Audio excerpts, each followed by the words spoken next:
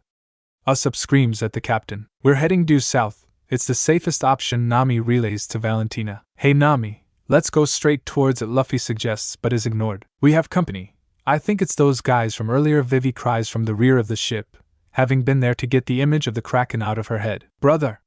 Yeah, it's those guys and the moo, or at least it was for a moment." Crunch! Before the Kraken ensnared the ship in its arms and snapped it in half with what looked to have been minimal effort. "We're all gonna die down here."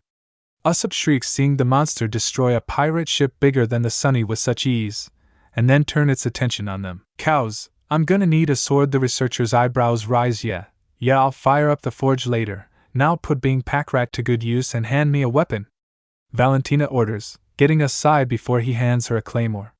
The blonde grins, then rears back, the edge of the blade tinged with violet light, and a low humming was heard. "Ah man, I wanted to fight the thing," Luffy whines. "Vibroblade, Sky Piercer," Valentina cries as she performs an overhead swing. Clang! "Stop that right now!"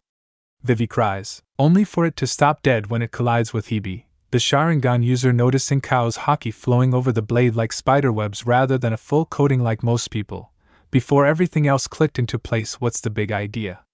It was going to be one attack. They said that was safe. One attack, using a massive sword vibrating at the speed of sound, Vivi summarizes with a grimace. "Yeah, that totally wouldn't have popped the coating like a cheap balloon," Cows adds sarcastically. "And you have a better idea?"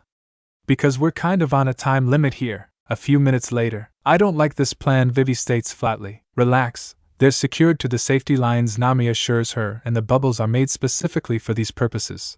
To go outside the main bubble in case of emergencies, which a rampaging Kraken definitely is." "Less talking, more fighting," Luffy declares, getting nods from Zoro and Sanji. "Ready?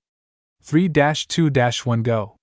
Guys," Kaya pipes in, pointing down to the 3 ropes on the ground. "Those airs untied the safety lines," Alvida shouts. Victor hums. "Makes sense, I suppose. Hard to fight with a tether restricting your movements like that, one would have," he argues, just as one of the Kraken's many arms flailed towards the Sunny. "Oh no you don't.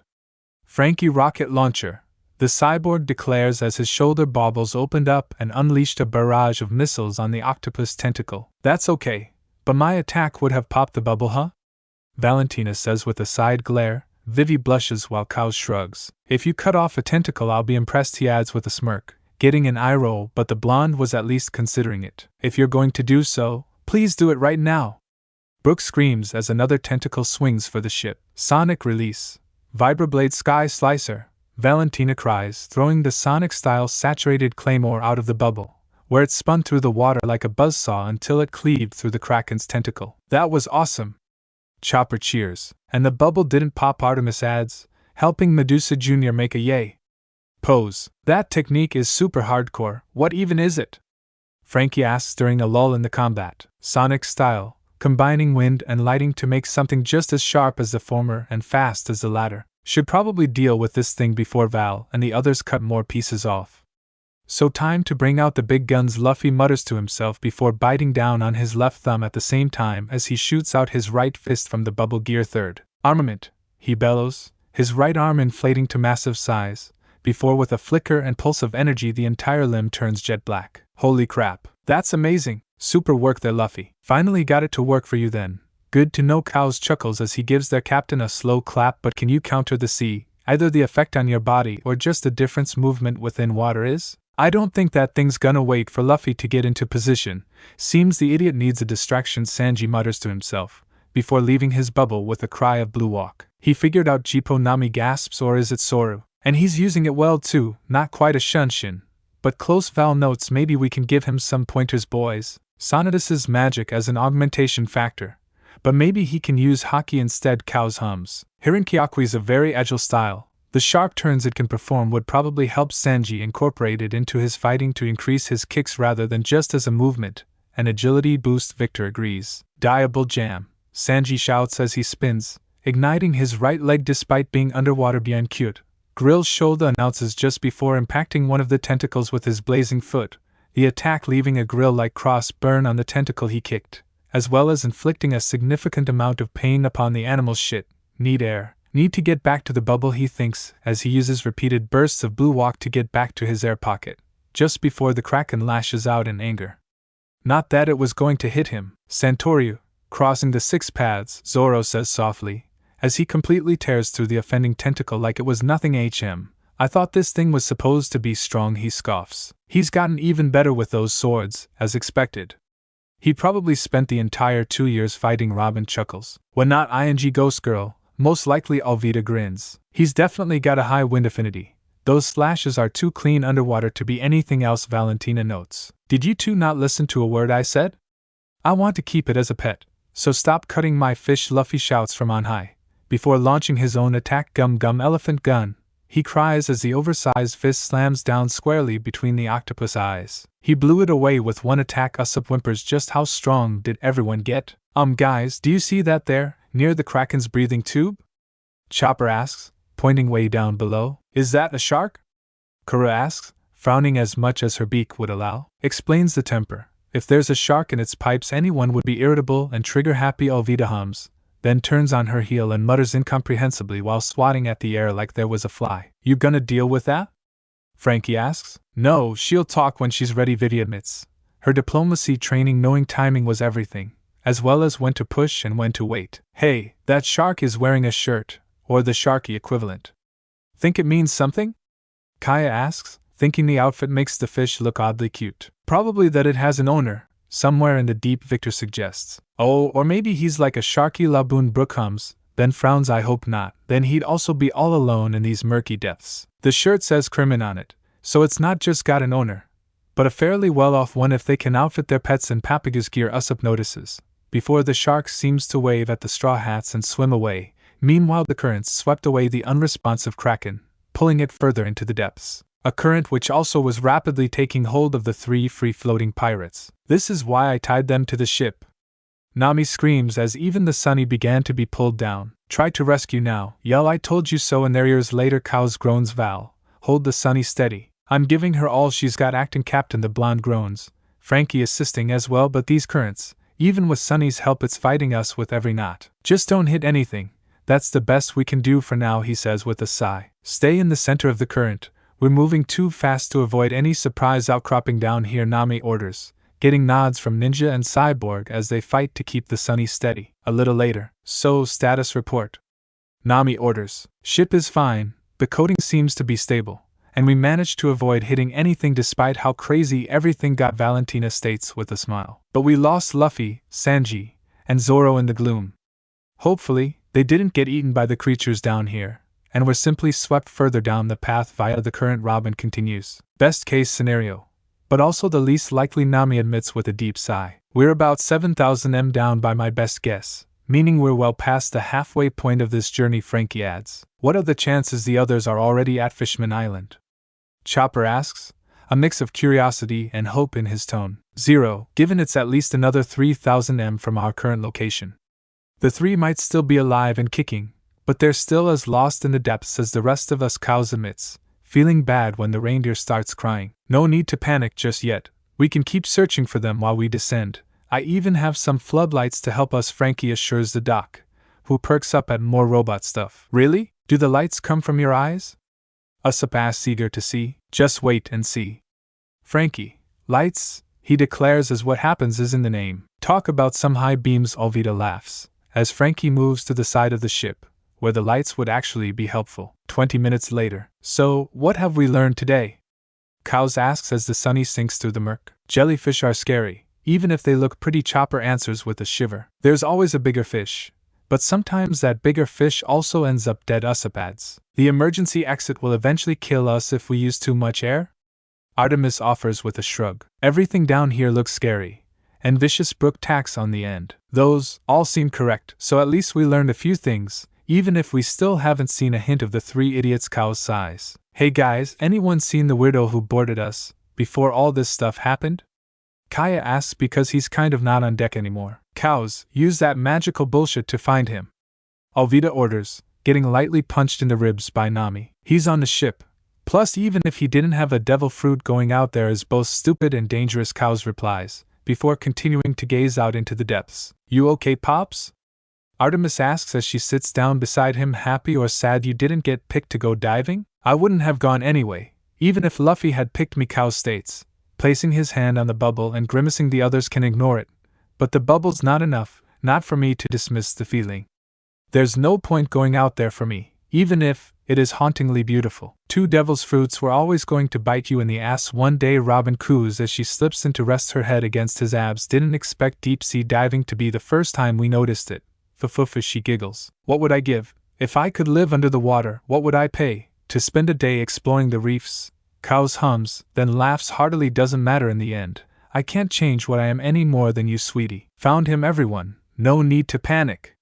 Frankie bellows before whipping out his tools to seal up the barrel Caribou was hiding in. That was easy, Val muses as she delicately adjusts the Sunny's course, keeping them away from the seafloor and sharp outcroppings. A logia held by an idiot is less than useful in these seas, Victor jokes, but I suppose it's why you, Cows and Robin seem to be so relaxed. He's not a threat, so who cares if he's slinking around the ship? The lovebirds are always relaxed. But yeah, he's no big deal. We've all faced worse, Val agrees before removing her jacket. Hey Nami, I thought you guys said it would get colder the deeper we go, cause of the no sunlight and all that? She calls out to those on deck. It should. Give me a minute, Nami calls back, running to the front of the ship. Shit. Hydrothermal vents, she hisses. Sorry to ask, but how dangerous is that? Kaya asks, as she joins everyone else in removing their winter wear. And does it explain that underwater smoke? Usopp adds, it means we're in a volcanic zone, and one wrong move or even just bad timing means the ship is cooked. Nami shouts back. I got this, nice and safe, away from the undersea volcanoes, Valentina mutters as she focuses purely on the sunny, carnivorous tube worms. Usopp screams as long whip-like creatures appear from around the vents. We can't risk Sunny getting caught by those things. Sorry, I'll try to just use a small one. Coup de burst. Eyeless crabs.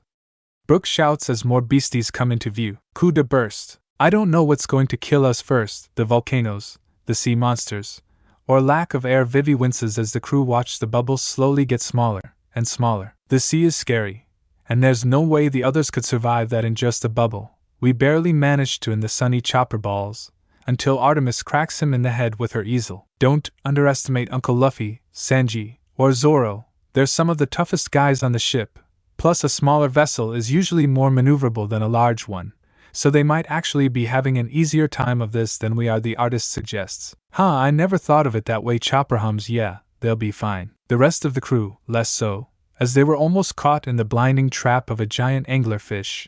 Only a last-second coup de burst kept them out of the fish's jaws, which just lead to another issue. Sea monster, it looks human. That's impossible. The massive sea person rears back its massive fist and punches the anglerfish in the head, right in front of its fluorescent bulb. That's not nice, Ankoro. I've told you before, no eating ship. The giant scolds, shocking the entire crew. Captain Vander Decken will be most displeased with you. Is it that guy's pet or something?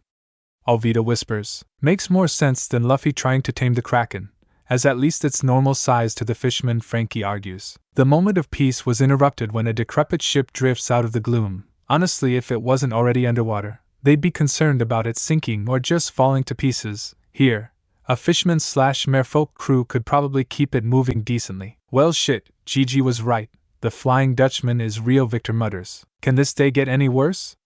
Usopp whines as he and Kaya cling together for safety. Something's very not right here, Cows thinks, as an unfamiliar devil fruit pings off the edge of his senses. Dead men tell no tales, dead men have no means. I pluck the rings right off their hands. Within these shadowy seas, an ominous voice chants from the depths of the Flying Dutchman. Dead men have no regrets, and no more tears to weep. I'll pluck the crowns right off their heads. Within this cold, black, deep. Hey Brooke, is anything he just said true? Cows asks their own resident dead man, who just shrugs. I have plenty of tales to tell, and you've seen me cry and know my deepest regrets, so no, the musician replies. Sunken treasures free for the taking, a king of pirates in the making, I leave my enemies weeping and shaking. Vander Decken is my name, these long-lost riches I do claim, the now-named Vander Decken bellows. Wow. The Flying Dutchman's kind of a crap sack, which honestly explains why the last sighting of it was 120 years ago. Valentina muses while Nami, Usopp, and Chopper panic, unheard by the aforementioned trio. Plus, it's easier to loot from a sunken ship, much like those salvagers we met back in Jaya Robin adds, pausing from her sketch of the ghost ship to retort. So, who wants to bet Fishman is the logical explanation for this ghost ship? Because the last one was devil fruit bullshit, and also Brooke's ship.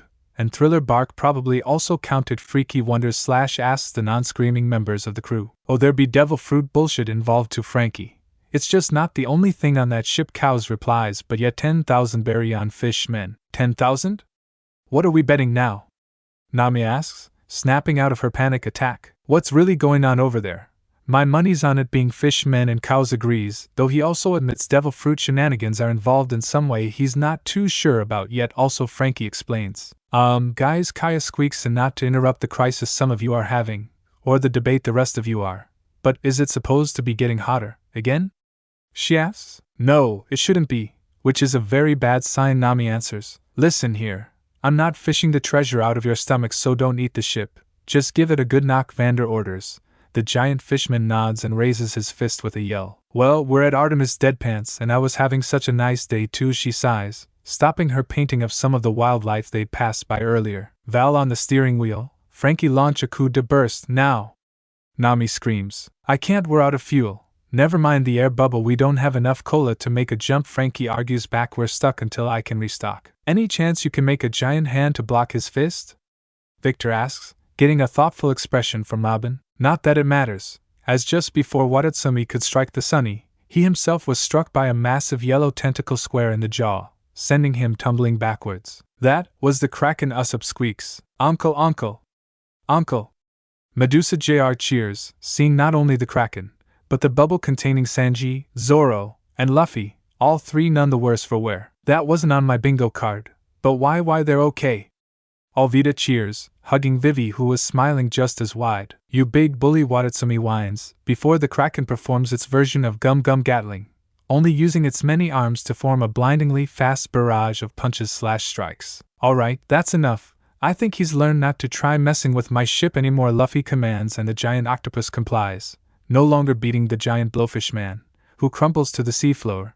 Meanwhile, the trio made their way back to the Sunny. He did it. He actually tamed the Kraken. Vivi sighed, pinching the bridge of her nose. I don't know why I ever doubt you anymore, Luffy. Because I say a lot of dumb shit. Even if this time it worked out and now we have Surum here to get us safely to Fishman Island, Luffy answers with a laugh. before pulling both his girls into a hug. I hope he's our new guide because our sea monster friend appears to have decided the Thousand Sunny makes a fetching hat, Brooke states half-jokingly as Surum begins to shuffle along the seafloor until a loud rumble draws all eyes, the blazing red glow nearby helping with determining the direction. I, right now most of all, really hate being right, Nami whines. Explanations for those of us who didn't know this was going to happen, Usopp asks, frantically. Undersea volcano. It's active, and about to erupt, Nami states. Luffy, tell that sea beast to book it, as far away from the eruption, as fast as it possibly can, understand? You heard her, Surum, we need to book it. Luffy bellows, the Kraken understands and the scuttling hastens. He has terrible form, Robin notes, as she peers over the side of the Sunny. To be fair, it's probably difficult to maneuver all those tentacles. After all, these kinds of animals usually wriggle their way through the water rather than actually walk along the seafloor, Kaya argues. Plus we're kind of in a hurry, speed and urgency take priority over grace and form at times like this, Frankie adds in the Kraken's defense. Kaboom. Well shit, it really is a volcano. How the hell does that happen underwater? Alvida shouts to the deck, mostly the lava being too hot to solidify into stone once it comes out, so it behaves like a normal eruption. At least for a while, Nami tries to explain, though grimaces as the lava continues to flow behind them. Despite Surum's increased speed across the seafloor, I think I have a plan, but it's risky. So is doing nothing with the lava lapping at our heels and the big guy's tentacles, Val argues. Do we even still have a heading to aim for? Yes, it's still forward. We need to hold our position for a little longer. There. Surum, jump in the trench. Nami orders, the Kraken following the command as the rest of the crew realize they had been running out of ground to scuttle across. We're all gonna die. Usopp and Chopper scream, only to get a double fist slam to the noggin from Robin, who was trying to keep Medusa calm, the child picking up on the rest of the crew's worries and was getting very fidgety and antsy. Honestly, it makes sense. We do still have another 3,000 m or so downward to get to Fishman Island? There had to be another drop somewhere, Cow says with a shrug, tail wrapped around Robin's waist in order to keep her calm. Okay, so we're dropping again, and the volcano is way above us. Vivi sighs. New problem though. The eruption caused a rock slide, and some of those boulders look larger than the ship. She frets. Surum, dodge the debris. Luffy orders, I'm gonna go cut them. Need to do something more than just stand around and wait to die. Zoro grunts, moving to the side of the deck, only to get grabbed by Robin's blooms, and Cow's arms on his shoulders. What's the big idea? Don't be an idiot. We don't need to cut the rocks, just avoid them, Cow states. Plus, more importantly, we're approximately 8,000 m down. You go out there, the water pressure will crush you like a bug in a matter of moments, Robin states flatly. Exactly, all we need to do is avoid the rocks until we can drift away from the cliff face, Nami explains. Then I have a way to help with this endeavor, Usopp boasts, before rushing to the back of the sunny green star. Sargasso cries, launching a pellet out into the ocean, which as it hits one of the falling rocks practically exploded into a web of seaweed which ensnares all across its path as far as falling rocks were concerned. Long Nose got the upgrade, nice work.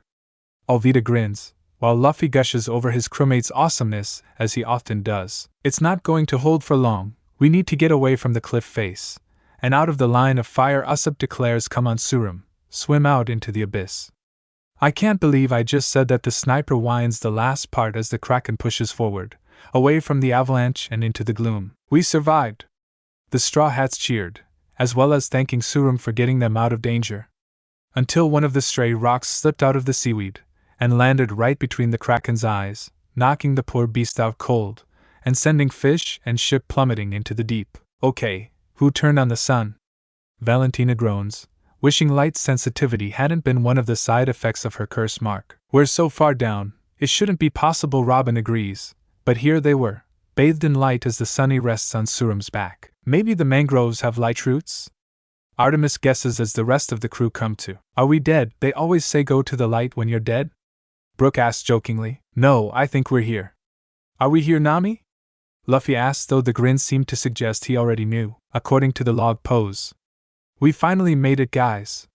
Nami announces. Right over there is Fishman Island. She points out in front of them, to what appears to be a giant bubble a little way in front of and above them. That's actually kind of cool. I think I see clouds even from here. The bubble essentially has its own self-sustained climate. Interesting, she coos. Hey Luffy, if Surum is awake, tell him to get us over to the island. There has to be some actual entrance on the surface of the bubble after all, she states, getting a nod from the rubber boy, just before trouble comes knocking. Ah crap, seems we woke more than just the Kraken with our landing, Zoro grimaces. The local wildlife is very strange, Cows notes, seeing a sea rhinoceros, giraffe, elephant, gorilla, and lion all coming their way. So cool, wait a minute, they're not just sea beasts. They're mounts. Luffy gasps as he notices Fishman on the creatures' backs. Why would you allow these pathetic humans to tell you what to do, Kraken? Sneers a giraffe with a beak-looking Fishman, which was unfortunately enough to scare Zoro enough that he fled, leaving the Straw Hats at a lurch, and once more free-falling through the water, before settling on the seafloor. Everyone still alive? Val calls once the Sunny stops shaking. We're good. Zoro was just a for running off like that, Luffy whines. You're the Straw Hat Pirates, aren't you? Giraffe Fish asks them directly. Yeah, we are. What's your point? Also, who are you, besides the guy riding a giant monster fish? The rubber boy responds. Rather than answer, he just monologues, of course, your reputation precedes you even down here. We know what you did, destroying Arlong's dream and then killing him like the filthy humans you are. Not even punching a celestial dragon washes away your sins, so we're just going to sink you now, and ensure you never cause my people strife again. Just like your brother. Your family seems to cause headaches wherever they go. Is this going to be a recurring thing in the new world? Vivi sighs. Frankie, get a coup de burst ready. Use all the air we have if you need to. If these guys are anything like Arlong's crew, they're not going to back down. We need to book it ASAP. Nami whispers to the cyborg, who nods and slips away into the lower decks. What did Ace do now? Cows asks with a sigh. A little curious as to what would piss off this guy that much he added him to the I'm gonna kill you now speech, polluting our beautiful island with his filthy human blood, and having the gal to knock me out without even touching me. Hammond bellows. Ah, so you're a racist asshole, who Ace conquered for pissing him off. Thanks. Cows nods with a grin and a finger snap. Anything you want to say, Luffy? If these guys are as strong as Arlong, it explains why they needed to jump us while in a bubble. They're too weak to fight a human anywhere else. Shishishi. Luffy laughs, which just pisses the new Fishman pirates off even more. I'm going to enjoy watching you drown, filthy human scum. Sea Lion, destroy that ship. Hammond commands. We're filled up and ready to go. Frankie confirms fire when ready. Hold on to your butts, everyone, Valentina calls as she grins maniacally. Coup de burst. As Sunny rockets towards Fishman Island, there was a moment of amusement at the looks of shock on the fishermen's faces before reality sets in, and the bubble starts to decompress rapidly, pressing down on the Straw Hats as all the air is pushed out of it. I'm being squished. Chopper whines and wriggles. Not our best plan. Kai coughs. Their Logia forms at least meant she and Vivi only had to worry about suffocation rather than compression. Just a little further, sweet relief came when the Sunny pierced the surface of the bubble containing Fishman Island, the coating dissipating with an influx of fresh air on its outer layer. The problem came from the fact there was nothing but air in this bubble, almost like a barrier between the sea and Fishman Island, so if the ship falters, they were screwed. The coup de burst just needs to get us to the other layer, and we're golden. Come on, Sunny, don't let us down now, Frankie cries as he rushed back on deck. It held, but the next bubble, at least where the Sunny hit it, was full of water, the impact and currents knocking everyone free and adrift. The devil fruit users the worst affected, as you might expect. Much later. Ah wow. I officially hate water. Cows groans as he comes to, Luffy poking at his face not helping matters. Join the club. I thought that applied to all you fruit users, Sanji muses, getting a shrug from Luffy and a kinda from Chopper. Ah good, now everyone is awake, came a voice, turning the guy's attention to the largest of the mermaids in the room. Though this one was normal sized, the others were just somewhere between doll and child size. Yeah. Thanks for saving us, by the way, Camie. We totally could have died out there without you. Luffy thanks as he bounces off the bed, still grinning at the green-haired mermaid. So that's what happened, Cows hums. Yeah, we all got knocked off the Sunny when we hit the water bubble, and probably would have drowned, you guys, quicker than the rest of us, if we hadn't been rescued by a shoal of mermaids. Usopp explains. Ah, makes sense. But there are only 5 of us here. Where's everyone else? The researcher asks. Chopper visibly deflates. We got separated in the current, so we don't know where they are. I'm sorry, I tried to reach them before I blacked out, but they all shot off in different directions. A part of me is surprised we all ended up together, Sanji admits. It's fine, we'll reunite again eventually. Luffy hand waves with a grin. Our crewmates don't die that easily. Your clothes are dry. They might be dry. They're not dry. Who cares if they're dry? Chorused the mini mermaids as they carried a sack of clothes over to the straw hats, which was actually the moment Cows noticed he wasn't wearing his waistcoat. You dried our clothes too, awesome. Luffy cheers as he hands out the garments to the rest of the crew, grinning like a loon as he changes. Hey mister, where'd you get the ink? One of the minis asks, to the researcher's surprise, also drawing the attention of the other guys. You got a tattoo? Without me? Luffy whines. Was it sanitary? Let me see. Chopper pipes in, halfway between concern and curiosity. Usopp sighs. We don't exactly have anywhere specific to go to find the others. We could spare a few minutes on this, I guess. Is it something cute, or macabre? Because I'd bet only Robin would want to see the latter, Sanji mutters. Cows chuckles as Camie and the quintuplets stare at him, the purplet moving to leave his waistcoat off to explain the tattoos. Well, the first one was unintentional is the best way to put it. This he points to the gnarled tree. Its branches spreading across his right ribs is because of an incident while I was with the demon eye. A side effect of dealing with a very old and very powerful threat. Me, Lily chirps, popping out of a silver ripple in his shoulder. Hish waves with her leaves, then sinks back down. Yeah, that Cow's deadpants. Unsure if he likes social Lily more or less than homicidal Lily. The others though, yeah, they were 100% intentional. And yes, they were done safely by a professional with the doctor's approval. He adds the last part because he knows Chopper would fret, before showing both of the insignias on the small of his back. Wait a minute, that's the Whitebird flag. Camie shrieks. The original version, thanks to an alliance flag still hung in the Demon Eye headquarters. He chuckles, referring to the fact instead of the bone cross, the Whitebird skull was framed by a manji. It's also why the eye is different in the aforementioned Demon Eye's Roger than the usual Malice Eye. Cows adds, though unsure if anyone besides Valentina would recognize that one, given the scroll she gave him, also had a Rinna Sharingan on it. Least you left space for a straw hat later, Luffy teases. Though he didn't really mind whether or not the flag was on his skin or not. They were a crew and family no matter what after all. Hope that's not a warning. I'm afraid of needles. Usopp whimpers as they all finish dressing. Also, where are we, Camie? You're in the girls' dorm of the famous Mermaid Cafe, Camie answers, getting surprised looks from the straw hats. And Sanji have a reflexive twitch as well as pinches his nose just in case. Cafe. That means food, right? Luffy asks, mouth already watering. Yes, Luffy, cafes have food. Usopp nods. Are you sure it would be okay for us to go there, Camie? Of course, I want you to meet all my friends, Camie chirps, then calls them transport. Which in this case is the sea turtle elevator, mostly consisting of the guys getting in a bubble on the back of the aforementioned sea turtle. And we've arrived. Camie cheers as the turtle breaches the surface. Who owes Nami money this time? She was right about the clouds and internal climate. Cows wonders aloud as the five of them look up in wonder and confusion at the fact it looked relatively similar to the actual surface of the ocean, despite being 10,000 m below sea level and a bubble thing. Hello there, are you Camie's pirate friends? A voice purrs seductively behind them, causing the crew to turn and see a group of mermaids on the rocks like the legends proclaimed, all looking curious and a little eager to meet actual human pirates. You're not as scary as we expected. They're actually kind of cute. Camie has all the luck. Wait. They're the ones from Marineford. And like that, we've ruined the moment. Cows sighs while Luffy giggles. At least they're all kind of adorable. Try why. Gods, these fish babes are stacked. Sanji gushes. Time for introductions. Sorry, it's only 5 of them. The actual crew is like 20 or something, Camie announces as she settles into a spot in front of the other mermaids. The one with the hat is Luffy-chin. He's the captain. The really tall one in the cape is Cows-chin.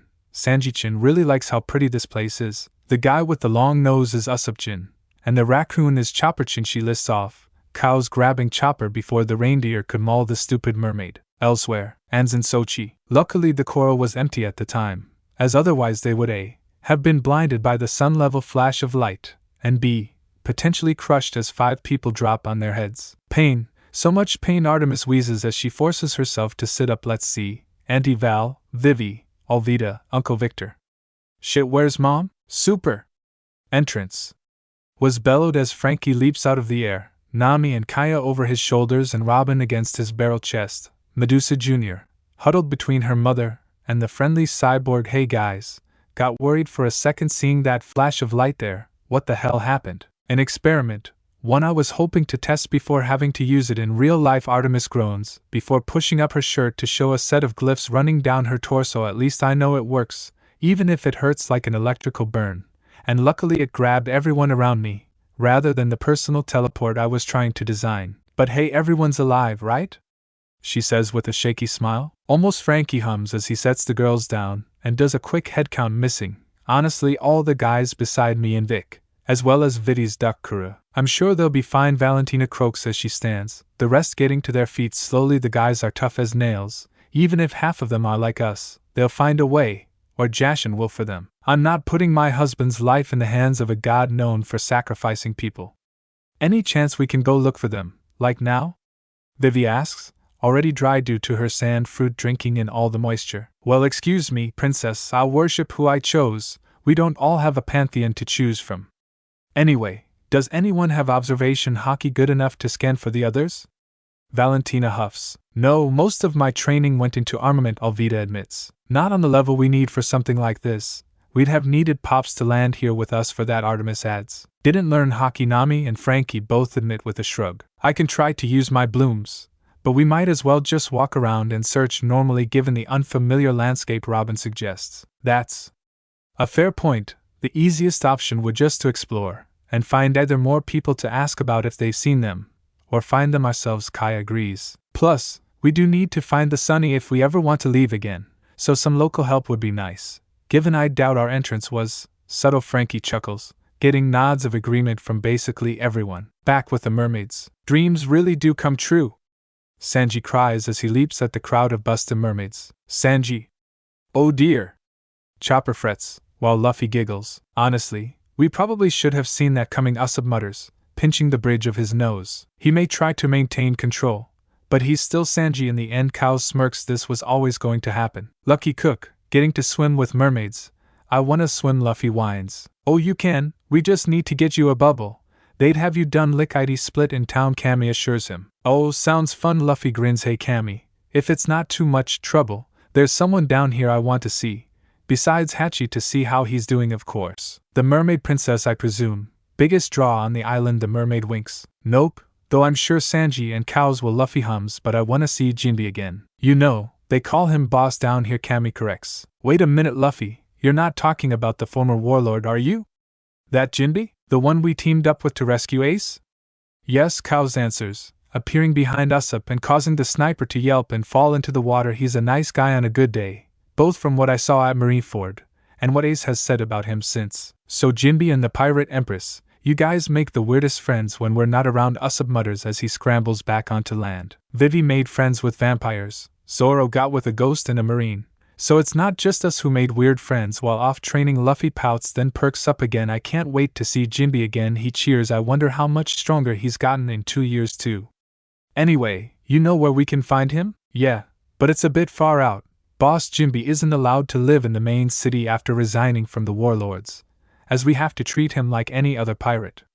It's a little out of the way, but we can swing by there later if you really want to, Camie explains as best she could. Ah man, that sucks. Jinbe's such a cool guy. That doesn't seem fair, Luffy whines. I know, but no matter what people want to believe, the war of the best affected everyone, even all the way down here, Camie sighs. Plus, it's not like this is Whitebeard's land anymore, she mutters. Camie! Camie! Camie! Camie! Cried the chorus of mini mermaids from earlier. A big ship is coming this way. It looks like the one from the palace. Did you see who was on it? Camie asks. No, but it was for sure the royal family's ship, no question. Wonder why they're here. They don't usually come out this far. Maybe they're gonna arrest Luffy and friends for entering the city wrong. Who cares if they do that? Camie winces. That's a possibility. You guys better hide before they spot you, or we might all end up in trouble, she lightly orders. The foursome slink away, while Sanji is lightly pulled into a more secluded part of the water. Not that he has any issues with that crap. That is the royal gondola. Even so, it's not like any of the royal family would be riding on it. This place is too out of the way for that kind of thing, one of the mermaids hum. The trumpet lead announcement killed that idea swiftly, as not only were there royals on the gondola, but all 3 of the princes were on the ship and about to disembark. Greetings, ladies of the cove. I was wondering if you could answer an inquiry of mine, one of the princes calls down from the vessel. The princes are talking to us.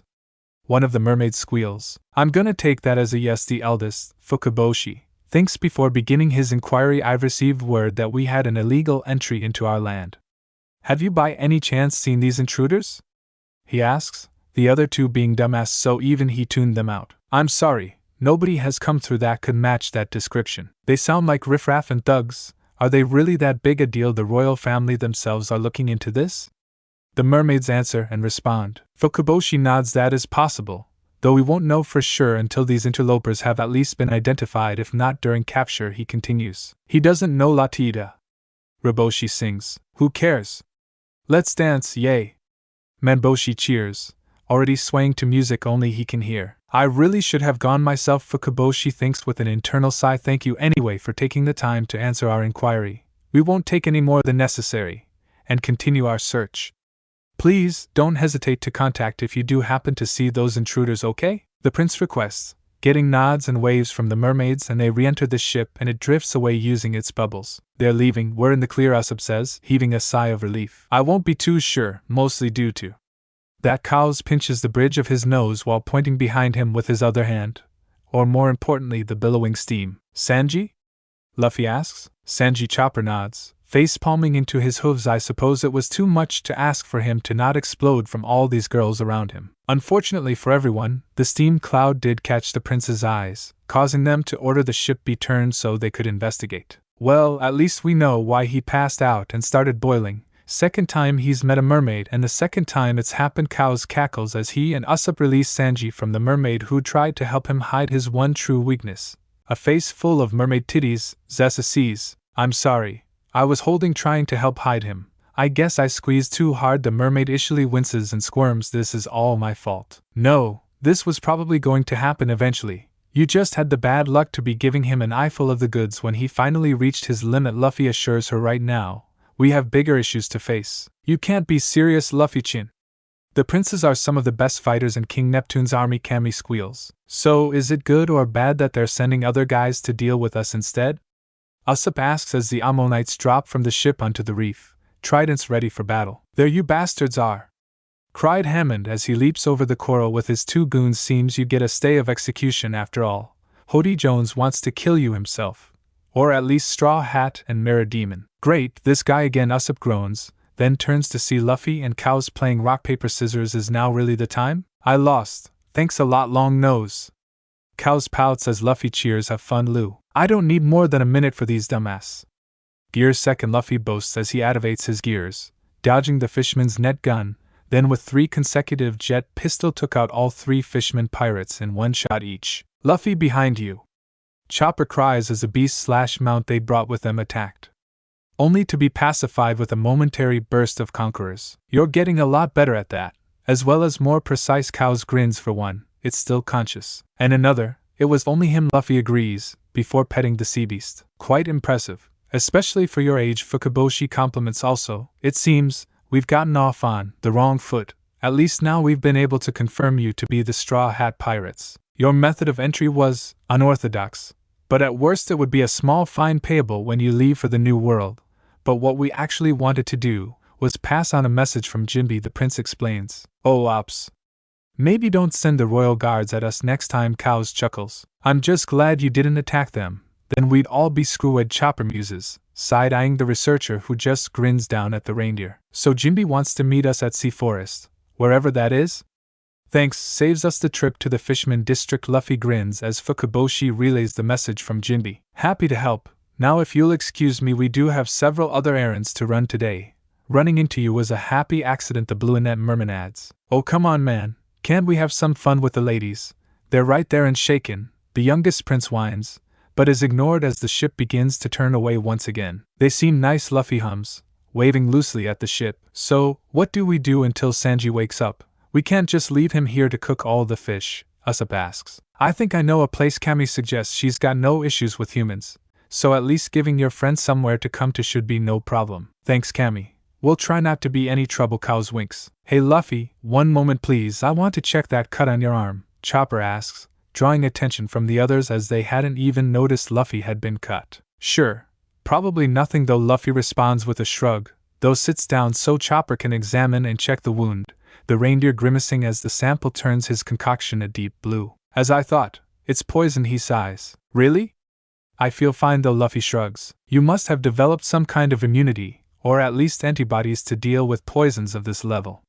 Do you have any idea what could have caused it? Chopper asks curiously. Luffy clicks his tongue as he lets his mind wander. Yeah, when I was in Impelled Down, I was nearly killed with poison.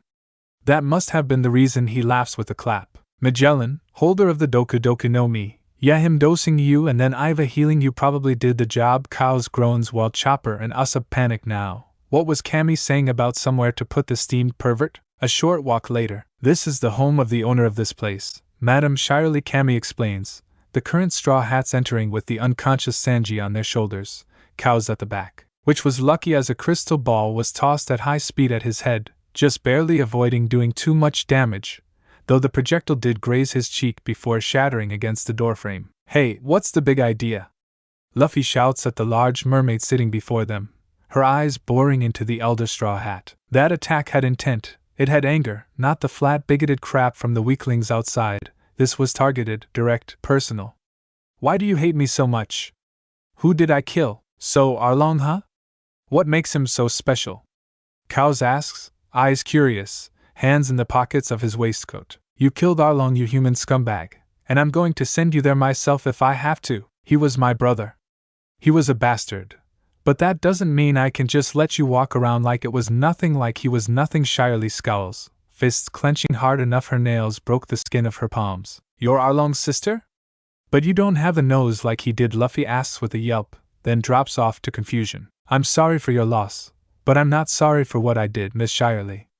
You already know your brother was a bad person, and I'd have beat him black and blue for that, but he tried to kill my little brother. This rubber dumbass over there. He hicks his thumb toward Luffy, who waves dumbly before setting Sanji down on a bed. So I killed the man who tried to rip my brother in half, and I don't regret ensuring his continued existence. Cows sighs, noticing the mermaid's visible eye twitch, as she could sense no deceit in his voice, body language, or even his haki. I really hate how much I understand that motive, and how likely those actions are. Shyarly sighs, pinching the bridge of her nose. There's honestly no real point doing anything else. I'd at least prefer to never see you again, especially as it's clear your own clairvoyance is close to, even if it's still beneath my own. So actually taking you out would be difficult, even discounting your devil fruits and inherited durability. She continues. That was surprisingly nice of you, given Cows killed your brother and all. Usopp squeaks. Madame Shyarly is a kind woman at her core, and her anger is usually short-lived, even if it burns hot. Camie explains, such as trying to smash Cow's head in with a glass ball? Luffy asks. Exactly. Camie cheers. Speaking of Camie, you get to have the rest of the day off, if you take your friends with you. You work so hard, and with the current dry spell of human customers, we can handle one missing staff member for the day. Shyarly assures her, plus the girls from the reef should be back within the hour. Then we'll have more hands than a starfish. More hands? Camie repeats, her voice drifting off before shooting up in a panic yell of oh crap, I forgot about Papago. I bet he's getting so impatient waiting for my arrival, she frets. Not really, he's upstairs in the cafe. An old friend apparently stopped by and they're reminiscing. Shyarly corrects her softly. Wait, Papaga is here? Camie shouts. That was easy. Luffy hums onward to the starfish. Bye, Shark Lady, he waves as Luffy has Camie lead them to the cafe, Chopper staying behind in case Sanji's condition drops. I think I know who Starfish is meeting with. Cows smirks as they approach the cafe, mostly tuning out Luffy's complaints about them not serving meat down here, even if as a carnivorous Zoan he does agree with most of his brother's arguments. How, you don't know who Papaga is friends with, or who would even be down here? Usopp asks. It probably means they're a devil fruit user, Luffy guesses, stopping his complaining as he was also curious. Cows didn't need to answer, as the door opens and the old friend came out with a mermaid on each arm and Papago on his shoulder. Time to give these dogfish a bone, Brooke jokes as the two mermaids fawn over him, most of his facial bones covered in lipstick marks. Brooke! Luffy and Usopp shout. Skeleton! Camie screams, oh wait, he was on your crew 2 years ago, oopsies. Luffy, Cows, Usopp, oh and Camie too, oh you're grown so much, any chance I can get your bra size? Brooke asks, before getting a kick to the jaw from Papago. At least he remembered mermaids don't wear panties. Usopp deadpants while Luffy giggles. Hey guys, remember me? Papago shouts from Brooke's shoulder. Honestly, I tried to block you from my brain. You're an annoying little invertebrate, Cows admits, watching the starfish fall into a depressive spiral. Please be nice, this little creature fished us out of the water when he could have continued to nap. Brooke defends. Fair eno. We? Usopp repeats. Brooke, you're in the way again, Karu huffs, her feather ruffling in anger. Karu! You're okay. Luffy cheers before hugging the duck Zoan now. Onward to the cafe, not so fast. Papagu shouts, even though the brothers had already stepped over him, forcing him to run in front of them. The cafe's not going anywhere, plus it's an experience best done with the whole crew. I was just talking to Bone Daddy and Ducky over here and invited them back to my place for a while. I bet you all would love some heaping helpings of seeking meat. Meat? Sure, I want meat. Luffy bounces giddily. That was easy, but should have been expected. Cows hums, but his hunger was leading him to agree with Luffy and follow the starfish to wherever they're going. Honestly, only the mermaids are meat-free. Fishmen eat it all the time, so it's still an option, just less common, especially in merfolk majority areas like here. Papagu explains. Anyway, we'll get to my place once the taxi gets here. Fair enough. Hello there. Cows tilts his head curiously. He's gotten distracted again, Luffy mutters, getting a light slap to the head from Usopp and Karu, like he's one to talk. Decken. Seems he's not so ghostly after all. Cows grins as he rips the bounty poster off the wall. You guys saw him? Papagu asks, just as the taxi arrives. Yes, on the way here, he tried to attack us, but the Kraken and an undersea volcano kind of interrupted the event. Brooke replies. Why? Our people have been looking for him for years. He's a notorious thief and pirate. I'll explain everything on the way to my place, so get in so we can get moving. No need to tell me twice. Here comes the meat. Luffy cheers as he scrambles onto the fish taxi, the others not that far behind him. So the story goes, Vander was head over heels in love with the mermaid princess. He was so desperate he sent love letters daily, and when that didn't work, he moved on to gifts, then threats, and finally actual weaponry.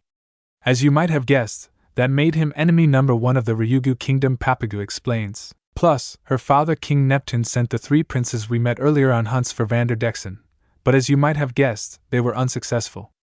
Plus, Neptune is the ruler of the sea, and king of our great nation, but not only that, he's a single father of 4, isn't that stressful? You met his 3 sons, but the mermaid princess is the youngest, so most likely would have had 3 overprotective brothers even if she didn't have a crazy stalker after her. Camie continues with a giggle. Okay, that all makes sense, but I have a question about Decken. How is he still alive? He should either be a ghost or several centuries old. Brooke questions. Simple really if you believe the rumors. You see, Decken vanished not long after he made it to our country, but if the ship you saw really is the Flying Dutchman, then it wasn't the original Decken, but his descendant. He's Decken the 9th. Camie interrupts. So he's not a ghost. That's comforting. Brooke sighs. And he ate a devil fruit, which is odd for a fishman. Cows muses. You don't know it was him, do you? Usopp wonders. No, but it had to be someone important on Vander's crew, though we'll need to run into him again to be sure. The researcher shrugs. Hey Papagu, what's over there? Luffy points out the side of the bubble. Nothing, just a candy factory. The starfish replies briskly, which given their experience at Sabaody, means the guy was hiding something. Okay. But why does it have a pirate flag on the wall?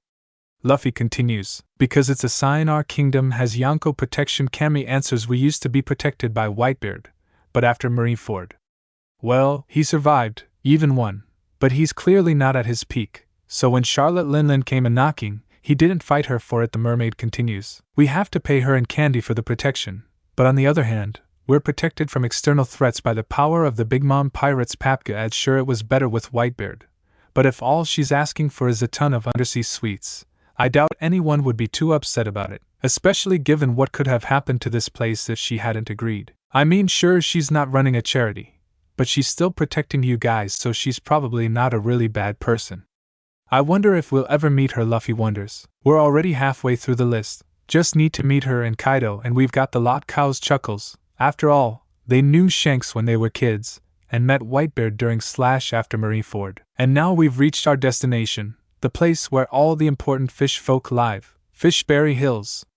Papaga announces. Elsewhere, while her omens of darkness had put a dampener on her enthusiasm for her visions, Shyarly couldn't help but admit that the newcomers, and the impact they'd already had on this world, made her curious to take a peek at the future, see just what the world Straw Hat saw it would look like. Taking her crystal ball, she focused her haki through it, letting her mind resonate with the cosmos, and then as she opened her eyes the vision was clear within the orb. For a moment before energy pulsed through the crystal ball and knocked the mermaid back, Eyes glazed over and a pained cry tore from her lips. Pain and destruction not seen in centuries, the world itself aflame, and as her vision darkens, she peers into the eyes of God. Smash! Miss Shyarly, are you okay? We heard screaming and an energy surge unlike anything felt in this region before? Fukaboshi asks as she moves past the Ammonites that broke down the door. The visions, they were insanely powerful. Please, find the Straw Hats and get them out of our kingdom, Shyarly pleads, before swinging her arm and sending the crystal ball into the wall where it shatters or Fishman Island will be destroyed. This shit is weird, man, Manboshi shouts, which in his defense, there were runes and marks burned into the inside of the broken fragments of the orb. Manboshi Bihaye Vraboshi Singh scolds, not every skill is a top billing. You can't just call things weird to their faces. This is unfortunate given what we've been here to do, but this new information, especially given the accuracy of your visions, as well as the missing mermaids, means no matter their guilt, we must at least locate and take the Straw Hat pirates into custody. Fukaboshi thinks aloud, giving a weary sigh. In the Richie-rich district, home sweet home, shall we head inside? Papagu asks smugly, why do you even need a house this big for something so small? Cows wonders aloud, welcome home, master. Can we get you anything? Chorus the starfish's many staff/maids. Hey look, another massive building, it looks cool, Luffy shouts, getting distracted as usual. Yep, and the first floor is a criminal brand store, which Papagu is the lead designer of Camie ads. Neat, let's check it out. The captain grins and bounces away, the others following, while Papagu pouts at being ignored. I'm sorry miss, but I can't accommodate you like that. A discount that high would get me in a lot of trouble. The group hears a clerk plead as they reach the building. Sounds like someone's causing a commotion, Camie hums. Great, just what we need, more trouble, Usopp groans. Did you not hear me? I don't care how cute these clothes are, they're way too expensive, the customer complains, alerting the pirates and mermaid as to who is causing said commotion. Nami! Luffy bellows as he rushes over, seeing not only his navigator, but Kaya! Usopp squeaks, getting chuckles from cows, Brooke and Karu as the syrup girl had been trying to hide due to embarrassment from Nami's frugal ways. Glad to see you're all okay.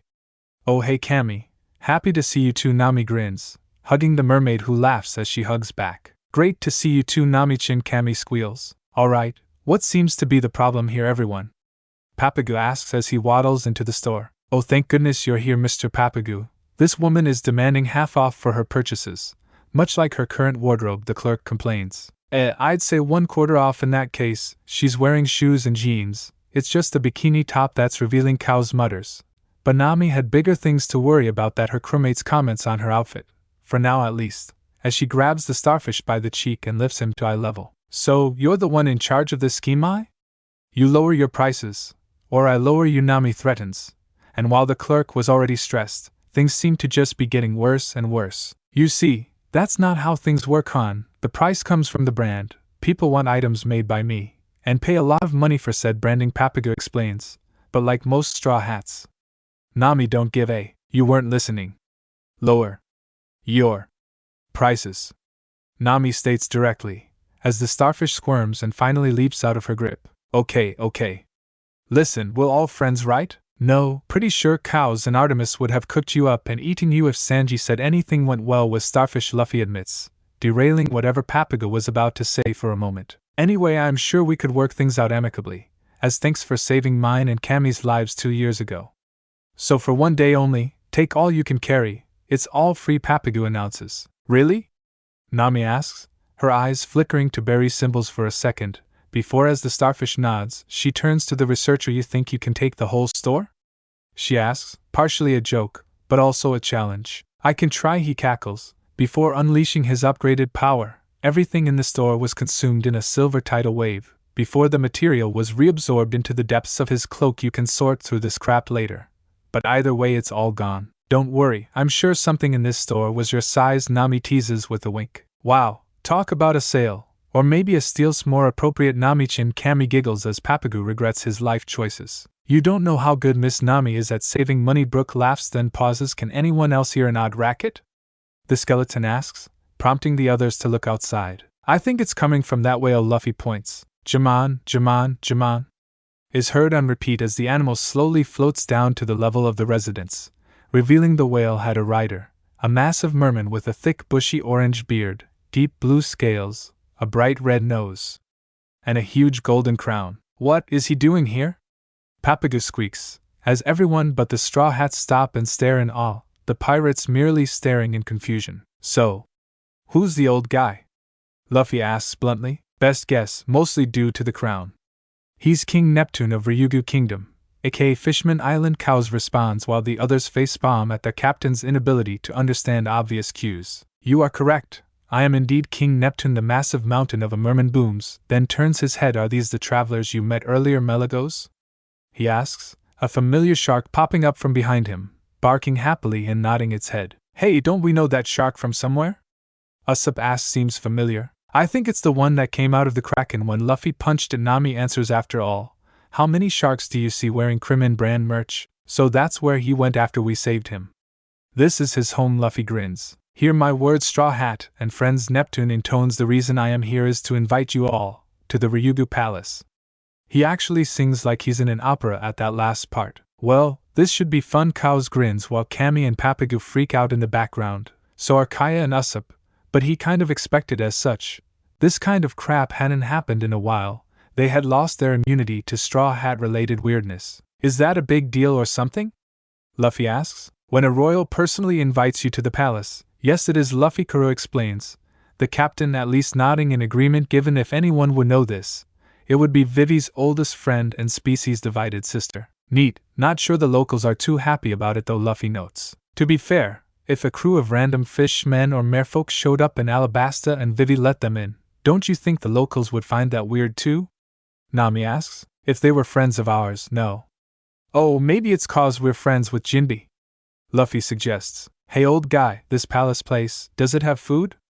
I followed Papajo all the way here just for food, so I hope to eat sometime today, Luffy asks, thankfully without his stomach rumbling. But of course, no offense, but only the best for the royal family of the Ryugu Kingdom, and we've already planned to have a banquet in your honor, young man. Yay, food! I hope there's meat up there too. Luffy starts to drool. Thank you, King Neptune, for this great honor, Cow says with a half bow, mostly because he's not quite sure of the customs here. So, that's him, huh?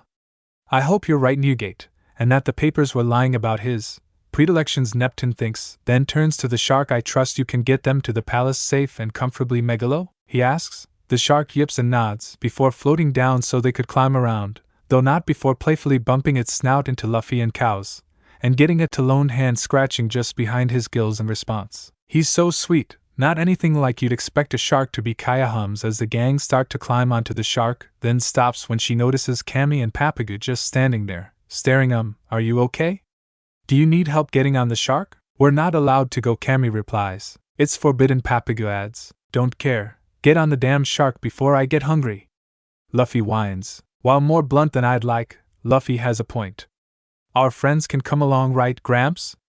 Nami calls up, Neptune's shoulders shaken what they assume to be quiet chuckles before agreeing. See, Gramps says you can come, so get on the shark. The two are soon helped on alongside the Straw Hats. Papago's argument that Nami should treat the king with respect being tuned out in a matter of seconds. A little later, try not to fall, young man. We're quite high up, Neptune lightly scolds as Luffy just grins and walks around on Megalo's back, while the rest of them sit like normal people. So, what's Jamon? Sounds kind of dumb to me, Luffy muses, Cow's grabbing Papago before he could freak out, not throwing him overboard because the others like him though. My daughter loves that shark, it's her favorite pet. Neptune begins, ignoring Luffy's question on his verbal tick. When he disappeared, losing Megalo would have broken my little girl's heart. I had no idea he'd been attacked by the Kraken of all things. You have my eternal gratitude for rescuing him from such grave danger. I can't take all the credit, as I didn't know he was there when I punched Surum, but I'm happy it all worked out. Buddy, Luffy grins, knocking on Megalo's head and getting a bark-like noise in response. So the mermaid princess has a pet shark, good to know. Papago nods with a grin. Oh, methinks the starfish just tipped his hand. You're not actually a close personal friend with the princess, are you? Brooke asks, getting chuckles from Cows and Karu due to proximity. Joking aside, I do feel bad for Sanji. He's missing out on the chance to meet the princess, and he was probably the most eager to see her out of all of us. The skeleton continues. Yeah, dude's not been having the best week. Usopp hums. If the princess has a pet shark, she's probably someone intense and scary, maybe even a battle maniac like Luffy, Cows, Zoro, or Alvida, he thinks, imagining what would basically be a kuja with a shark's lower half, and a shark-toothed grin. Should I even be here? Mermaids aren't supposed to just go to the Ryugu Palace. Camie frets until Kaya squeezes her shoulder. It's okay, Camie. We were told we could bring our friends, so why wouldn't we bring you along for the ride?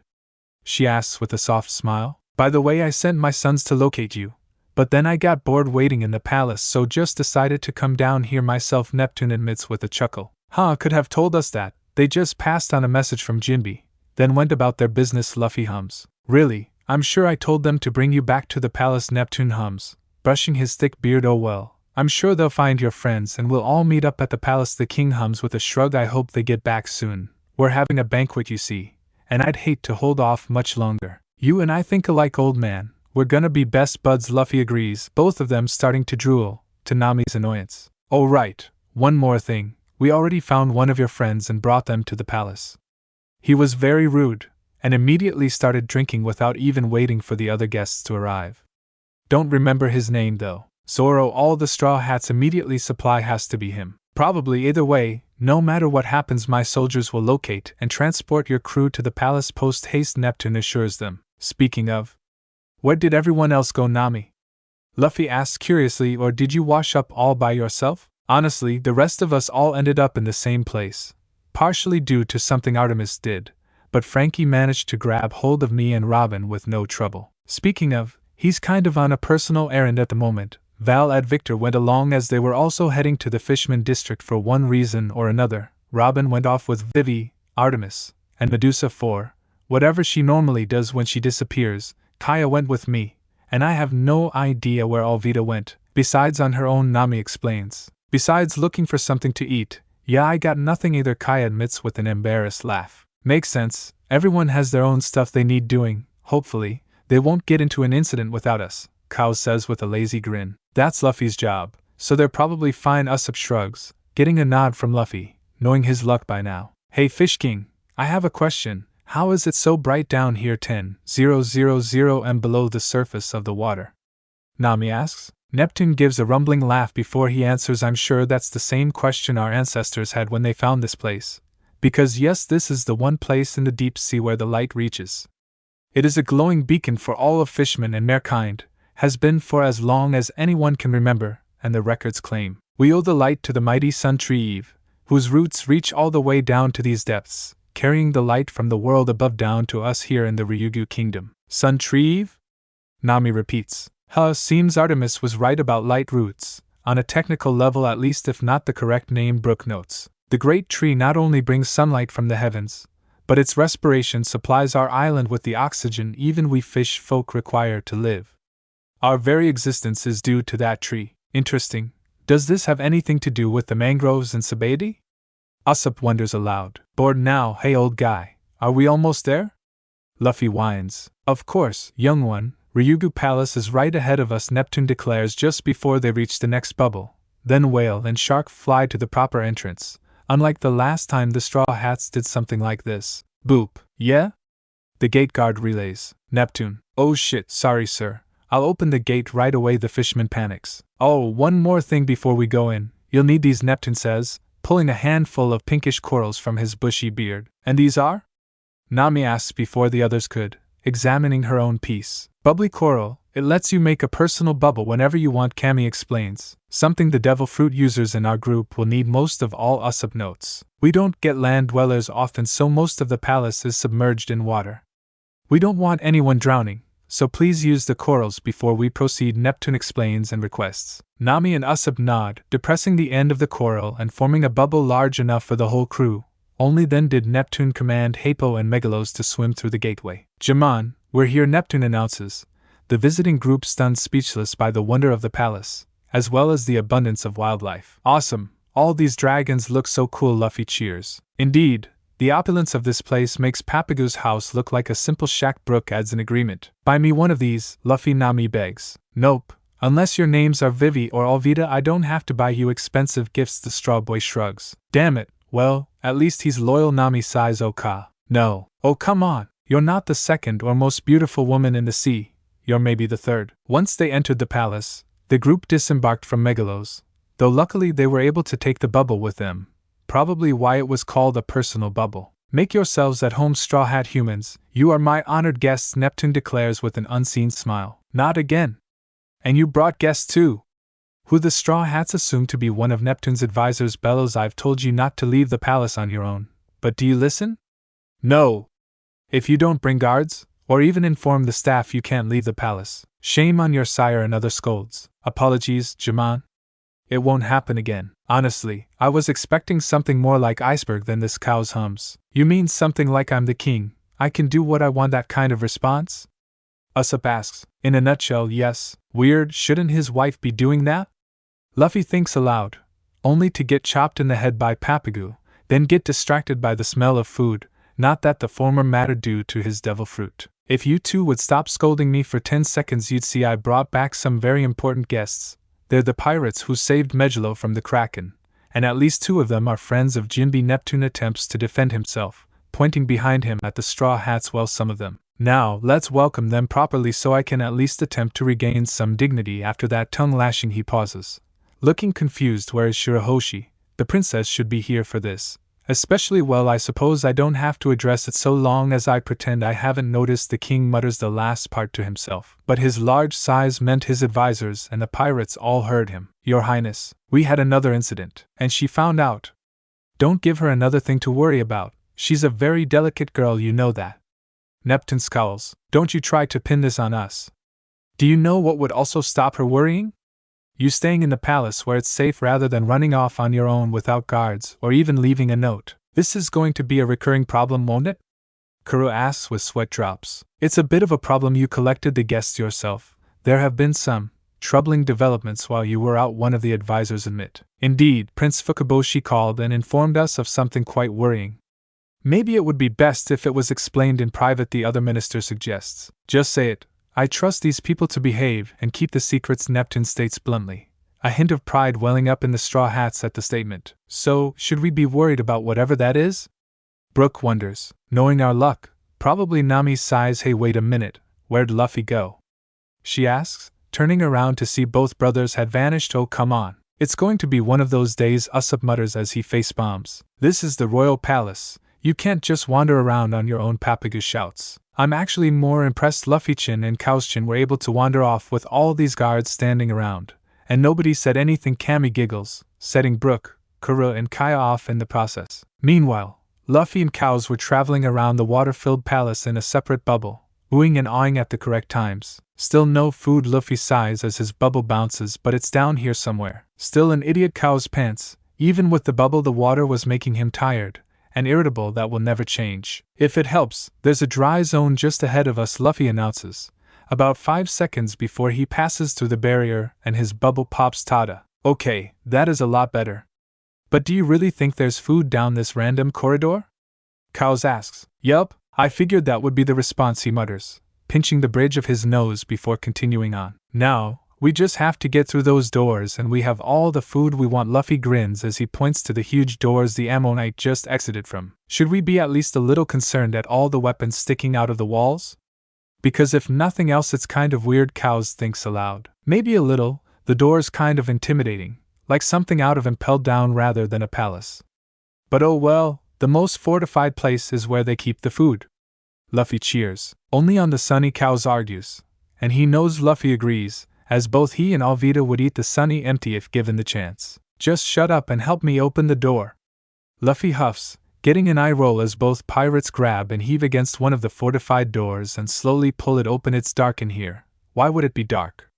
There's supposed to be a banquet in here right now, Luffy wonders, but keeps walking. Never mind, stop caring. Have food to eat. At least try to show some restraint, Luffy. Other people need to eat too, including the king. Kaos sighs deeply, but follows him in slowly. Nah, I'm eating it all. Luffy grins before rocketing into the gloom.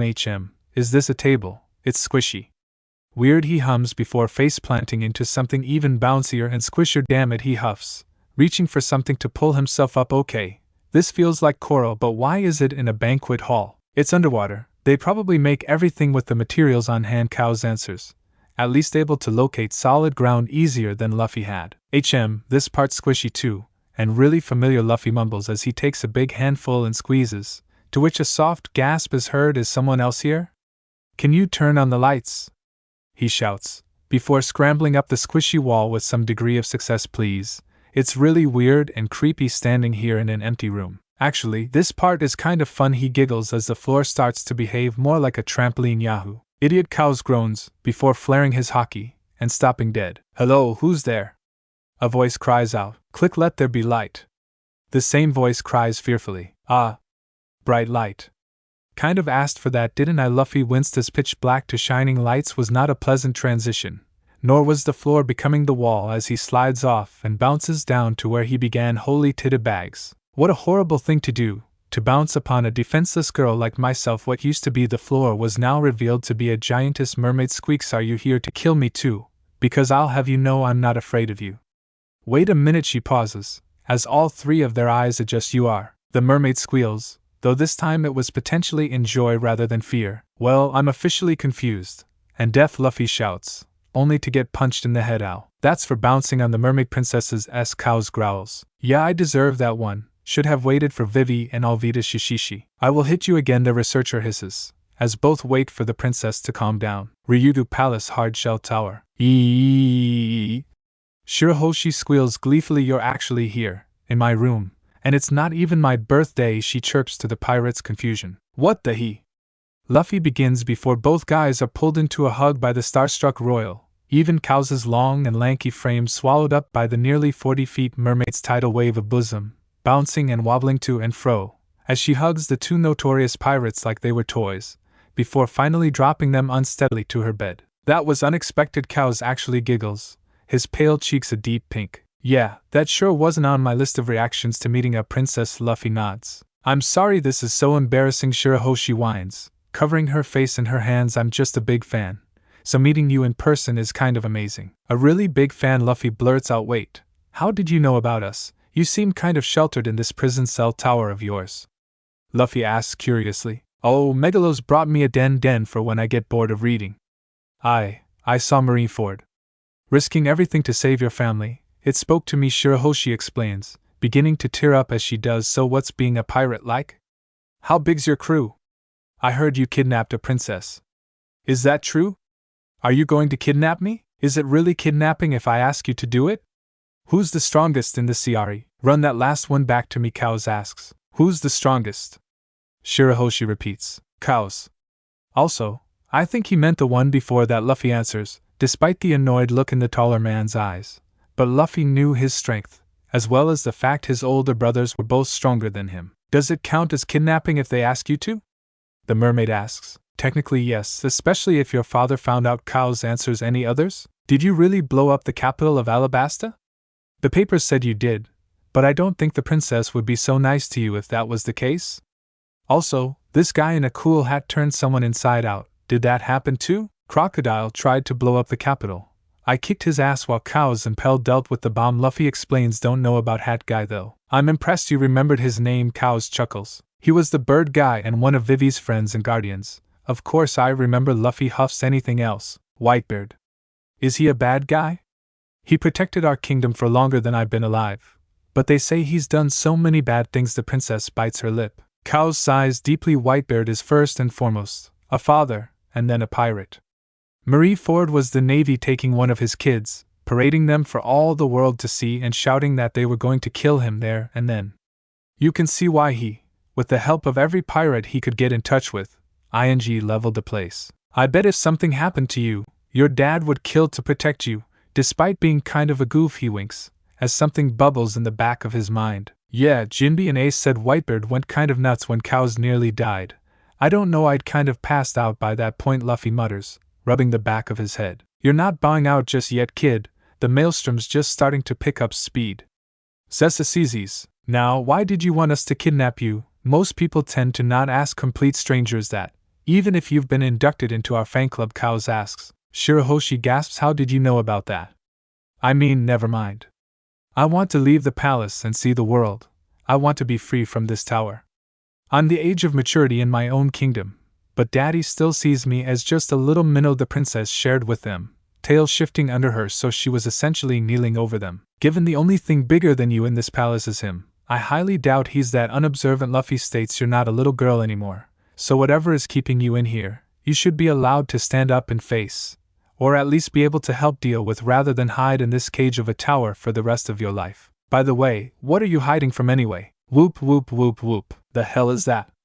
Luffy hums, turning around just as a battle axe flies in through the open doorway. Oh crap.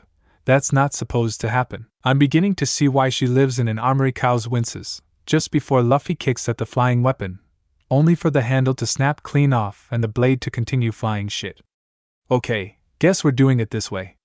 Entrapment, he cries, unleashing a surge of silver gloop, which swallows up the axe head. Liberation, mutters, as the metal drops to the bed with barely a thump. That was kind of anticlimactic. Luffy mutters also, what the hell was that about? Reflection is a separate dimension, now more than ever before, so best guess is that fact broke the targeting of the attack, thus robbing it of its power, cutting force, and even forward motion. Cows explains, noting the oddity of a rose painted on the side of the blade. Meanwhile, Slash a little while ago, come on already, when are we getting to this banquet he was telling us about?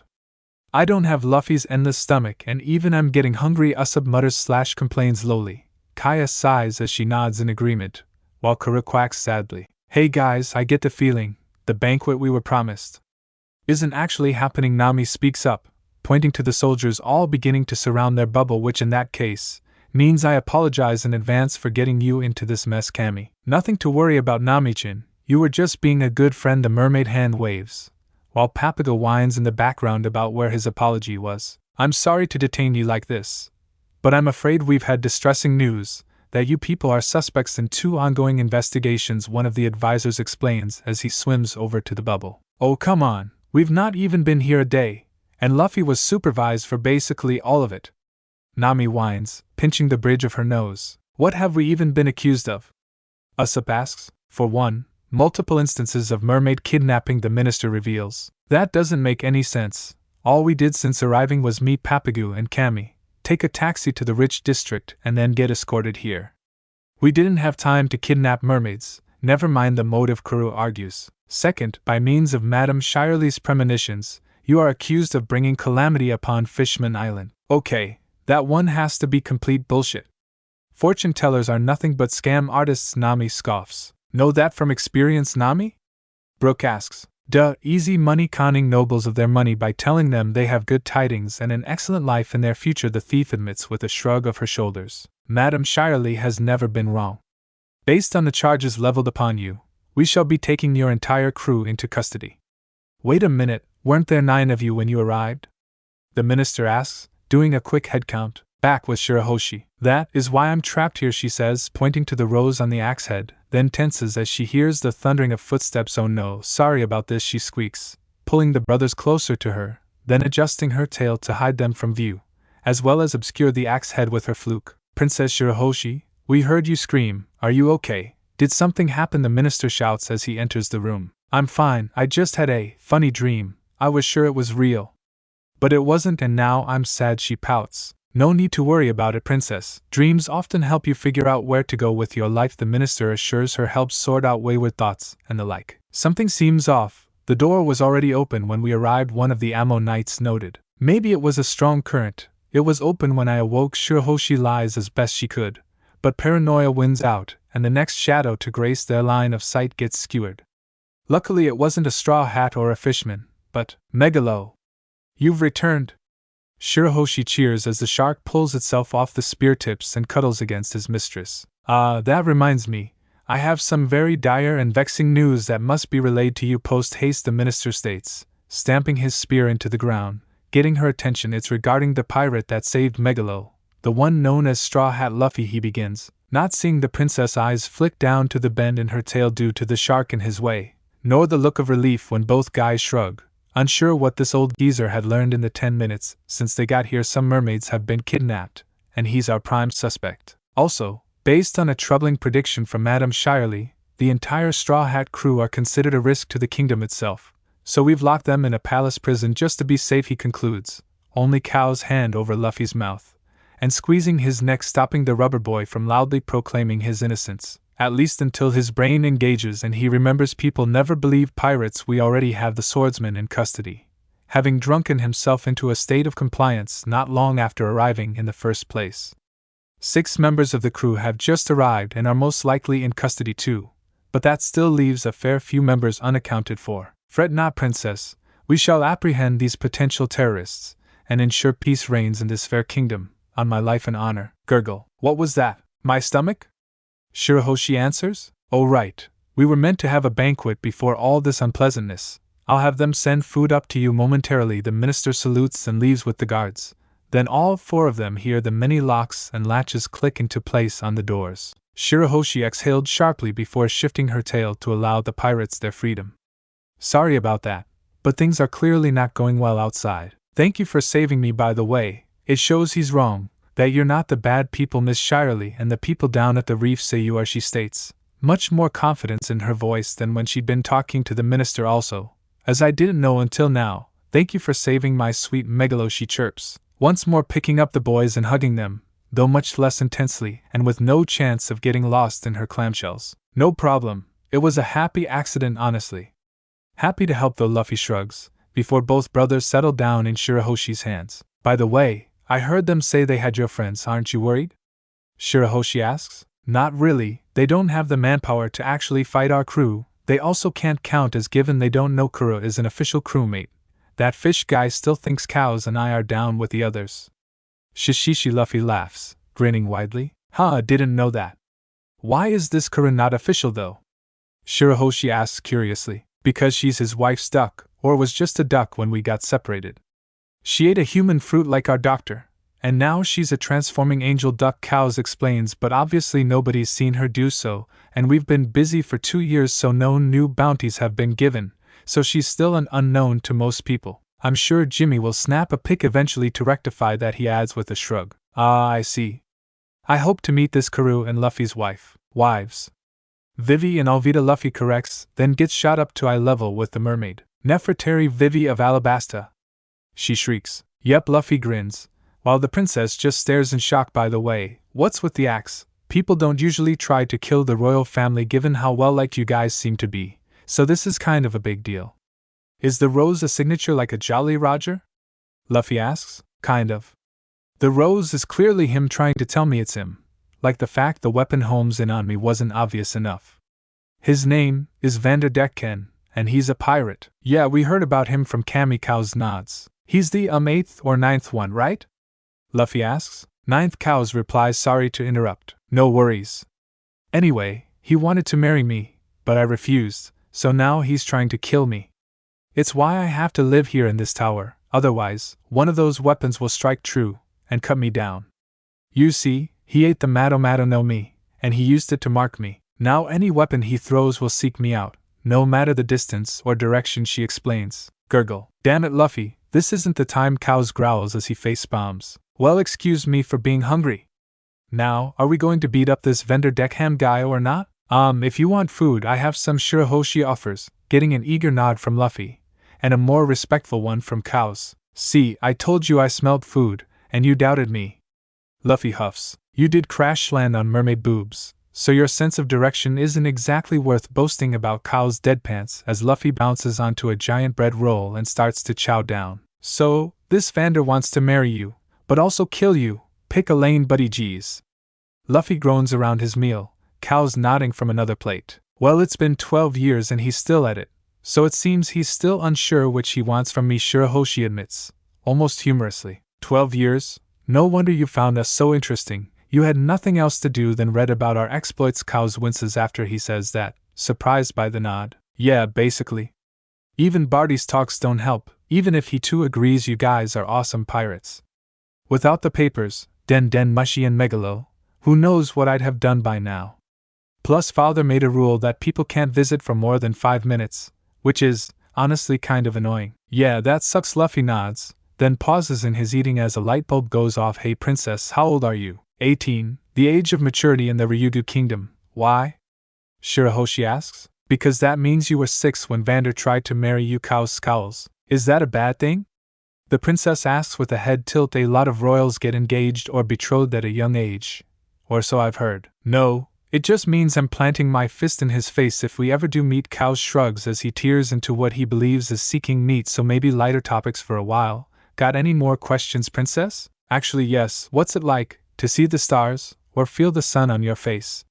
Shirahoshi asks with a faraway smile. Oh, and I bet you've seen all kinds of animals and flowers too, right? It's hard to really describe the sun and the stars. There's something that's always been there all our lives, it just is. It's like asking you what it's like to live under the ocean. It's all you've ever known, so it's hard to put into words, Kao admits. It's neat, but not when it gets too hot or too cold. Loads of animals, like dinosaurs and a hiking bear. Nami grows tangerines on the ship, and I think Usopp uses some of the garden space for plants to make his stars. Luffy answers her as bluntly as always between mouthfuls of food. What about the green place? I think it's called a forest.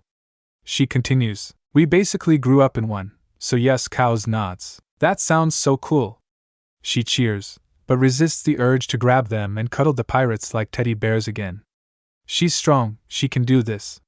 Hopefully. Hey, since you want to see the outside so much, why don't we give you a peek? Luffy grins. Now he's finally full, for now at least. Luffy Cows hisses, even without Haki knowing this wasn't going to end well, though can't resist how cute Shirahoshi looks as her eyes sparkle and her tail perks up like an excited puppy. You mean it? That would be great. Nobody's ever offered to show me the outside before. If you weren't already my favorite outsiders, this would make you for sure. She cheers, swaying and jiggling as she celebrates. Okay. Calm down already, geez. First, we need to break the door down, and then we need to get out of the palace, Luffy declares, and as the gravity of the situation Shirahoshi begins to get doubts. Outside, where he is, she mutters, arms crossed over her chest. Yeah, and if he throws something else, I'll break it or Cows will eat it with his mystery slime, Luffy argues, ignoring the punch to the back of the head, as it was clear his brother agreed, but as usual his wording or method needed much to be desired. Oh well. Plus the look on Shirahoshi's face showed it worked as intended regardless of tact. Back with the others. If I didn't know how intense your training was, I wouldn't believe what I'm seeing. Chuan Kuro honks as she watches the rest of the crew actually take out Fishman soldiers with little trouble, and given besides Brooke. The other three were OG Straw Hats from the East Blue and struggled to take out a single Fishman back in the day. The results were both frightening and impressive. Get a hold of yourself, it's just 4 humans. Nothing trained Fishmen should have to break a sweat to capture, the minister scolds. Please stop this, you'll be criminals if you continue to resist like this, Camie frets. We're already criminals, Camie. That's what being a pirate means after all, Kaya argues. Her syrup tendrils good for crowd control with these minor guards. Plus, and more importantly, they have no reason to lock us up. Ravings of a soothsayer and suspicion of kidnappings we weren't even present to commit. Paper thin at best, Brooke scoffs. They can't seriously think they can take us all on at once. Just how strong are these pirates? Was heard somewhere in the crowd. See, this is the prelude to the fallout Madame Shyarly foresaw. These pirates will bring about the end of our kingdom. The minister bellows. Then, like always, prophecies are self-fulfilling. All we were here to do was enjoy some good food, and then leave, but you attacked us, and we defended ourselves.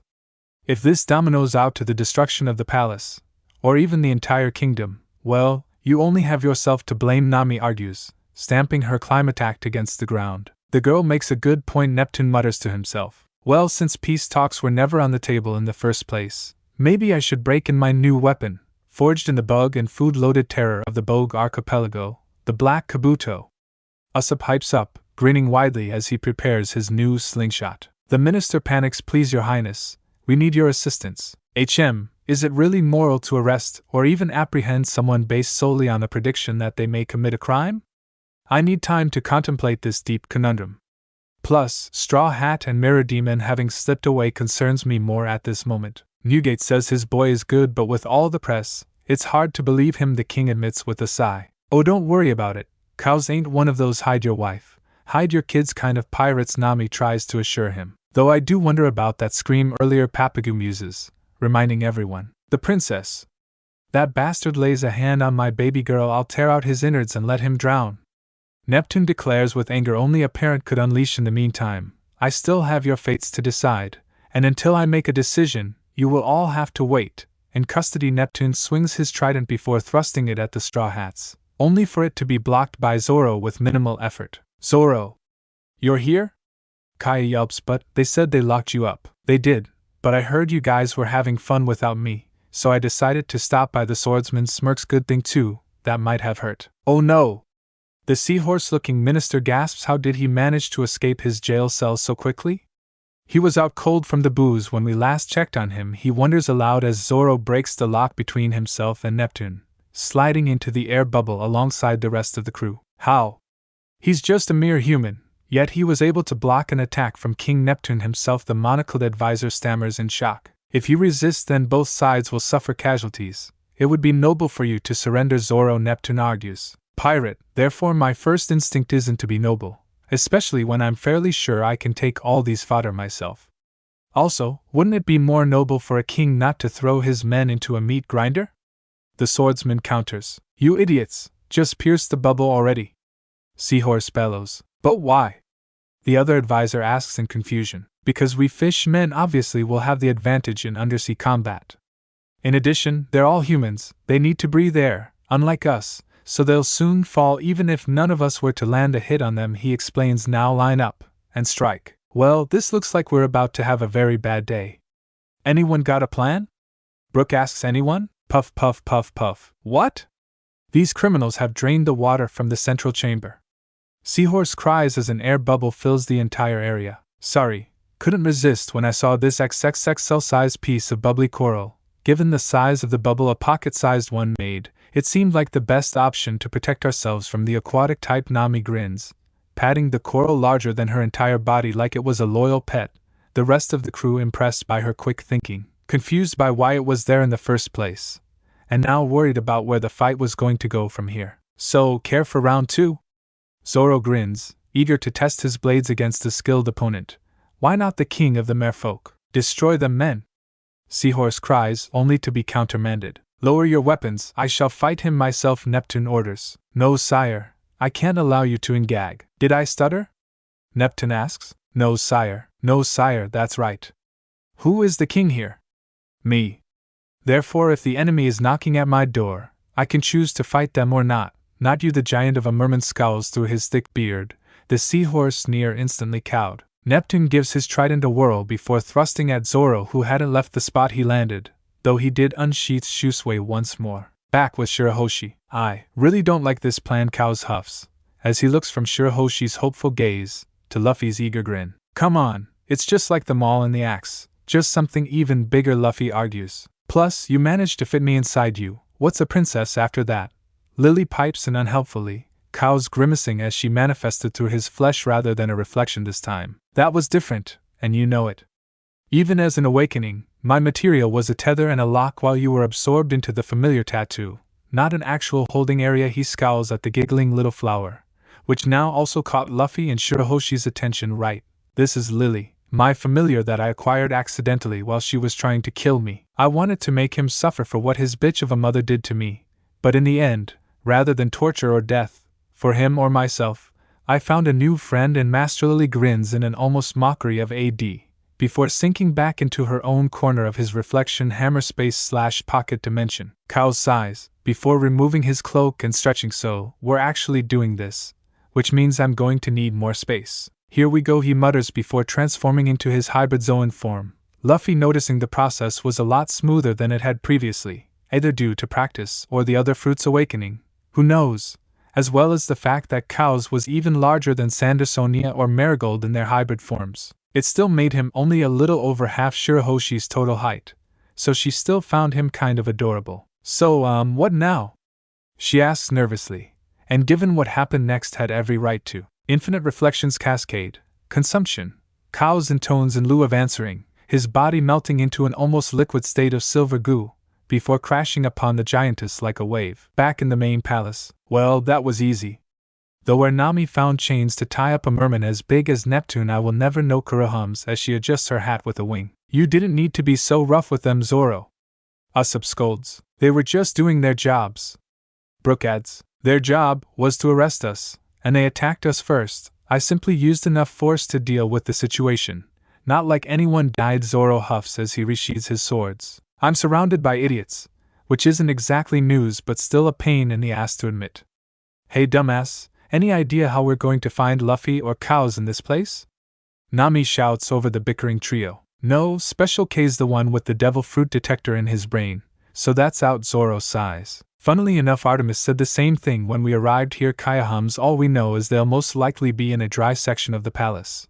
Double dipping seems to have increased Kao's sensitivity and weakness to water, she adds in a worried tone. And food, given he most likely followed Luffy to wherever they went rather than wandered off on his own. Usopp adds. Now he stops to think. Still a big ask, finding 2 people in an entire palace. Karu sighs and drops her head. Hey, you criminals! It's only a matter of time before Neptune's sons Fukiboshi, Riboshi, and Manboshi return, and once they do, you'll all be sorry. Left Minister bellows/threatens. So, you're saying we're already screwed, so we should just kill everyone? Zoro summarizes, slamming his fist into his palm. No, you idiot! Nami screams, punching him in the back of the head. Did Cows leave his murder boners with you when he left or something? That doesn't even make sense. Usopp whines and pinches the bridge of his nose. How about we just find everyone, locate the Sunny, and leave? Kaya suggests, fingers twitching as she frets. Simple plan.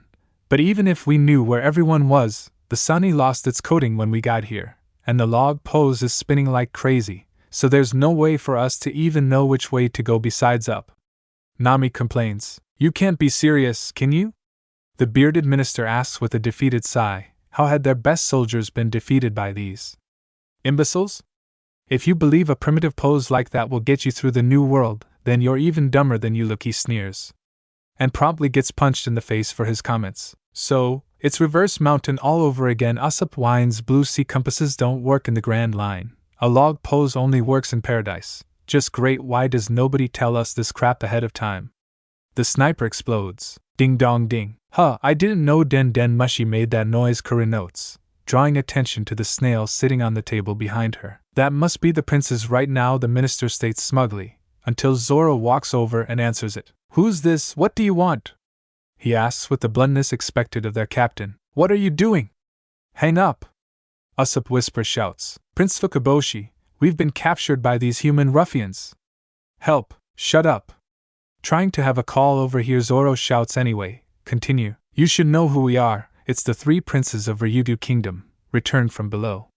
Who am I speaking to? Fukiboshi asks over the snail. Open the gate and grant us passage. That is an order from the heir of the kingdom. You ain't my king, so I don't really care about your threats, Zoro responds, to the annoyance of basically everyone in the room, the Ammo Knights pleading for rescue while Camie and Papago ask to be tied up so they don't get blamed for the Straw Hats' antics. So tell me, as you a member of the Straw Hat Pirates? Fukiboshi inquires. You are correct, my son. The man you're speaking to is their swordsman, pirate hunter Zolo. Neptune answers. Zoro, that was father. Is he okay? Fukiboshi asks sharply. He's alive, threw his back out when he tried to attack me. But other than that he's fine, Zoro answers, not seeing a reason not to. Though on the other hand though, if you want everyone to keep breathing you'll have to run some errands for us. As from the sound of things you want us out of here just as much as we do. First, we need you to find our ship, the Sunny, and put a new coating on it. And I do mean find, as we don't know where she went when we hit Fishman Island. While you're at it, rounding up the rest of our crew would help us to leave even sooner. We're missing a blonde ninja and a guy who wears shades indoors, a robot guy, a red-haired barefoot artist, a gloomy lady with a toddler in her arms, a blonde gremlin of a pervert, a tanuki, a woman carrying a hammer someone her size shouldn't physically be able to lift, and Princess Vivi of Alabasta. Thank you, Zoro demands. And 1,000,000 berries in unmarked bills, Nami suggests, getting lightly head slapped by Kaya and Karu. Fukiboshi's sigh is heard even through the snail. Fine, I accept your conditions. As long as you promise no harm will come to my father while I perform these tasks and arrange for your crew to smoothly leave Fishman Island. I ain't gonna do anything to him. As long as he doesn't start trying to escape or anything, he won't even have rope burn. Oh wait, he's the one wrapped in chains. Can you even get chain burn? The swordsman thinks aloud.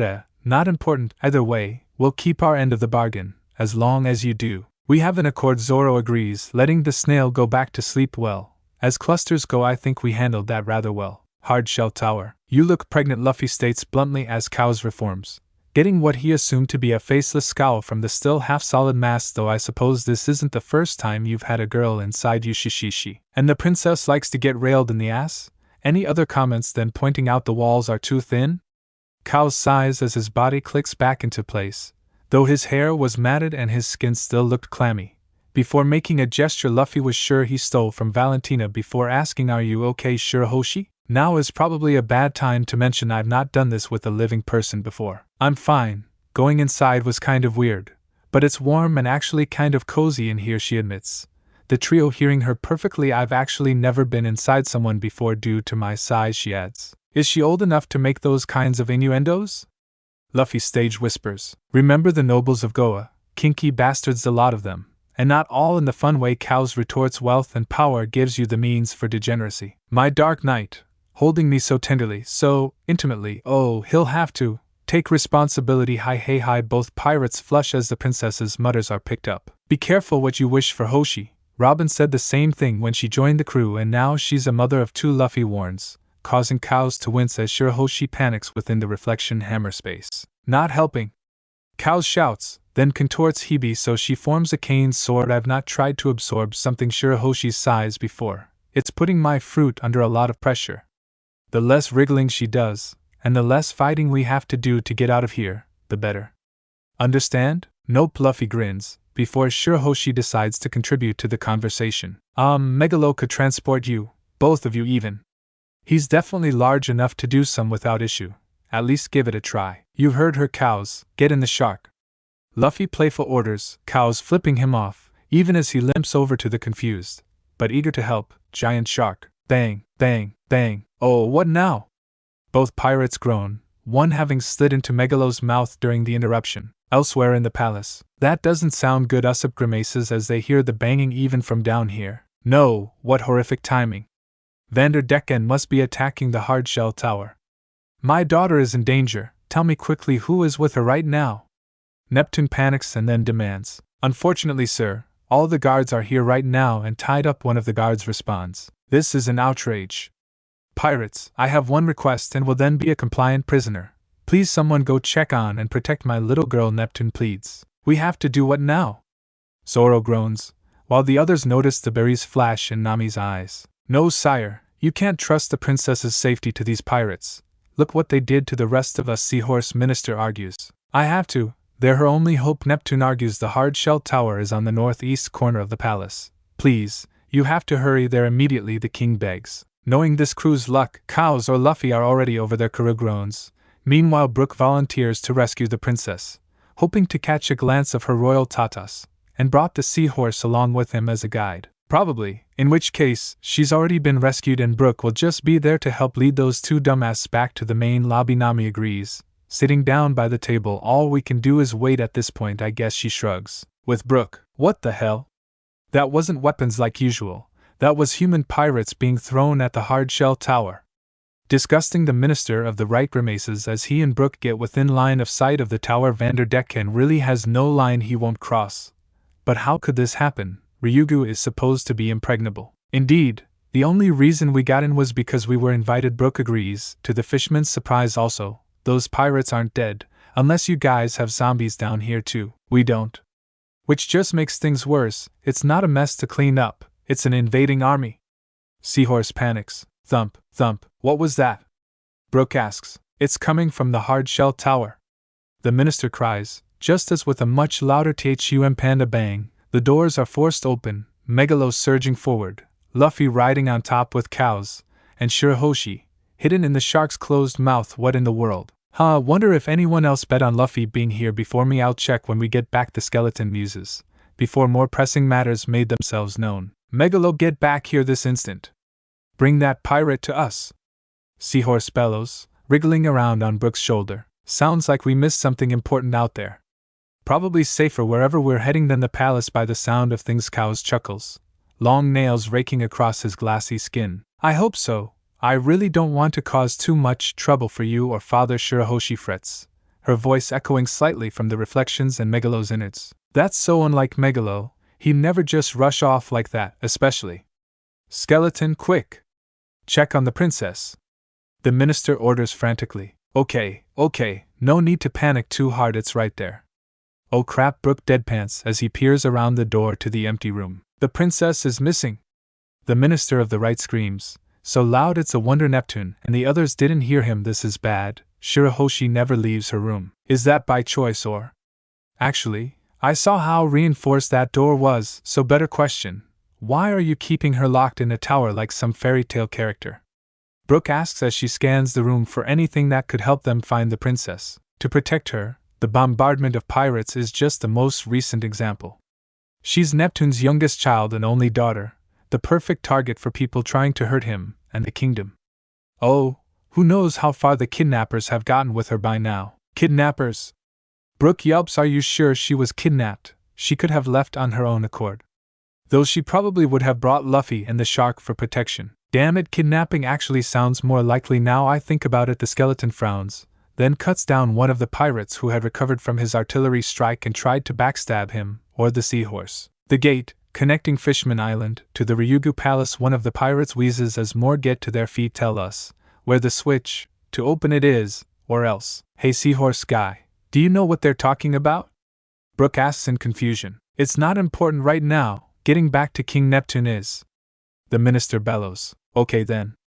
Though if you're worried about these guys hurting the king, you do remember the rest of the crew that are here. Besides Luffy and Cows are all in that same room, right? Brooke asks. We didn't want to do this, but we have no choice. Another one of the intruders pants. They said if we wanted to survive we had to follow their orders. Please, just tell us where it is. Another begged. Whose orders? Brooke asks, curious, but mostly wondering who their actual enemy is. It doesn't matter, just tell us where the gate switch is. Tell us! They shout, as the pirates mob Brooke and the seahorse Fishman. Luckily Brooke was able to cut down a few of them, and began running back the way they came. Slow down, we're injured. Hurry up, skeleton. The king must be alerted to this invasion. The minister of the right yells as Brooke scuttles. Please, we're begging you to bring us to that gate. The pirate at the front of the mob shouts. Hodi's gonna kill us all if we don't get it open. Another screams from further back, you have to. Down below. Ah, a lady's in danger. Coming beautiful. Sanji cries as he runs through the streets, Chopper sighing as he steps over the unconscious Ammonites to follow him. At least some things never change, the doctor grouses. There's a man covered in blood on the shore. He's from the Fishman district. What's he doing here? Someone call a doctor. Oh, I'm a doctor, Chopper pipes and making his way through the crowds to see his future patient. Wait, that's Hachi.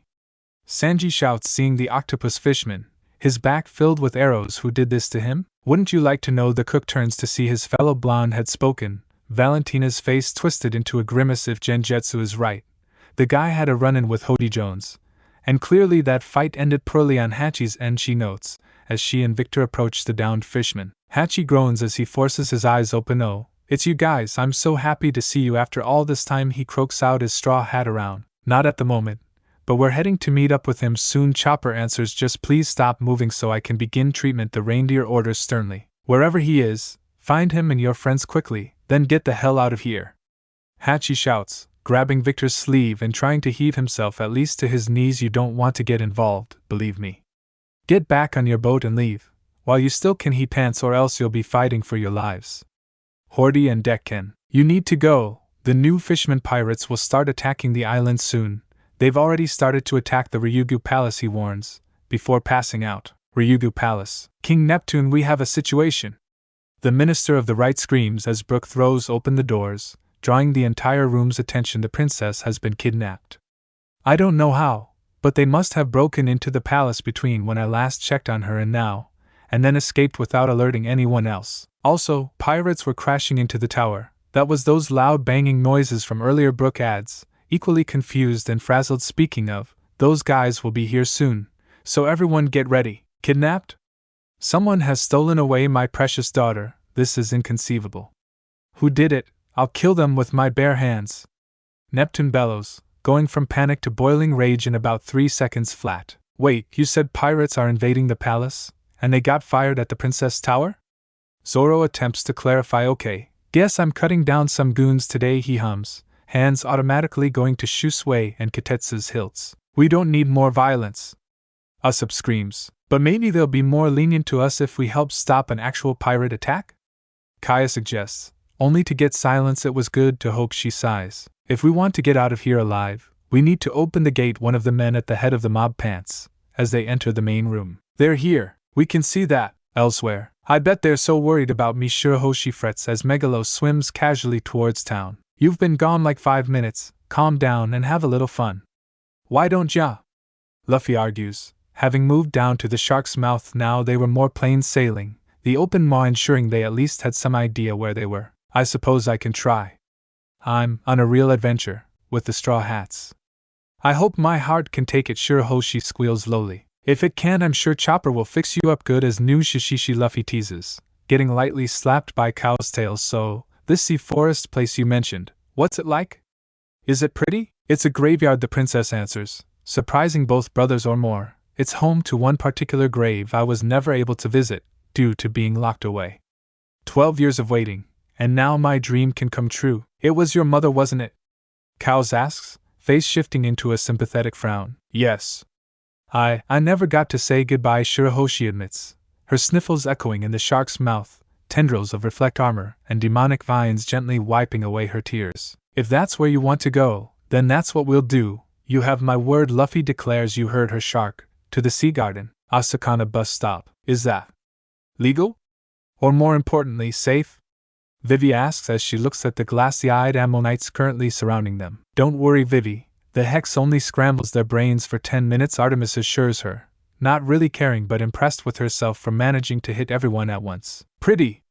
Medusa Jr. cheers, giggling from her place in Robin's arms. Yes, it was sweet. Your sister made a very pretty light show to save us from these gruff-looking fishmen, Robin coos, ruffling her hair. Though the part about psychics does concern me.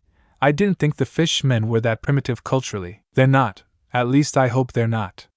If this Madame Shyarly is a powerful mystic, she might be able to peer into the void and glimpse the future. Apparently Auntie Shala can do the same with some herbs and scorpion venom, at least according to Sensei, though the accuracy and reliability does vary depending on the psychic the artist/sorceress defends. Robin clicks her tongue and smiles. You really do learn something new every day.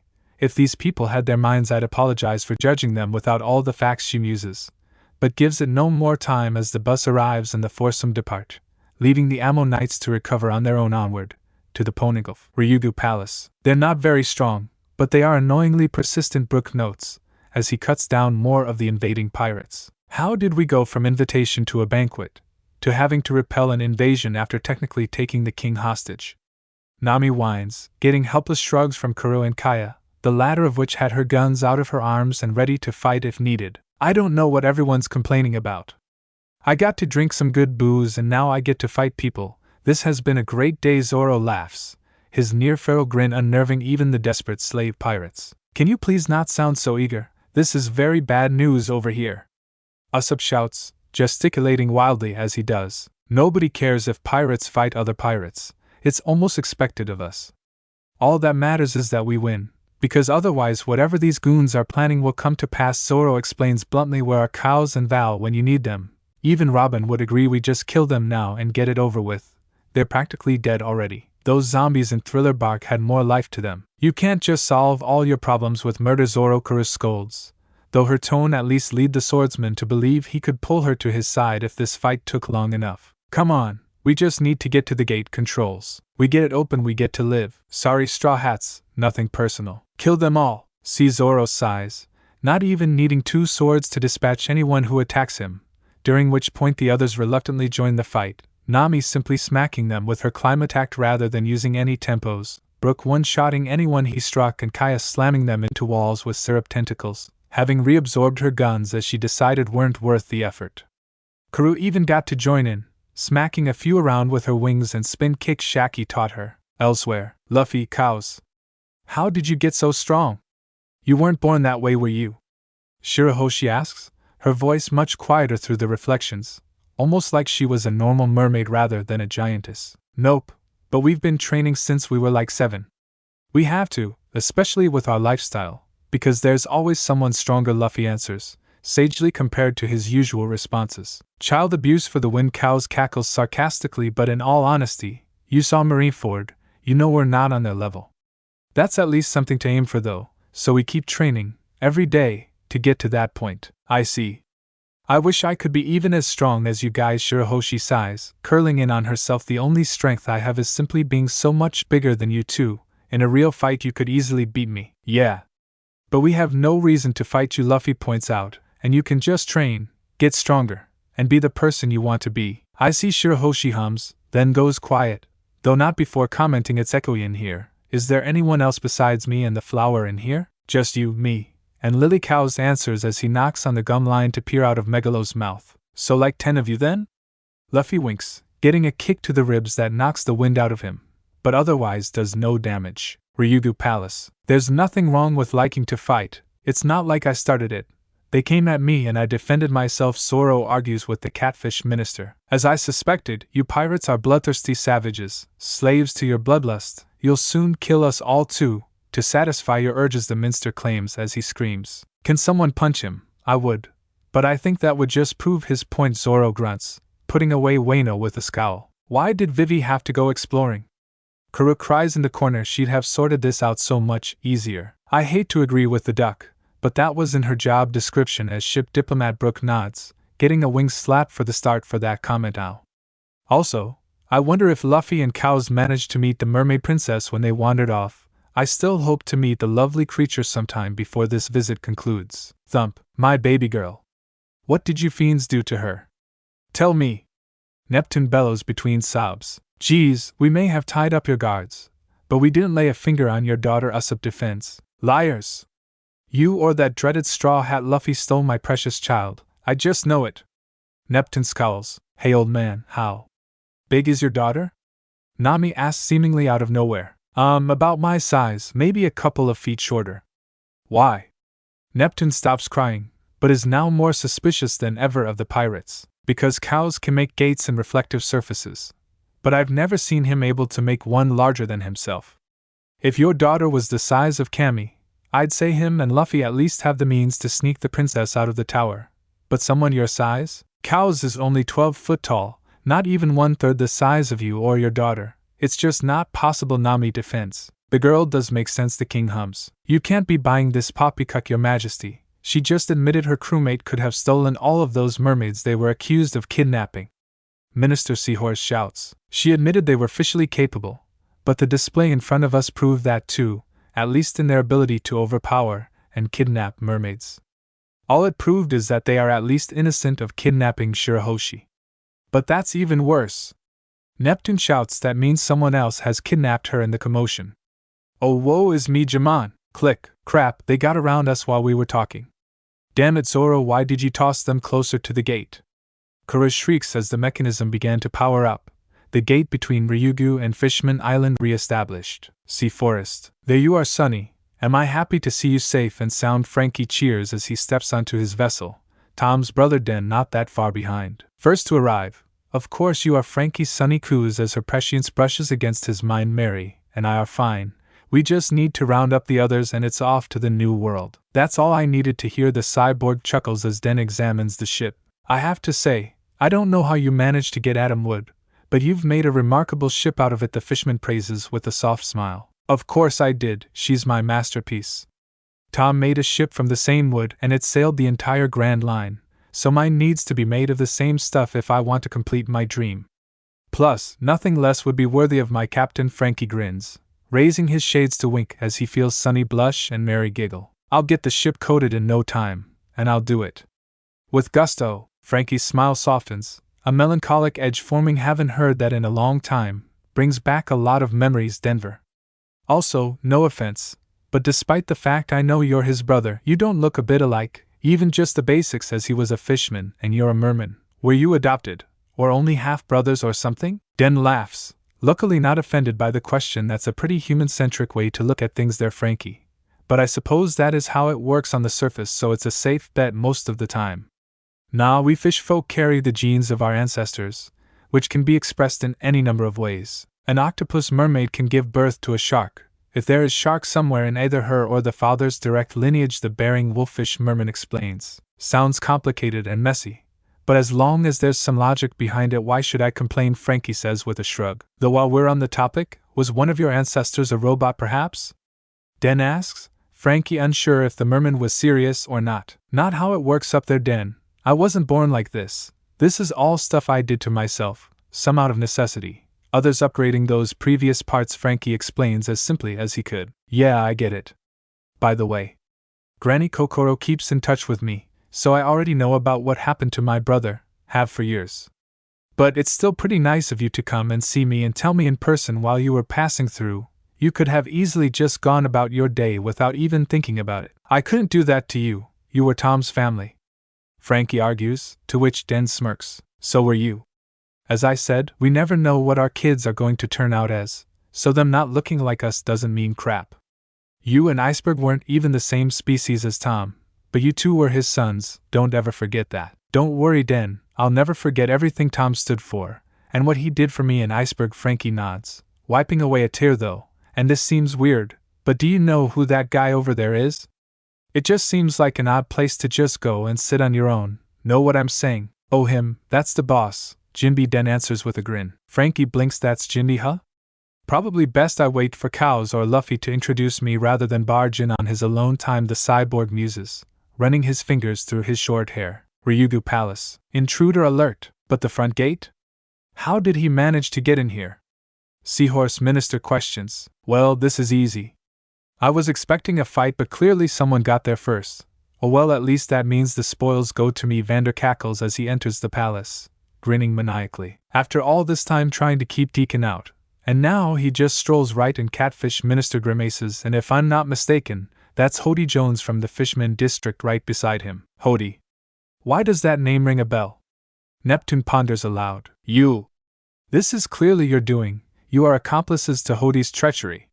The ministers accuse you let them in and are going to kill us all. Firstly, I neither know nor want to know any of the scary fishmen over there. Usopp argues. Secondly, we're only here because we were invited by the King. Kura adds something these guys couldn't have predicted. This place is getting an awful lot of uninvited guests. Hope these ones can actually fight. Zoro mutters in a tired and bored tone, hands resting on the hilt of his swords. Hey Straw Hats, give us our weapons back. We're going to need them as a fight is clearly about to break out. One of the guards pleads/argues. Vander Decken. Of course, it would be you, after all these years.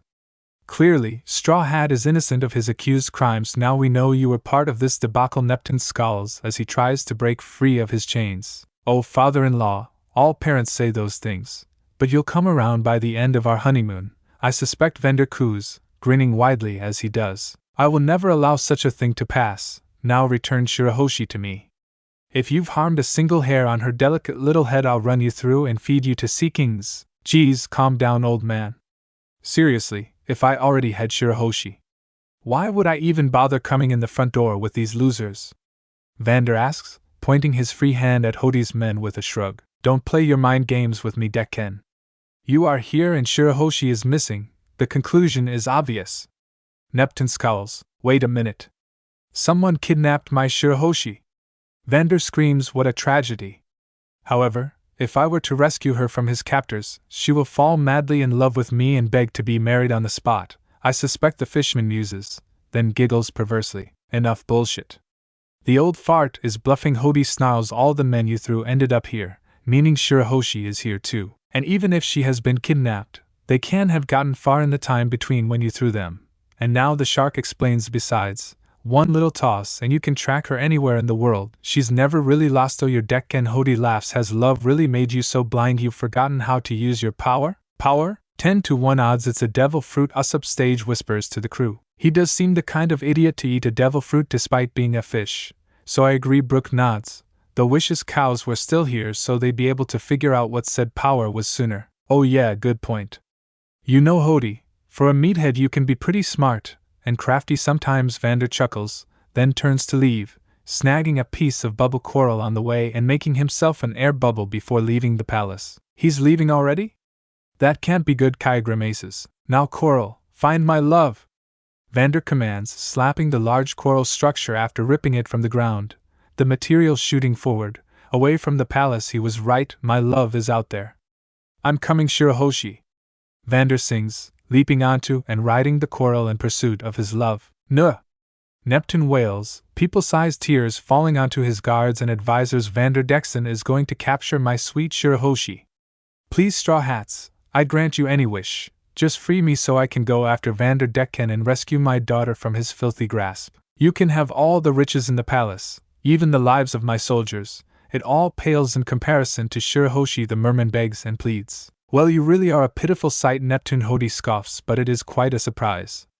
I was confident I could take the palace. But this, I never thought I'd get to deal with the Straw Hats at the same time. what a time to be alive, he cackles. He knows us, strange given how insular and up their own as these goons are, Nami thinks, then freezes, seeing a familiar tattoo on Hodi's left arm, Arlong's mark. Shit. That's why. Because we took down Arlong, just like that long-necked fish said when we first arrived. Now, I may have been part of the royal army, but it was never for pride or honor. I just wanted to learn combat skills, so I could turn this world upside down, and show the surface dwellers true Fishman's supremacy. Hodi declares arrogantly. Arlong had the power and vision, along with a fierce determination to suffocate the arrogance out of humanity. He was my greatest inspiration.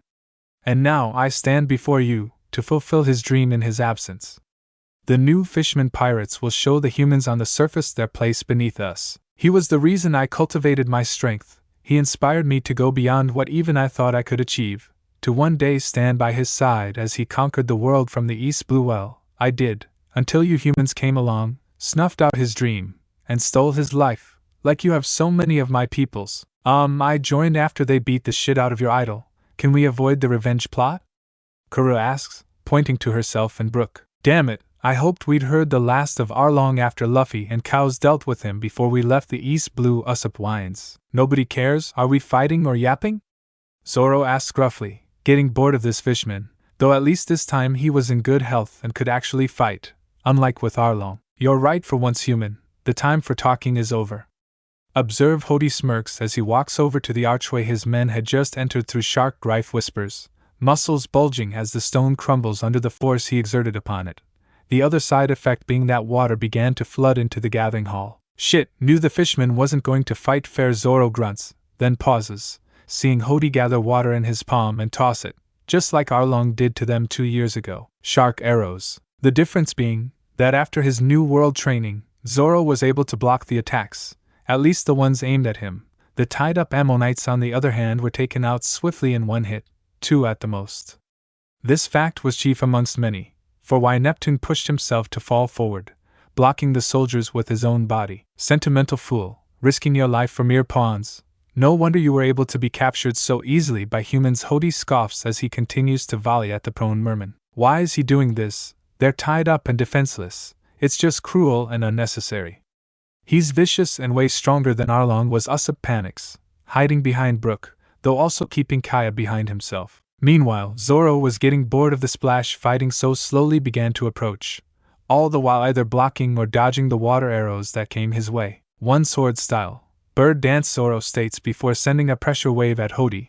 However, this is when the Great White decides to show how he and Arlong differ, using one of his men as a meat shield to take the blow rather than block, or even dodging the attack. Well, I didn't actually think this guy could get any worse, but if even his own men are meat to him, what can we do against him? Karu frets, trying to hide herself behind Neptune. Guys, untie the guards, ministers and Neptune. Zoro orders to the surprise of everyone. Negotiations failed the moment Hodi killed some of them. We promised we'd return everyone alive and well, and no, we can't, so there's no point in keeping them as hostages anymore. That's so honest. Maybe there is a sliver or honor inside this pirate after all, the catfish minister whispers in shock. Okay, between the 5 of us. And Nami's missing now too. For Goda's sake, what's with everyone today? Usopp screams in frustration. Before then, now 4 besides Zoro get to work cutting the soldiers loose. I recommend running now. Oh dear, this isn't going to work out for us for much longer. Brook groans, using his cane sword like a proper cane as the water begins to suck the life out of him. Karu and Kaya not doing much better. Please help the others get loose, the syrup girl asks, before latching onto Usopp's back and her eyelids droop closed. Come on men, get the others loose and take up arms. We must defend the king from these invaders. One of the Ammonites ordered once a decent amount of them had been freed by the Straw Hats. Don't let them do anything. Destroy Neptune's army and the Straw Hats. Kill them all. Hodi bellows, his men rushing forward as a mob of angry fishmen. Special attack, Green Star Reflegia. Usopp shouts as he unleashes a new attack, the ammo pellet skipping across the water surface before a large red flower pops out of it. Breath deep, boys, he chuckles as the noxious fumes begin to affect the new Fishman pirates. Clang. Hey old guy, do me a favor and get them out of here, Zoro asks as he cuts Neptune free, his head towards Usopp, Brooke, Karu and Kaya, 3 out of 4 of whom were woozy and semi-conscious due to their devil fruit powers. Neptune stares down at him in confusion. And how will you get away? We won't, not with Shark Boy on our asses, Zoro responds before diving down to hold him off, glaring at the shark with his one good eye. This is a revolution, and you're in the way, Hodi sneers. Sonny, so this is where you drifted off to. Robin chuckles as a familiar ship enters their line of sight. At least she appears undamaged. Vivi sighs in relief, and we're not the first ones here either. Robin! Vivi! Artemis! Kiddo! Frankie shouts from the deck of the Sunny, the Fishman beside him confused but still gave the girls a friendly wave. You guys finish your little detour? Almost, just one last stop on the tour. Robin winks, Medusa Jr. waving up at them as their group venture into the forest. Wait a minute, outsiders aren't supposed to go in there. Den shouts over to her. Thanks, I'll keep that in mind, Robin responds, yelling over her shoulder, but continues walking without even breaking stride. Yeah, Robin can be like that sometimes, but she's an archaeologist. She's not going to damage or disturb anything, Frankie attempts to assure Den, which the merman accepts as the cyborg obviously knows his crew better than he does. Ryugu Palace. I'm actually a little impressed. You were the only one quick enough to dodge my arrows, but then again. You've seen that attack before, haven't you? Hodi taunts, hoping Zoro will react or respond in some way and end this fight with a drowning. I had a lot of respect for Arlong, even if he had the bad luck to be taken out by East Blue Hicks. But I've surpassed him, he boasts before lunging at Zoro repeatedly. Your skills are inconsequential here. No matter how strong or fast you humans are, nothing can defeat a Fishman in the sea, Hodi boasts even as Zoro blocks each strike of his trident, even managing to deflect and send the weapon flying away and into the wall. You won't be able to detect my arrows in the water, boy. Now die! Hodi shouts, cupping the water and shooting another volley as the dust settles. Three-sword style. Dragon Twister, Zoro thinks as he spins in the water, forming an artificial waterspout around himself, which in turn deflected all of Hodi's arrows. Oh, not bad. I guess this means I can let loose, Hodi boasts, as apparently he was holding back or not trying up to this point. Great. Zoro didn't care, besides the fact he knew he only had a limited amount of time before he ran out of air to kick this guy's fishy ass. Fishman Island. Don't worry, Hachi will have you feeling better in no time, Chopper assures the octopus man as he dresses the wounds and removes arrows, while Valentina assists with the small number of healing techniques she was able to use. You don't understand, you need to get out of here, Hachi repeats. Why did these humans have to be so difficult? Quit worrying about us, especially with how injured you are. We'll be fine. Now come on, focus on recovery, and let me treat these injuries, Chopper argues. Hey guys, there's an angry mob forming. Any idea why? Sanji asks, mostly as he'd been unconscious for most of the previous stuff. Oh, they think we kidnapped some mermaids, and are ironically being just as racist as they think we are in the process, Victor explains as simply as he could. Because they think we kidnapped the mermaids? That and that because we're humans, we don't see fishmen and merfolk as being on the same level as we are. Load of crap, honestly. Kisame's a fishman I'd call a friend to anyone's face. Even a celestial dragon, Valentina mutters through gritted teeth, as all their yelling and slurs were making it hard to concentrate on sealing up Hachi's wounds. Hey look, Sanji's awake and spry again. Everyone looks up to the cheerful yelling of Luffy, as he hovers in the air, waving from inside the jaws of a giant shark. Isn't that the shark the Kraken spat out? Victor asks, the shirt looking familiar to him. Did you find your friends, Luffy? Shirahoshi asks, Luffy turning around to answer, then frowning as he sees Cows wasn't looking too good. Drooping eyes and sallow skin, not to mention he looked drained and exhausted. Are you okay, Cows? He asks, getting a hand wave from the older pirate as he peers out to the rest of the crew. Just land the damn shark, he sighs deeply, bloodshot eyes scanning the clearing. Also be prepared to fight. I think an angry mob is forming. I'll be careful. Try land gently, okay, shark? Luffy nods and lightly slaps the upper jaw on Megalo, who makes a noise they assume was agreement before settling down in the water beside the coral. Luffy jumping out while Cows more so falls out. Hey guys. Oh, there you are, Hachi, he greets with a smile. Straw Hat, you need to leave, Hachi wheezes, eyes barely able to focus on Luffy. Did some asshole do this to you? Tell me who it was, I'll kick their asses. The rubber boy declares, rage building as he takes note of the condition of his friend. It was worse before you arrived. I'm no expert, but I can make do as a field medic, Valentina adds, her face set in a grimace. He won't tell us, he just keeps telling us to leave, like we can even do that without a ship or a pose, Sanji scoffs, before taking a drag of his cigarette. Least we could do while here is kill time by helping him deal with whoever hurt him. After all, the cook adds with a shrug. And time's up? Shit! Cows hisses before he melts into a puddle of silver sludge, startling everyone, merfolk and pirate alike, almost as much as the mermaid princess herself popping out of it like some kind of cannonball. Aoi. That wasn't supposed to happen, Shirahoshi mumbled, rubbing her bruised flank, then realizing everyone's eyes were on her squeaked and hid her face in her hands. Oh no, oh no, oh no, this is bad. Princess Shirahoshi. The citizens bellow in shock. Quick, someone shield Sanji's eyes.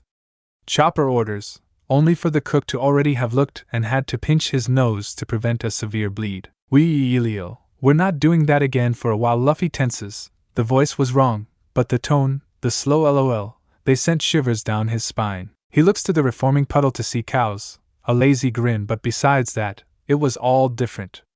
His hair was short, similar to that of Zoro, and a slightly lighter shade than usual, dressed in a dark purple suit and a black coat, as well as an almost dead look in his eyes as he stares at the growing mob of merfolk, most likely about to lynch them for kidnapping the princess. You look confused, Cows purrs, slowly rising to his feet, he forming a cane sword to keep him steady. That the strangest thought popped into Luffy's head, that his brother was taller, and to most people might actually look more imposing than the admiral's. Though maybe it was how closely his current outfit mirrored theirs that was the cause of that particular idle thought. Even an awakening has its limits, usually stamina, so there was no chance we'd be able to hold her indefinitely. It was always going to come apart like this. We were just lucky we were out in the open when it happened. Fair enough, and this? Luffy waves his hands in Cow's general direction, getting a rictus grin and a laugh. The primary is just as drained mentally as he was physically, so while he recharges, the rest of us are having a free-for-all. Benefit of our first fruit, it means the body can shift to show who's at the helm, so to speak. For the record, names for most of us are still up in the air, while we figure out what bits and pieces of cows we're made of. But I'm going by Justice for the moment. Bitter, but still Justice. Justice explains, looking unbothered by the clear issues taking place within his head. Explains the Admiral get up, and the drawl. Luffy mutters, the parallels to Kizaru out of the three really rubbing him the wrong way, cousin or not. Fair. Also, if that guy behind me gets any closer, I'm feeding him that broom, or just punting him and seeing what I hit. Understood? Justice asks, pointing to the Fishman, who thought he was being stealthy, despite the fact Shirahoshi was on Cow's left, and therefore anyone attacking him had to come from his right. Come on, men, they can't take us, Al. Ping. The response to the Fishman who said that was dropping to the ground like a puppet with its strings cut, a coin-size hole burned right through his skull, while Justice just smiled and pointed his fingers in the crowd's direction. Of course, this one has the laser beams. Luffy deadpans. Hey, isn't Justice supposed to be the not homicidal one? You're thinking of Azazel, he's the moral aspects of us. Besides, you've seen a buster call little brother, and we're there as Marineford. You know this is exactly what you'd expect from Justice, the alternate says with a laugh. Luffy pauses and frowns. I can't argue with that, but can I at least have a less homicidal sibling out here? We need to de-escalate, not kill everyone, he argues, getting a sigh from Justice. Fine, fine. No mayhem, ruler or abyss. Base is still recovering. Azazel isn't combat ready. I guess all we have left is Saria, he muses. Try not this up, Luffy, okay? He winks, then his features blur before, and at this point familiar Kuja takes his place. Hi, Luffy. Seems we had to take a slight detour on the way to showing Shirahoshi a good time, Yeah. And I think here comes another one, Luffy groans, pointing up above the angry mob, to where a giant piece of coral was flying toward them. Oh crap. Everyone hit the deck, it's Vander Decken. I've found you, princess. I suspect. Baha ho ho. Vander screams as the coral he was riding gets closer to the group. Come here, sweetie. Oh no. He found me. Shirahoshi begins to twitch and fret. Hey, if Hachi won't tell us who beat him up, can we fight this guy instead? Victor asks, getting an eager grin and a nod from his blonde companion. It's time for your answer, Shirahoshi. Yes or death? Vander shouts. If you truly wish to live, then you'll marry me. Okay, we're definitely kicking his ass now. Sanji scowls, his legs already starting to smolder, to Chopper's growing concern. As her eyes scan the clearing, they find just what she was looking for. To stand tall, wide are just not my type, she admits, internally wincing as she just completely failed that response, even if just in her own eyes. What? Decken screams, while all the other merfolk have similar yells of confusion. I think I know her type, Luffy sniggers, but he had more important things to worry about than that right now. You tramp. Who is your type then? How dare you string me along for 12 years, you big tit whore? If you refuse to love me, Shirahoshi, then I refuse to let you live another minute. I promise you love or death, and I'm a man of my word, Vander swears, hefting 2 more rose axes then tossing them right at the princess. At this point he probably could have killed her even without his aimbot of a devil fruit power. Luffy, Saria hisses. I know. Protect the princess. I'll handle the bastard, the rubber boy nods, activating Gear Tune while his first mate moves to intercept. You're not getting another chance to hurt Shirahoshi, Luffy declares, leaping up to his level, before smashing the coral he was riding with a kick. You brat, you were the one who kidnapped my Shirahoshi. This is a matter between her and me, don't interfere in matters of love. Vander shrieks, just before being ensnared by Luffy's legs. You won't get to throw anything else, I'll make sure of it. Luffy scowls, his eyes burning into Vander's soul. You'll need more than words to stop me, kid, you need the strength to back them up. Vander sneers, thinking this was just another human punk he could kill with a single touch. I fully intend to, Luffy retorts as he flips over, then slams Vander into the ground with a cry of gum gum jet hammer. Mirror gate. Hammer space, Saria yells, her cloak managing to neutralize one of axes, before having to block the other with her body. Damn it. Well, guess Gramps' training pays off sometimes, she scowls before with a tightening of her muscles the axe shatters in her grip, landing unsteadily but relatively unharmed, and that's a wrap. We should probably leave now though, while everyone else is focused on Vander, she suggests, getting a nod from the princess. I'm sure they'll be fine, Luffy agrees, having bounced back to the group. Hey guys, we'll meet up later. Kind of promised the princess I'd bring her to the sea forest, so I kind of have places to be. See ya, he grinned, before bouncing onto the shark. Having fun, Luffy? A voice coos, causing him to turn. Alvida. You're okay, but also why are you here?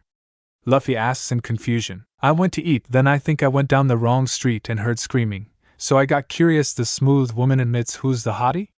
Cow's bag a new babe? She teases, winking up at a now furiously blushing Shirahoshi. Princess Shirahoshi of the Ryugu Kingdom, actually, Saria answers, her eyebrows knit as her hockey pings. And I don't think we're leaving just yet, I'm afraid, she says with a sigh. Begone, peasants! Vander shouts as he comes to, blowing away the civilians who'd tried to capture him. Watatsumi.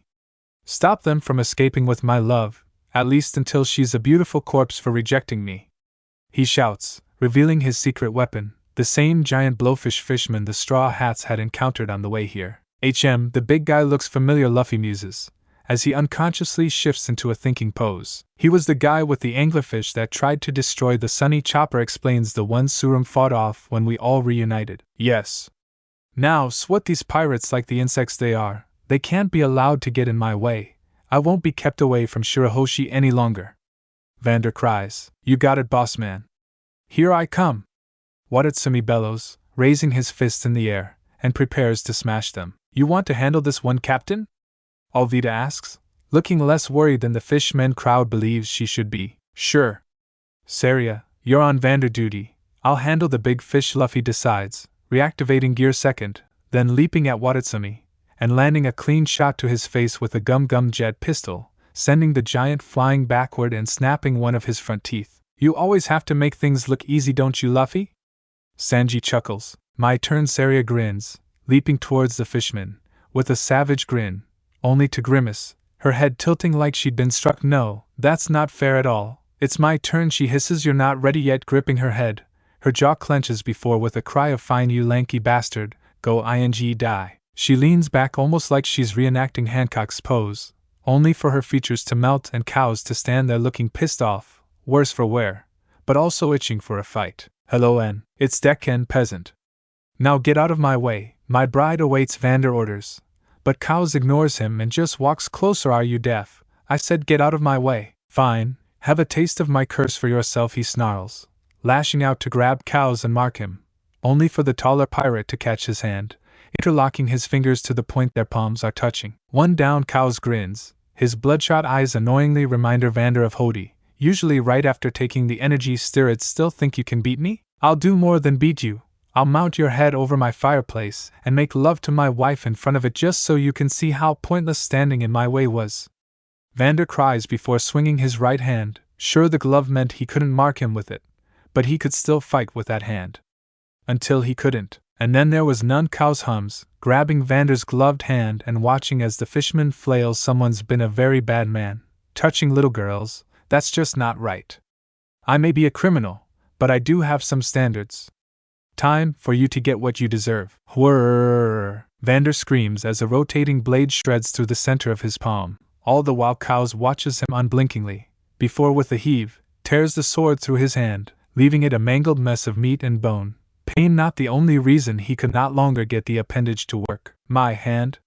My Mark Vander whimpers, then scowls. You ruined everything. Oh, I did a lot more than that, pedofish, but I'm on a time crunch, so I leave you with one parting gift. Cows winks, and Vander's face switches from anger to confusion. Even if just for a moment. Good news, the blade in your gut isn't poison. The wah. Vander begins, only to gasp as he's impaled in the gut. He looks down to see a short sword with a green feather/scaled hilt attached to Cows by a tether, just before the younger pirate rips it back out and kicks him into the nearest coral. By asshole, I've got places to be! The researcher shouts, before zipping away in a burst of sonito, joining the rest of the crew who had climbed onto Megalo, the shark now functioning as a boat as Cows was in no condition to transport Shirahoshi, or anyone else. Ryugu Palace. Boss! That girl and her mermaid friend have escaped the palace, one of Hodi's men relayed frantically. Who gives a shit? It's not like any of them are a threat to us. Once I deal with this bastard, I'll just have an old fool and his weakling entourage to kill. Easy picking, Hodi boasts before unleashing another barrage of shark arrows. Yuri getting weaker. Human, it's only a matter of time before I break through that pitiful defense of yours.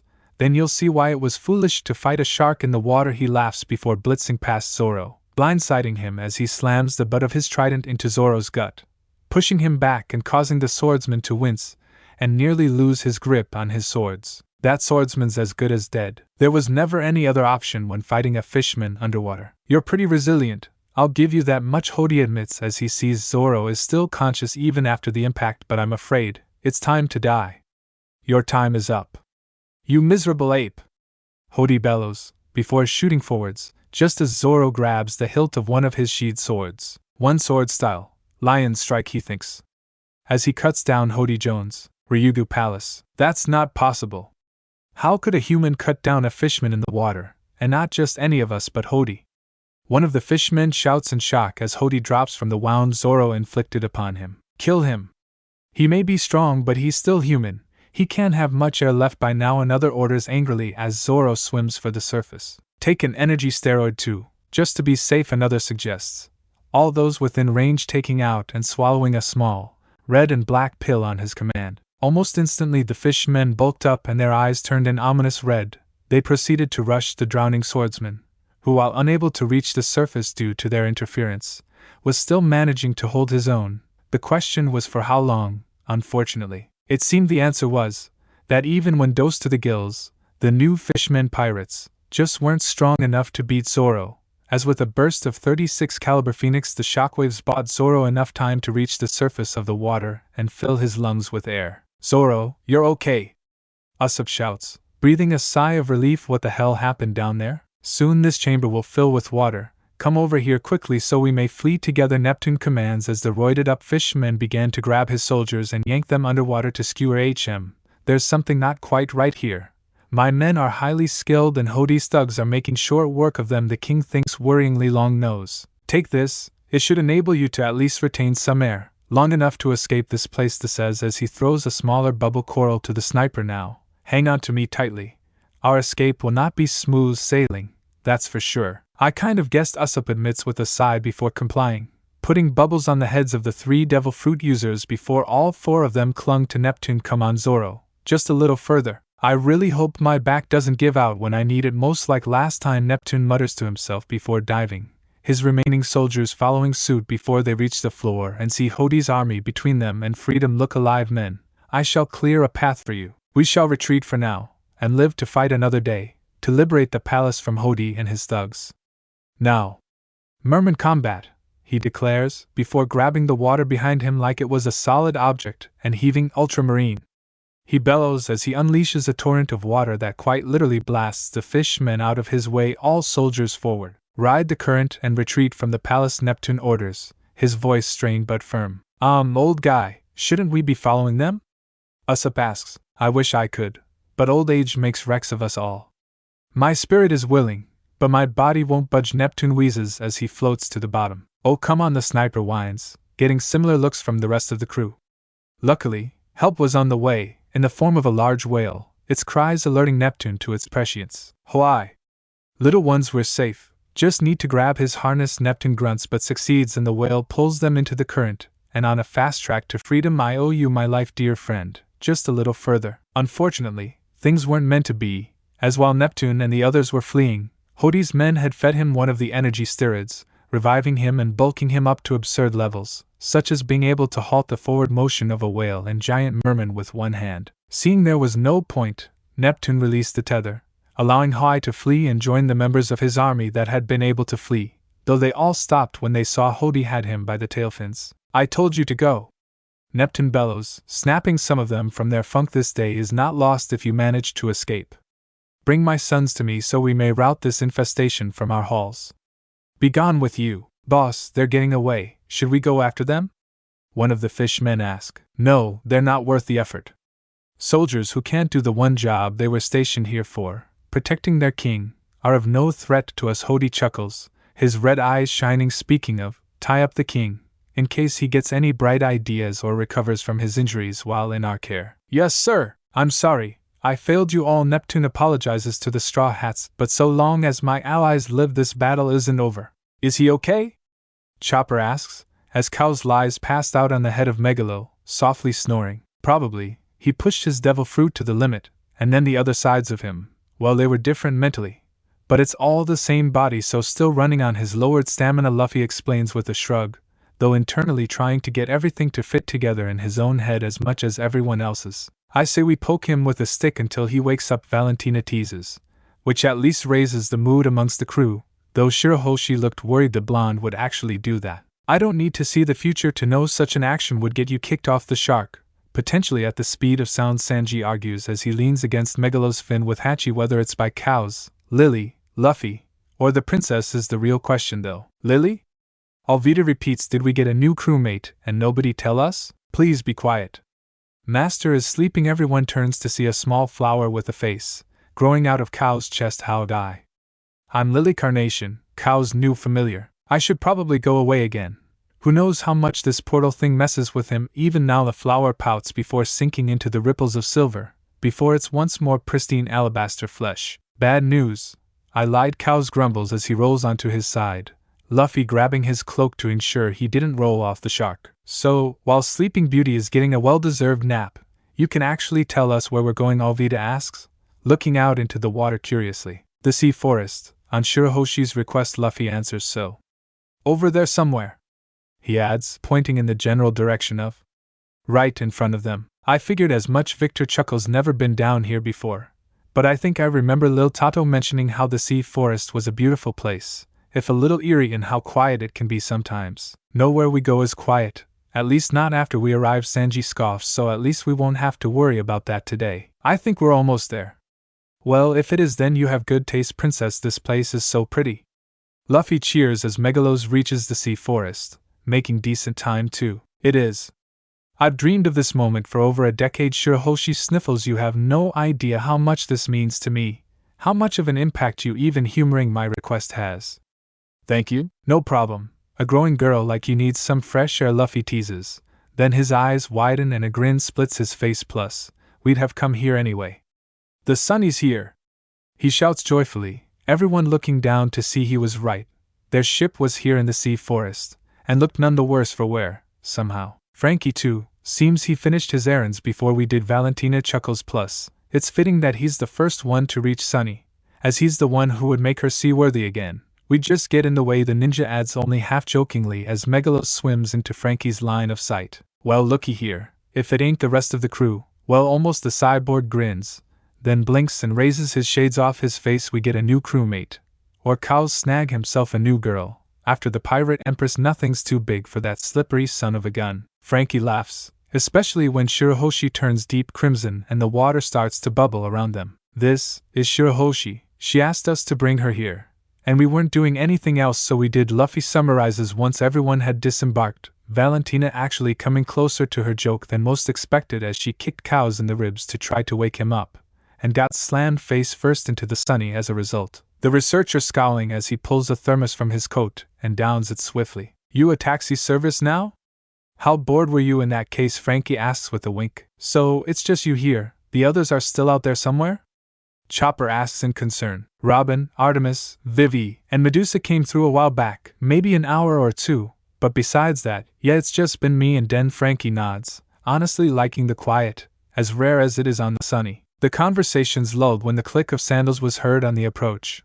Luffy turned, seeing that figure to be Jinbe, and smiles widely. Luffy, I'm glad to see you have arrived and are in good health. The whale shark Fishman greets warmly. I can tell even just by looking at you that you've gotten stronger. You and that brother of yours, he adds, trying to see if cows would be joining the conversation. The researcher giving a smile and a nod as the soup/tea starts working on his splitting headache, as well as quiet the other voices in his head. When I heard you weren't allowed in town, I thought finding you would be hard. Lucky those mermaids said you were looking for me too. Luffy grins. So, you aren't here because you got my message? Curious, Jinbe mutters. Oh, we did. Luffy's just forgot most of it. Cows admits with a tired shrug. Hello, Jinbe. It's been a long time. Shirahoshi waves meekly, wishing she could hide behind either cows or the Sunny right now. Indeed, it's lovely to see you growing into a beautiful.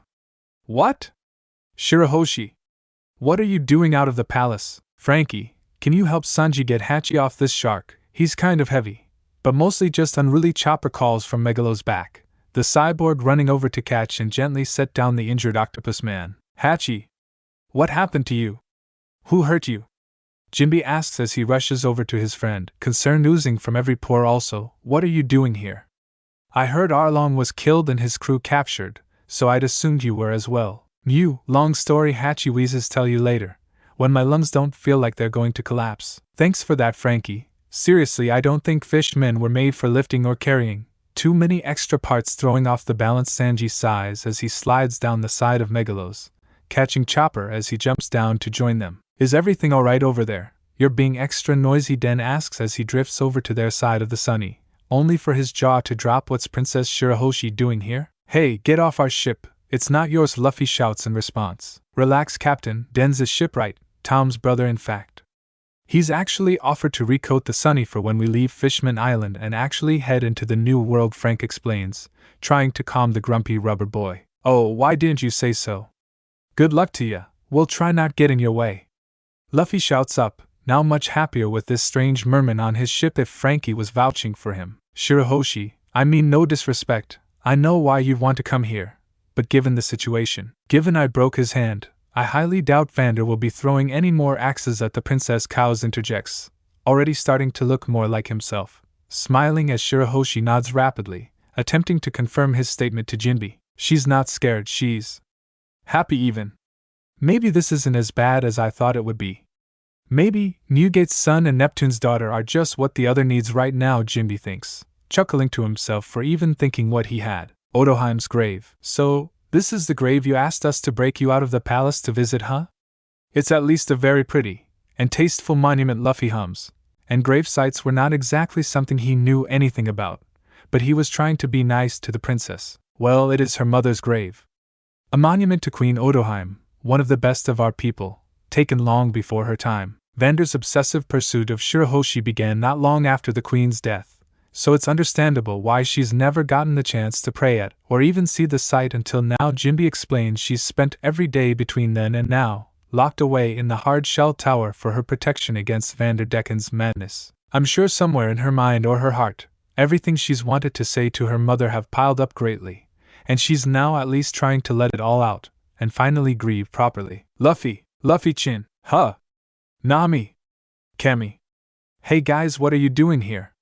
Luffy calls as he sees the mermaid and cat burglar both riding the bus to the sea forest. See, down there beside Luffy-chin, it's the boss, Camie explains to Nami as they reach their stop. Jinbe.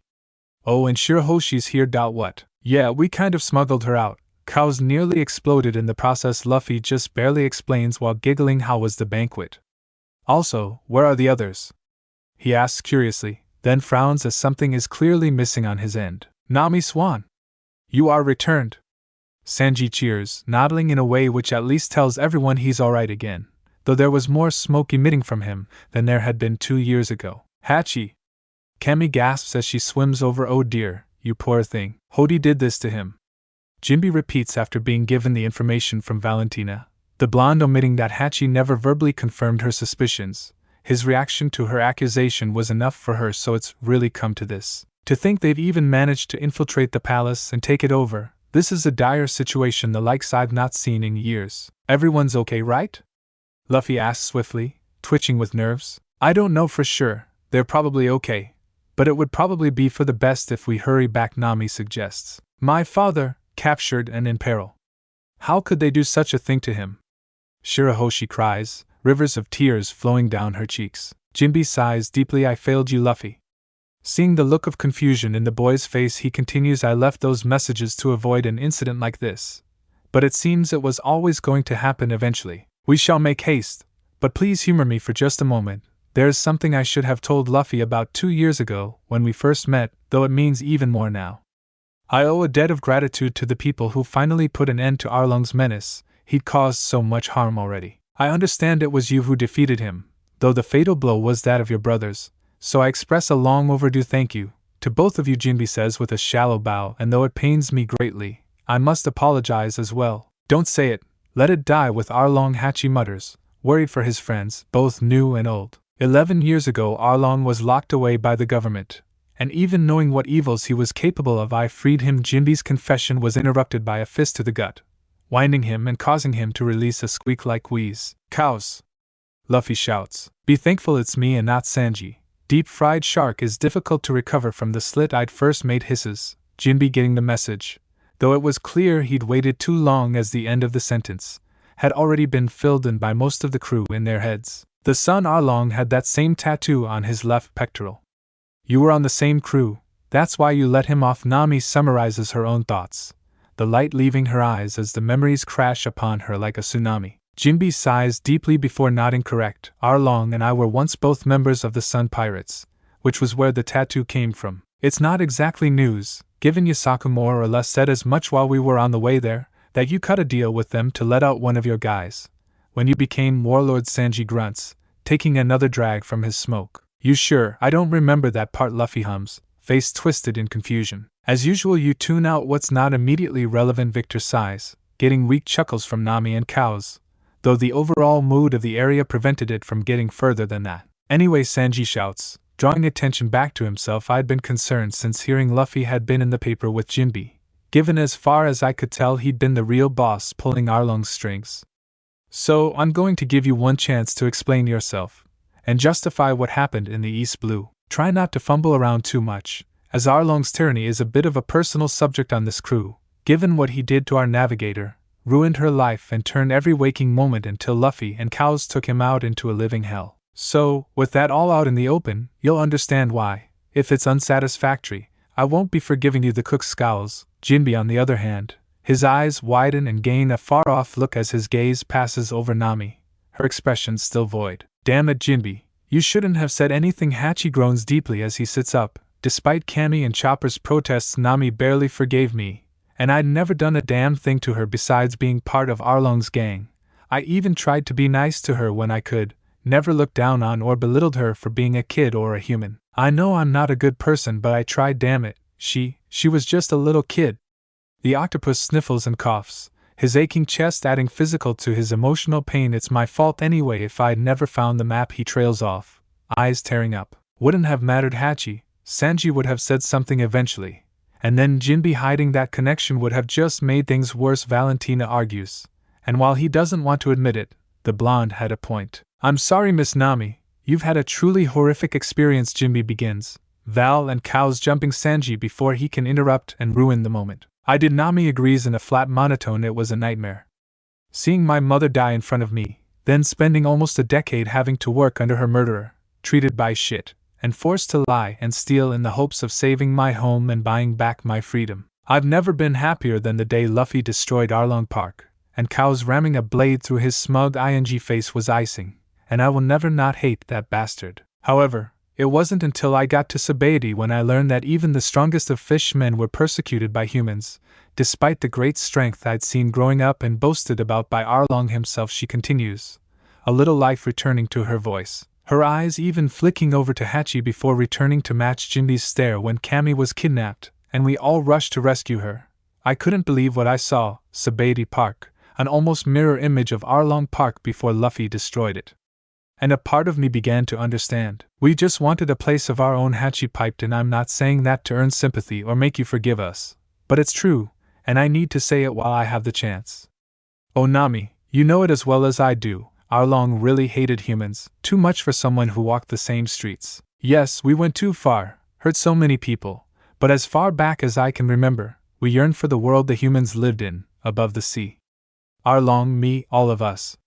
Our jealousy, it drove us to hurt people, innocent people like you and your village. He begins to hack and cough, at which point Camie, Chopper, and Victor forced him to lie back down before the doc began making more healing salve. I heard, my people we seen as little more than fish, way back when. 200 years ago, the Ryugu Kingdom became a member nation of the world government. They established friendly relations with humans, and their king was even allowed to participate in the World Summit, the Reverie.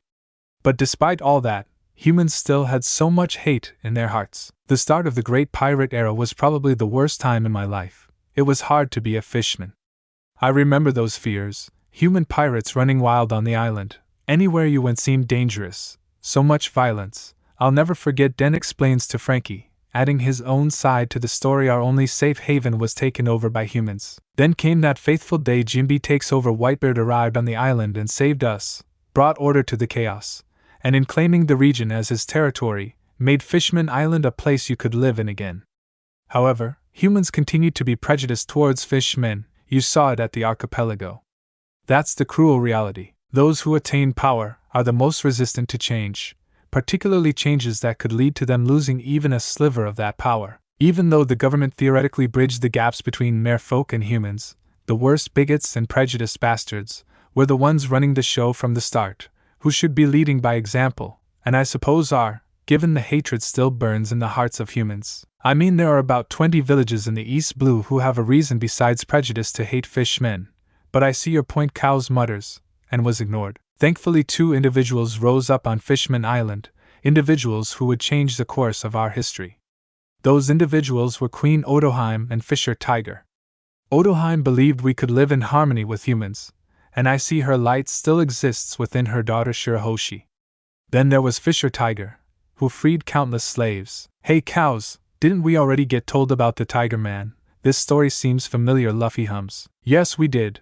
Hancock mentioned him while explaining her life, and why she was a stone-cold bitch when we first met her. Cows replies. Right, he saved them or something, then Rayleigh, Shacky, and the old lady helped get them back to Amazon. Lily Luffy nods, remembering the story, during which everyone stares in shock at the revelation before Jinbe reboots his brain enough to continue his own story. Fisher Tiger broke an unspoken law, entering the holy land of Mariejoa by himself, and freeing all the slaves he found, human or fishmen, all were let loose. He later went on to found the Sun Pirates, many of his crew being fishmen who were former slaves of the world nobles. Unfortunately, our actions were simply seen as fishmen piracy, making things much harder for Odoheim to broker peace. Much to my shame, our existence was a barrier to her efforts. Jinbe explains. Luffy, I'm going to tell you a tale from our history, one which regretfully paved the way for Arlong's ramage in the East Blue, albeit several years beyond it. I hope this can at least help bring us to an understanding. We're listening, not everyone cares, but we'll listen for now, Nami says, speaking for the group as it was her whose life had been affected by Arlong after all. Everyone found a spot to sit as they awaited Jinbe's story. Even Shirahoshi looked curious about what the former warlord had to say about Fisher Tiger and her mother. While not how they expected this story to begin, it did at least ease some of the tension in the air by Jinbe starting with a retelling of Odoheim interrupting a robbery and hostage situation, by bitch slapping the robber, as well as impressing some of the pirates by her level of observation hockey, dodging bullets with her eyes closed. Breaking her hand from a single slap, though, was kind of sad.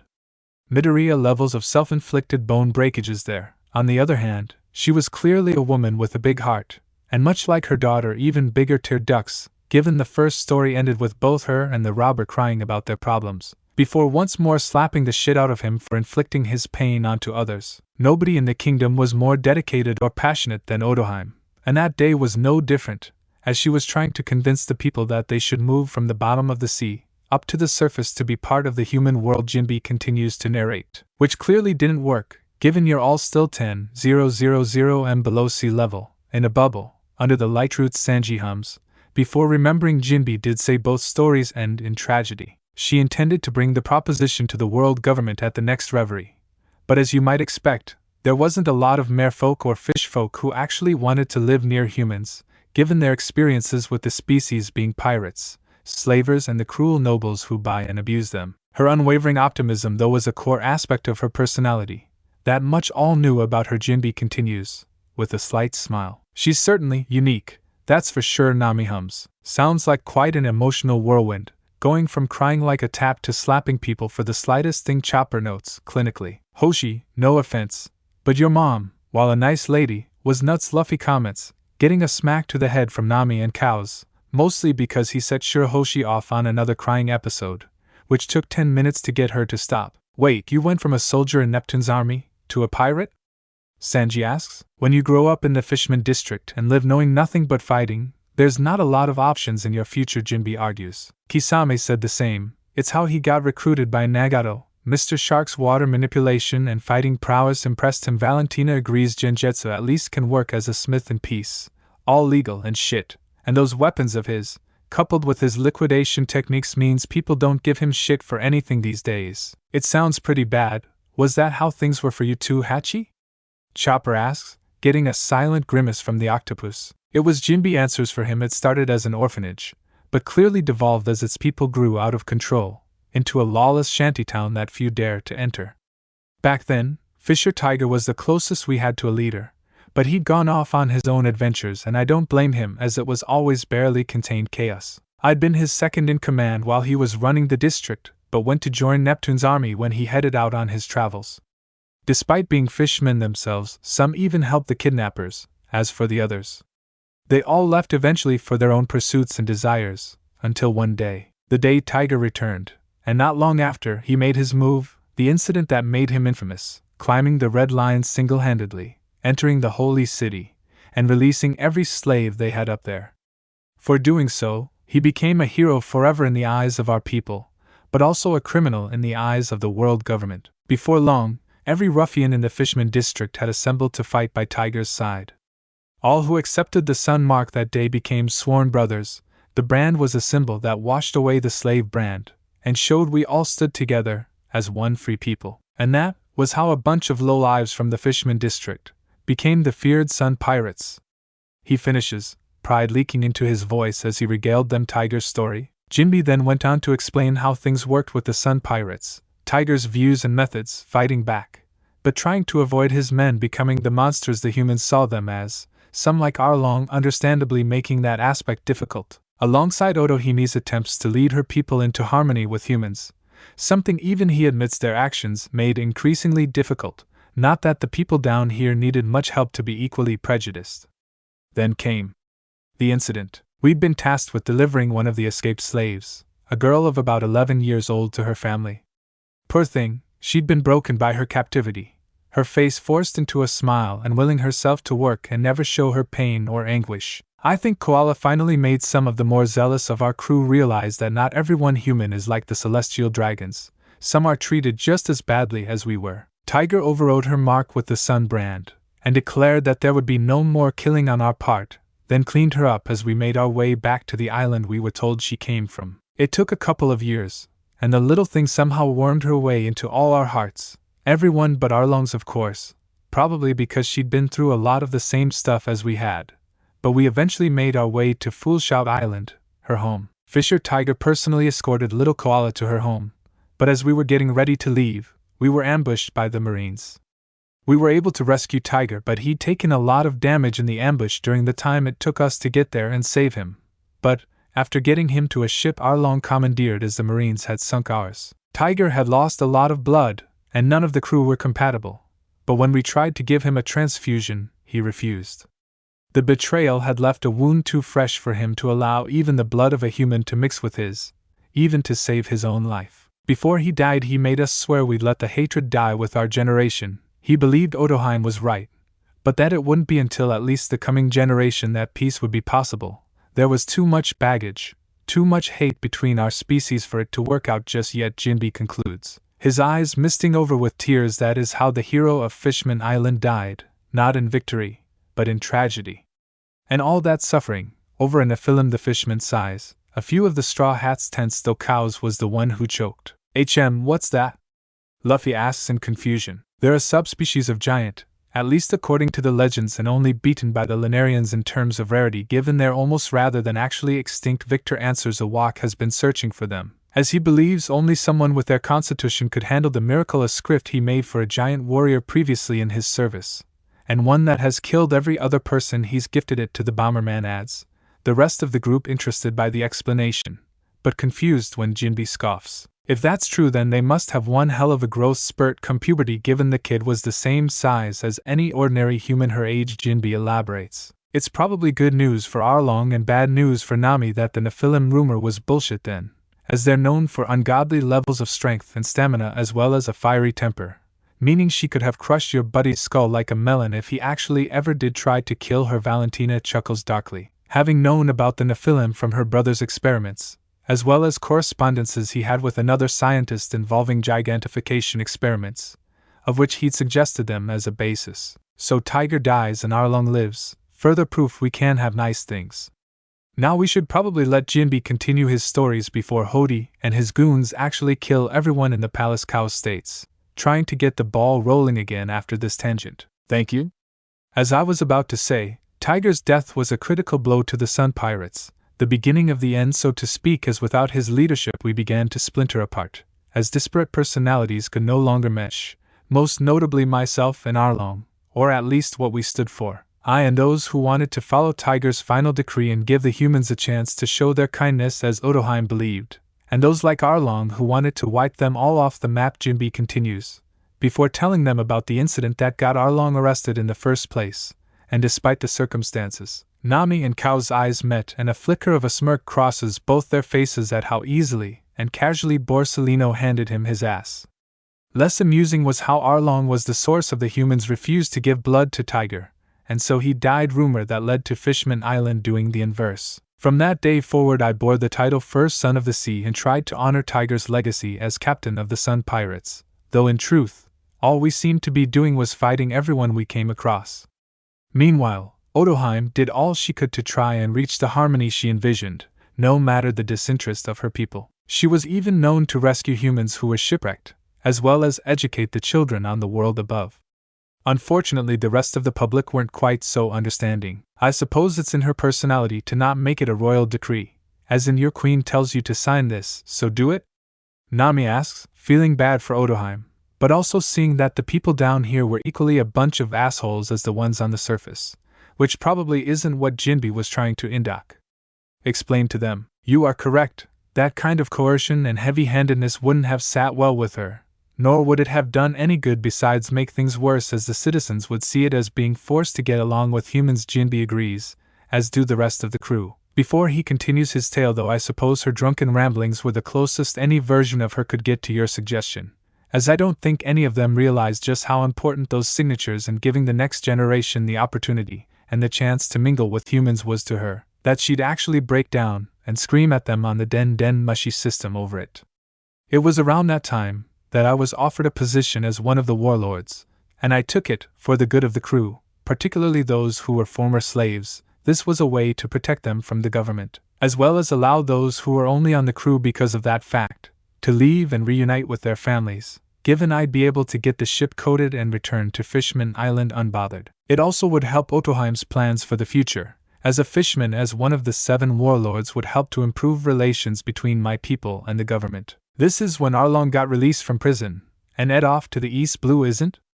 Alvida asks, as the timelines seem to line up in her head. Jinbe nods correct. Knowing what I do now, I should have just killed him when he planned to leave with his former crew, for spitting on Tiger's final wish.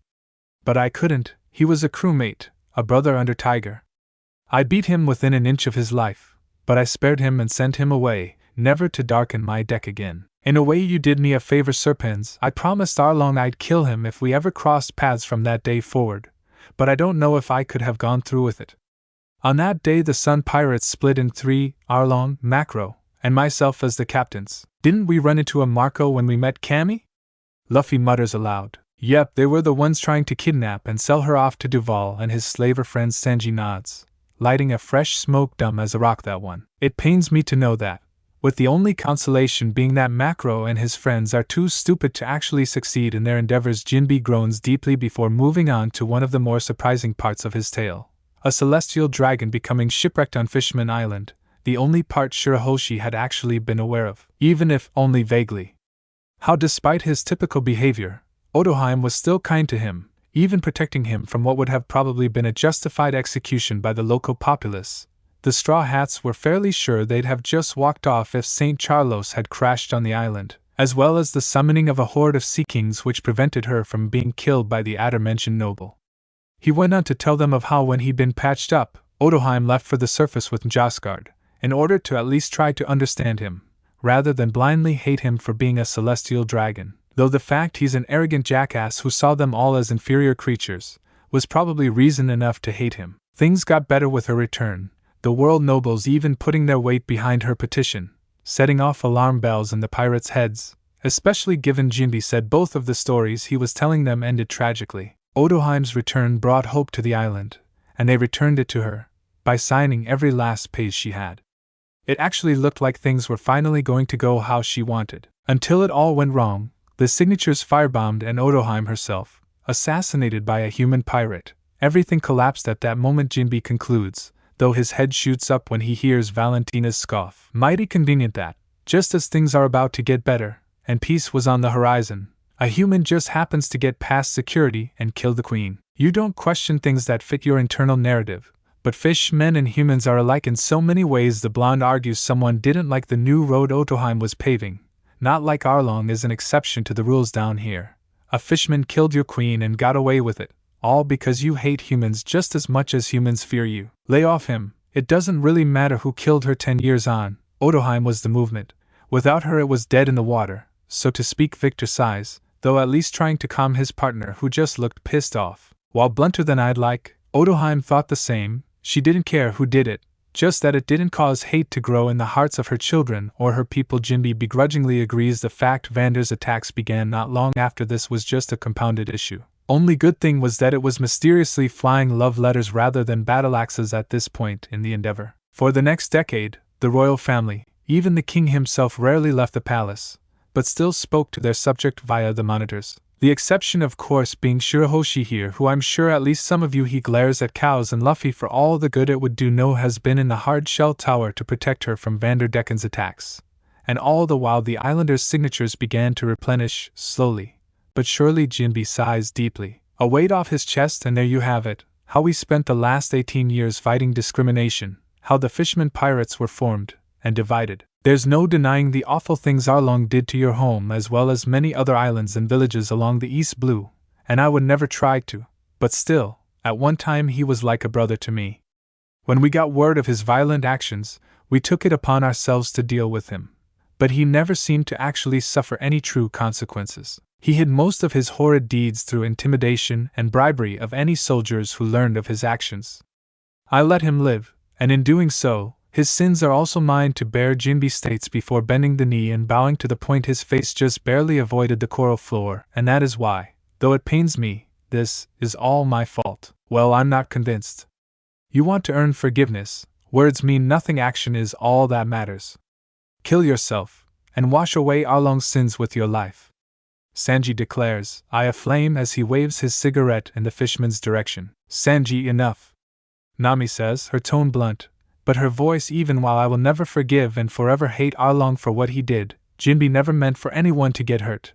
His only real crime was being unable to kill someone he saw as family, no matter how much of a vile person he was inside. I will accept any punishment of your choosing in order to repent for the pain my inaction caused you, Nami, Jinbe declares, still bowed over, awaiting her verdict. Then drop it, and forgive yourself, Nami answers, shocking everyone. Jinbe, most of all I'm relieved to know you're either the mastermind, nor do you prescribe to Arlong's views.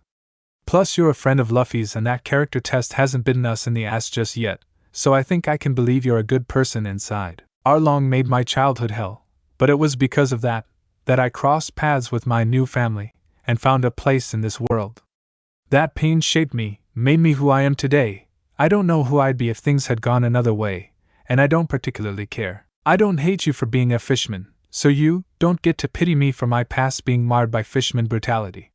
I've accepted my past, Because I'm happy in the present, she smiled finally, and Jinbe's heart clenched, seeing Otoheim and Tiger's dreams reflected in that smile, and he began to cry. I don't deserve your kindness, he wails. You have my gratitude. Oh, Nami Hachi whimpers, glad to see what they didn't break her. In fact, it made her stronger and just right for her crew/family of lunatics. Enough mopping around. I'm sorry I wasted your time. No biggie, Luffy shrugs, though he did look a little bored and stir crazy. At least he stayed awake for this story. Usually he completely ignores them. Chopper hums half-jokingly. Then his eyes widen as he notices movement coming from the sea forest. Robin. Everyone turns at his scream, happy to see the foursome return, only to realize they were one short. Robin! Cow's calls, flickering over to her in a blur of sonito, the woman collapsing against him in tears as their bodies touched. Vivi! Luffy and Alvida shout, rushing over to their crying wife. What happened? They took her. Robin whispers, they took my baby. I want their heads, she cries, her eyes red from tears, but burning with hellfire. What happened? Nami asks, trying to keep things calm enough to at least get answers before some of the crew start a killing spree. The Fishman pirates happened. Artemis scowls, the long-necked bastard from earlier. He and some goons attacked us. They took Medusa, said she'd make good stock, and that the rest of us weren't worth keeping with how easily we went down, she states, fingers twitching erratically. They had powers, not like devil fruits, but something else. A sea urchin-looking guy had these crystals growing out of his body, and he could throw lightning like he was Fishy Eneru. Another, squid or octopus guy, he was able to slam Mom against the poneglyph without even touching her. So the fishmen also have magical powers? Shit, and they must be pretty powerful to knock you on your ass like that, Frankie notes, with a wince. Not magic. Cows denies Artemis' magical core is too dense for brute force attacks like this to do damage as easily as it seemed. These aren't fishmen mages, they're fishmen, on Genesis, he clarified, most looking confused, except Jinbe, whose jaw clenches. How do you know about that? He growls. Simple really, I busted up a smuggling and trafficking operation. The guy there admitted to working with fishmen to obtain them, and that Hodi wouldn't be happy about this. Ergo, Hodi has Genesis slugs, and while not the sharpest tool in the shed, he was most likely able to make crude and brutish tonics and plasmids. Cows explains. I'm sorry, Vivi whimpers, I couldn't save them. I tried, but their attacks, water bombs coupled with their enhanced strength. I couldn't do anything. That's not your fault, Vivi, Luffy assures her. The blue net freezes when she feels the tail brush against her leg, before it moves to pat her head. Luffy's right, you did all you could. This isn't your fault, Cows hisses as he lifts and holds Robin close. Jinbe, I know you're telling us not to cause an incident, but I've officially stopped giving a shit. Hodi and his men took my daughter. The bastard dies no matter the consequences, he growls, staring over at Jinbe with metallic purple eyes. Then it hits them, like the weight of the ocean pressing down on them, besides the ones closest to him, and surprisingly Shirahoshi, the pressure only dropping as Robin presses her face into the crook of his neck. Given who his dad is, was there ever any other outcome?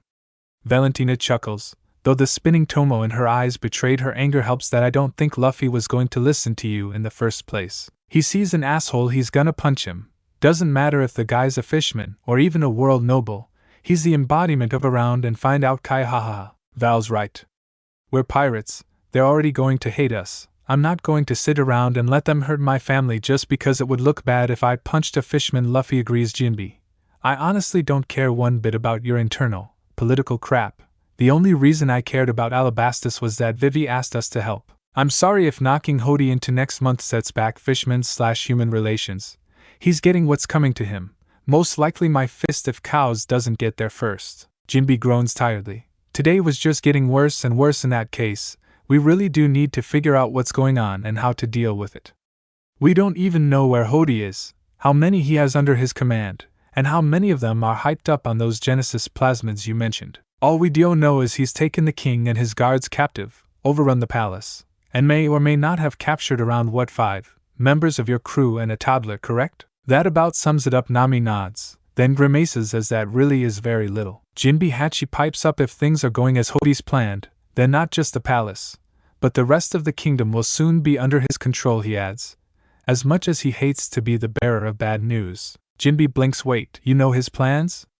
I've only had a nagging suspicion about him since he retired from Neptune's army, the former warlord admits. Not me, I had the in, right until this morning when I couldn't stomach being around him any longer.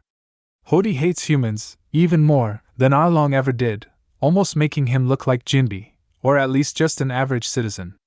All he's running on is resentment and drugs. Talks a big game about expanding and forming a new great kingdom, but all that really matters to him is causing pain and suffering to humans. If you want to see how different the two are, I think 4 of you were at Arlong Park to see this.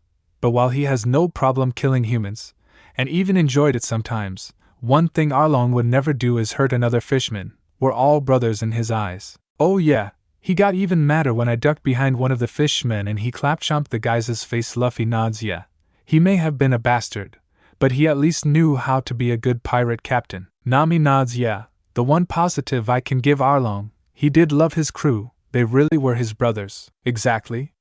Arlong would never sink this low, even to hurt humans. Hodi though has no such restraint. He'll turn his fury upon any human sympathizers or human lovers just as much as the genuine article. He'll cut down anyone in his way. The reverie is this year, but this year is different from all the others.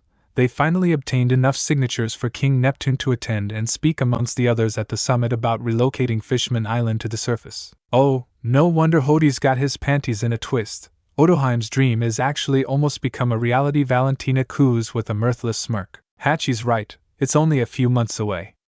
I doubt Hodi wants to actually attend the summit though. He'd be struck down in seconds by the admirals, not to mention Fleet Admiral Sakazuki, Chief Commander Kong, and the actual guards on Mariehawa itself. Vivi mutters, trying to figure out the plan, providing Hodi wasn't dumb enough to think he could actually just walk in and kill every human he sees. Hey guys, there's a visual den mushy heading our way. 3 guesses it's Hodi or Vander Cow's size as the snail skulls into view. That was 2 Alvida jokes, trying to ease some tension, so they were all thinking clearly. 3rd is it's Neptune declaring the invasion routed and all is well with the world.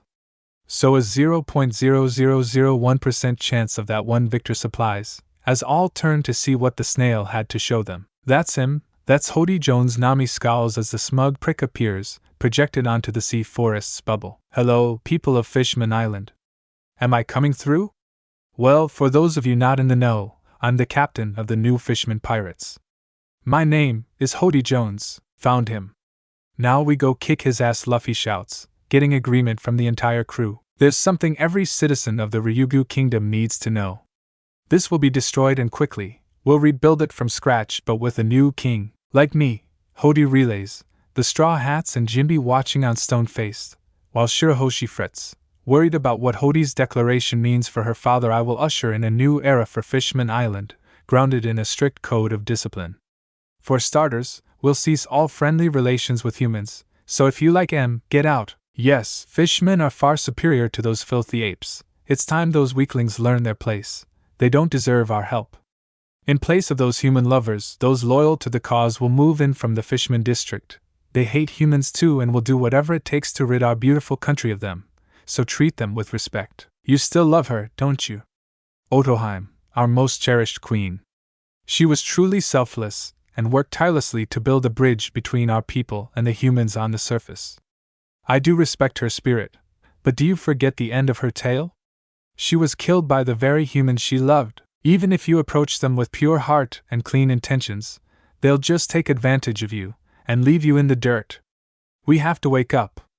Can't you see? Sorry, but the royal family's been doping you all for years, and if we continue to follow them we march toward our extinction. As long as humans exist, this goal of harmony is unattainable. It's a pipe dream that the royal family refuses to see reason to and let die.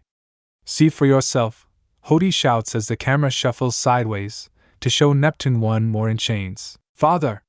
No! Shirahoshi cries, Jinbe's jaw clenching in anger. King Neptune got old. It happens to all of us eventually.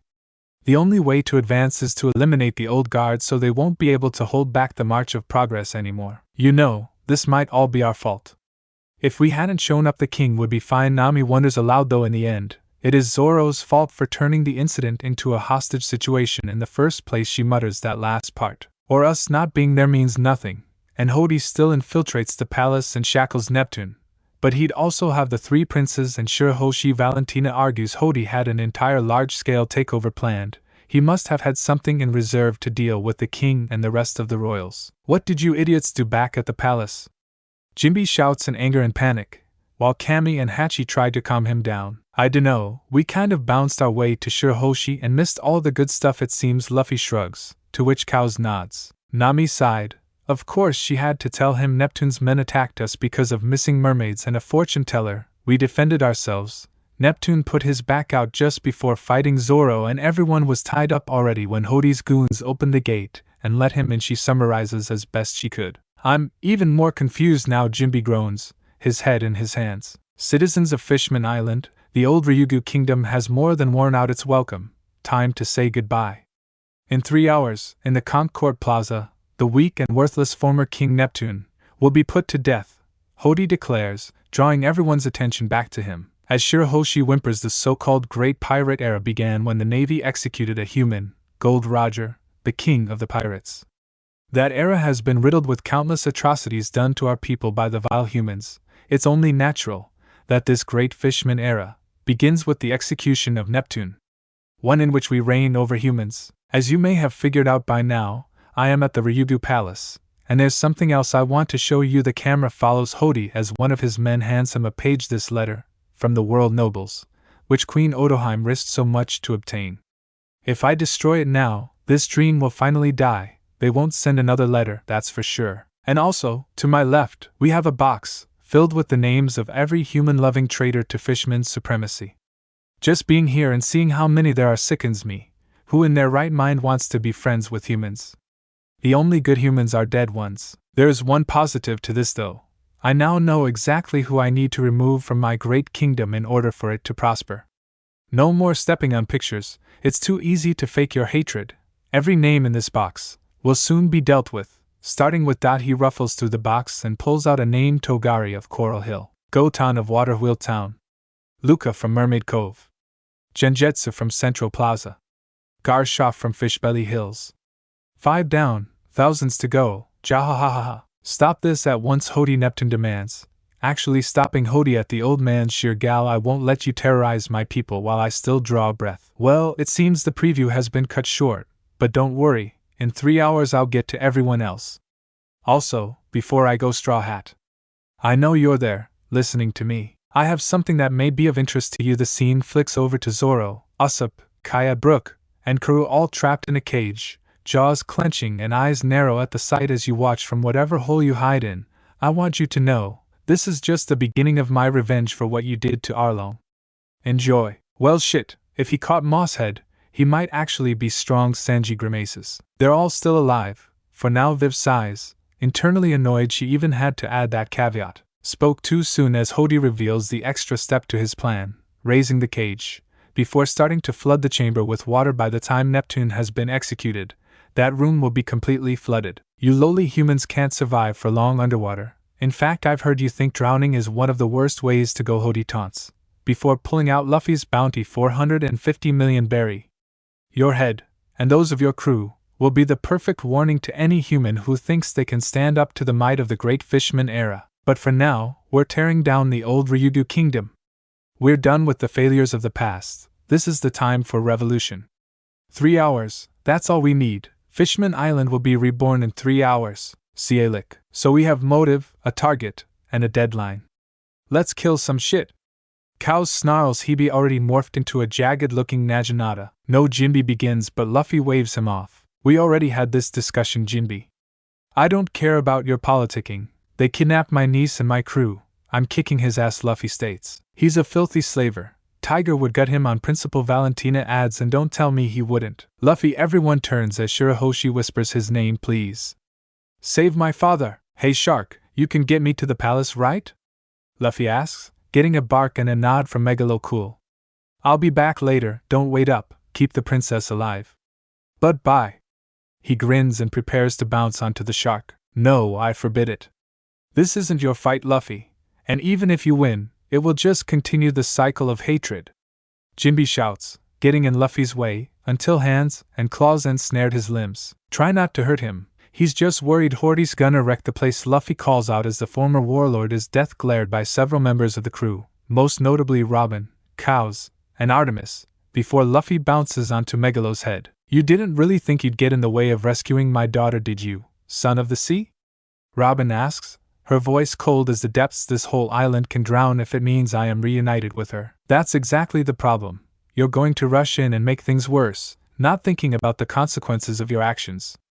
Jinbe bellows, breaking free of the blooms, just in time to dodge a wave of sand from Vivi. Then maybe you should have dealt with Hodi before it got this bad. Cow's scowls, foregoing Hebe in favor of hand-to-hand, which Jinbe manages to block and counter with his Fishman karate, though it was doing less damage than he'd hoped against the Straw Hat's first mate. If this was a one-on-one fight, Jinbe would have probably won, and not just because the taller one was handicapping himself. However, it wasn't one, it was a free-for-all, as he was reminded when an ear-splitting shriek nearly brought him to his knees. This is a pointless fight.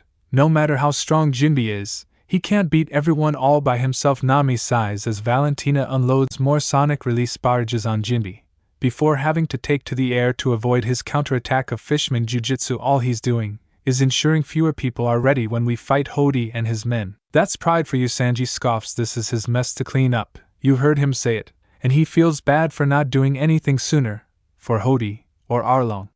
We already dealt with one of those, and he can't let us do both. Enough of this foolishness. Jinbe shouts, his arabesque brick fist shattering Vivi's prosthetic at the knee and sending her flying into Alvida. The once more victory was stolen from him as a spear to his throat and an arm around his neck stop him in his tracks. This is exactly the problem. Violence will only set us back. Your way will only bois du fleur stiletto. Robin! Chopper shrieked as the archaeologists grew tired of Jinbe standing in their way, so jammed her bloomed fingers in his gill slits, staring him right in the eye, and his gasps and writhed cows and Artemis actually letting him drop to avoid any additional injuries being sustained by his struggling. I don't want to kill you, Jinbe. You seem like a nice guy and Luffy views you as a friend, but I have no problem doing so if you continue to stand in my way, Robin states flatly, her blooms dissipating as the Fishman lay on the ground, panting heavily, blood leaking from his neck. And as you can see, it would be pitifully easy to do so, be it the gill, or simply grabbing your heart and squeezing. You seem to think we'll make everything worse, win or lose. But you're forgetting a few things. Sometimes things get worse before they get better. This isn't a strictly human problem. Hodi and Arlong are proof. Fishmen are just as much a bunch of racist thugs as the celestial dragons. And Hodi needs to be put in the ground before his desire to fight everything that isn't a follower of his bullshit finally kills him and leaves Fishman Island a steaming crater when they're done with him and his poor attempt at a revolution. Cow's adds, temper still high but trying to make Jinbe see reason, and given his skin tone turned as close to gray as a blue man could, he had a feeling he was getting through to him. You figured it out, didn't you? He couldn't. Even Hodi's not that stupid. Jinbe cries in fear. Anyone going to fill in the blanks for the rest of us? Alvida asks curiously. It's Big Mom, isn't it? Breaking her factory and turning her sights on the kingdom? Luffy asks/explains. Close enough. Picking a fight with a Yonko, we saw what you needed to even try back in Marineford, and if Hodi or even Fishman Island, in general, had that amount of firepower, they wouldn't have needed Whitebeard or Big Mom's protection. Cows clarifies Hodi doesn't care about anything besides hurting humans. He's going to piss off at least one Yonko, maybe even all four of them, and this entire island will be wiped off the map. You think about that. I need to check something, he mutters, before forming a bubble of reflective material, which spun and flattened into a proper mirror shape, then fused to his fingertips. Kaya, Ryugu Palace. I really don't like this plan, Karu grumbles as she looks from a worried Usopp, fretting Kaya, sleeping Zoro, and finally the dead to the world, soulless Brook. But it's either that or drowning, so it's the best worst plan we've got, it seems. Speaking of, is the other thing working? She asks the blonde beside her. Sort of. My syrup can't find a way out, but it is doing its job of joining the links together so we can raise the cage, which also means I have to support the weight of the cage with my powers, Kaya admits with a sigh. Brooke can't get back fast enough. It'll do for now. Also, you're bubbling, Zoro grunts. The medic looks down, as the other two look over, and he was right, her stomach had reverted to its honey yellow syrup form, and was bubbling as if coming to a boil. Think it's one of the others with those mirrors of theirs? Oh crap, you're right. Kaya squeaks as her body spat out the mirror, placing her hand over it to establish the link. Sorry, forgot I had it in me. I think the others left theirs on the ship. She chuckles awkwardly, getting an embarrassed nod from Usopp, a normal one from Zoro, and a blank look from Karu as she hadn't been given one yet. Hello, Kaya, you guys haven't been too badly hurt fighting Hodi and his men? Cows asks, his expression cold but his eyes concerned. Honestly, it was the water that did most of us in. But from what Usopp told us, Hodi's roid rage probably meant even if we'd been on dry land it wouldn't have gone well. Kaya nods sadly. We're all still alive though, and midway through a plan. Provided Brooke's soul can find Papagu, and in turn keys to the cage. Did you say Brooke's soul? Luffy shouts off screen. Interesting, I expected that from the Zoro, not the Yomi. Maybe Brooke and I will need to have a conversation about weapons after all, Victor mutters, only audible due to how close cows had been to the bomber. Alright, so besides the rising tide, you guys are all okay, right? We've been better. But we've also been a lot worse, Usopp answers, the chains not helping his discomfort and various aches and pains from the Fishman's manhandling. Great, we'll be seeing you all real soon. Just need to run the plan by you guys first, K? Flying Dutchman. Oh Shirahoshi, my heart aches for you. How could you reject me so cruelly? Vander wails as the moment plays in his head on a loop, but even more than that, my whole body aches because of that bastard with the sword, he snarls, tearing open his shirt, revealing a spiderweb of ghastly green veins branching out from the stab wound just above his navel. That doesn't look good, boss, one of the fishmen fretted. What happened to you? Is it poison, or infected? It's not poi. Wait a minute. He said it wasn't poison, but what if he was lying? He was already stealing my precious love away. What's a little white lie after that unforgivable sin? Vander bellows. He could have just been being a smartass, Vander Decken, sir. An injected toxin is usually referred to as venom rather than simply poison, Fishman B notes. That does fit his personality, I suspect. Not that it matters, I'm still going to kill him. Look at what he did. Vander cries, waving his heavily bandaged, but still barely held together right hand. He destroyed my Shirahoshi loving hand. That is a crime punishable by death. That is the only thing that will satisfy my honor. You don't have honor, one of his men points out, to Vander's embarrassment. You're right. He shrieks, then stops and grins maniacally, which means I should have no issues with this. He waddles over to the imposing side of the Noah. You ed up, kid, letting me touch you during our fight. I may have lost the power to throw things at Shirahoshi because of you, but it's clear she's keeping close to you, and with what I'm about to do next, there's no way she won't be caught in the splash zone. Baha ho ho, he cackles, before slapping the side of the ancient vessel, energy rippling across its frame, before with a loud rumble, it begins to move. Conch Court Plaza 2 hours later. It was, quite frankly, a mess. Neptune's remaining soldiers had been taken out handily by Hodi's sea beasts. While the three princes were able to take them out, they were unable to defeat his lieutenants due to the energy steroids samping up their physical might and aggression levels. This was the setting Megalo arrived at, everything destroyed, and Hodi standing in front of bound Neptune, Fukaboshi, Raboshi, and Mombosher, ready for the birth of his era. It was also the sight that understandably had them dropping their guard in shock, allowing Megalo to be blasted out of the sky, himself, Shirahoshi, and Jinbe landing roughing in the middle of the plaza. Well, what do you know? Good things do come to those who deserve it. Jahahaha. Hodi laughs, before ordering his men to chain up the last remaining royal, as well as Jinbe, and now all the guests have arrived. We can get this execution underway. The only thing missing is Straw Hat, but I'm sure he and his crew are a little preoccupied, trying to figure out a way into the palace, so I won't judge him too harshly for being tardy. Doesn't matter too much though. When they do arrive, we'll be more than ready, he boasts, just as the reason for his confidence arrived. What a sight to behold! 30,000 slaves I've captured this month, all human too. Add that to the 70,000 well-trained and eager to fight fishmen, and I have the largest and most powerful army the world has ever seen. Not even Straw Hat could stand against this overwhelming force. Jahahaha, it seems the girl was right. Tiger would have killed any fishman who even thought about taking a slave. Just how low has Hodi sunk? Jinbe thinks, scowling deeply as gazes upon Hodi's 100,000 strong army. Outside are more slaves, mostly women and children.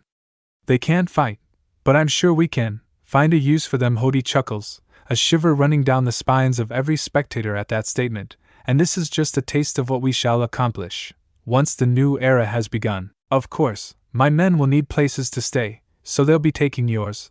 Whether it's because you all flee like cowards or drop dead, it means little difference to me so long as the dead weight is gone. What a classless thug, Shyarly sneers from her perch. All he craves is death and carnage. They might as well be the animals the humans see us as. You should quit while you're ahead, Jones. You won't like what's coming for you, she cries out the last sentence, drawing the attention of the now muscle-bound albino. Been a long time, Shyarly. Hodi snarls. Is there a reason you're here? Actually yes, it's to deliver a message, while you're still at the height of your glory. Plus I want to, as the saying goes, watch the fireworks if you don't mind, she hums with a half-smile. I recently had a vision of the imminent destruction of our island, a vision brought on by a single man. I suppose you could call this destruction on the scale you're implying. Hodi laughs. So, you came here to tell me about a prophecy you have on me. How sweet. No, actually you weren't even in it, Shyarly corrects, causing Hodi's smile to drop. The man who will destroy Fishman Island is Straw Hat Luffy. Impossible, Hodi growls. He'll be dead by sundown. Her vision must be wrong. I'm afraid so. I don't know how, but this island will be devastated by his hand, and there's nothing we can do about it. But the more important matter for you is that it's not you. The one who holds the fate of our island in their hands is a little, human pirate. I'll show you who commands fate when I rip off Straw Hat's head and throw it at your fluke. Then we'll see that I am the one in charge of this island. I am the one who will usher us into the future. Hodi bellows, the urge to kill the mermaid, warring with keeping her alive long enough to rub her face in his victory. This moment has been 10 years in the making, and I'm about to end this day with a royal flush. Today, I finally finish what I started when I shot Otoheim, he declares. A moment of silence, not calm, it was too eerie for that, just shock, fell over the entire plaza. No, that's impossible. But it was a human, they caught him with the rifle and everything. I'm starting to hate that girl, because why can't she be wrong?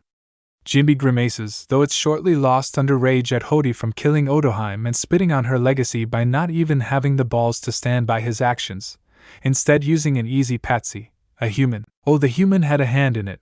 But all he did was burn the papers. I took the kill shot, and then I dealt with the stupid human before he could back out on the agreement. Jahahaha. And that was all it took to fool every one of you. Because deep down you all know that humans and fishmen aren't meant to coexist. Hodi, you bastard, I'll kill you where you stand. Once I get out of here you'll wish you'd never been born. Neptune bellows as he rides and flails in his chains until Hodi shuts him up with a handful of his enhanced water-shot bullets. But then the pressure came, the plaza began to rumble, and even with the energy steroids coursing through their veins, Hodi and his men felt a shiver of fear, because something was here, something primal, something predatory. Hodi! Jones, Shirahoshi screams, her eyes bloodshot and pupils contracted into diamonds. Even her scales were starting to shift. Flecks of black, white, and purple showing up in the salmon pink tail. You won't get away with this. You took my mother from me. I'm gonna take everything from you. Everyone watched in shock and little horror as the chains shake, creak, and finally give way, freeing the giant mermaid princess Megalo. Give it to me, the shark barks, most likely in concern now. She orders, a bone-white strand drooping between her eyes. The shark barks and gags, before spitting out a trident of all things, one which chilled Neptune to the bone. How did she find it? Otoheim said it had been lost to history. Nobody in her family had been able to locate it. You think you can fight me, princess? This might actually be shorter than your brother's fights combined. Jahahaha. Hodi laughs, until her hand clamps around the hilt, and the entire weapon begins to emit steam. What the? This is for my mother, now die quickly!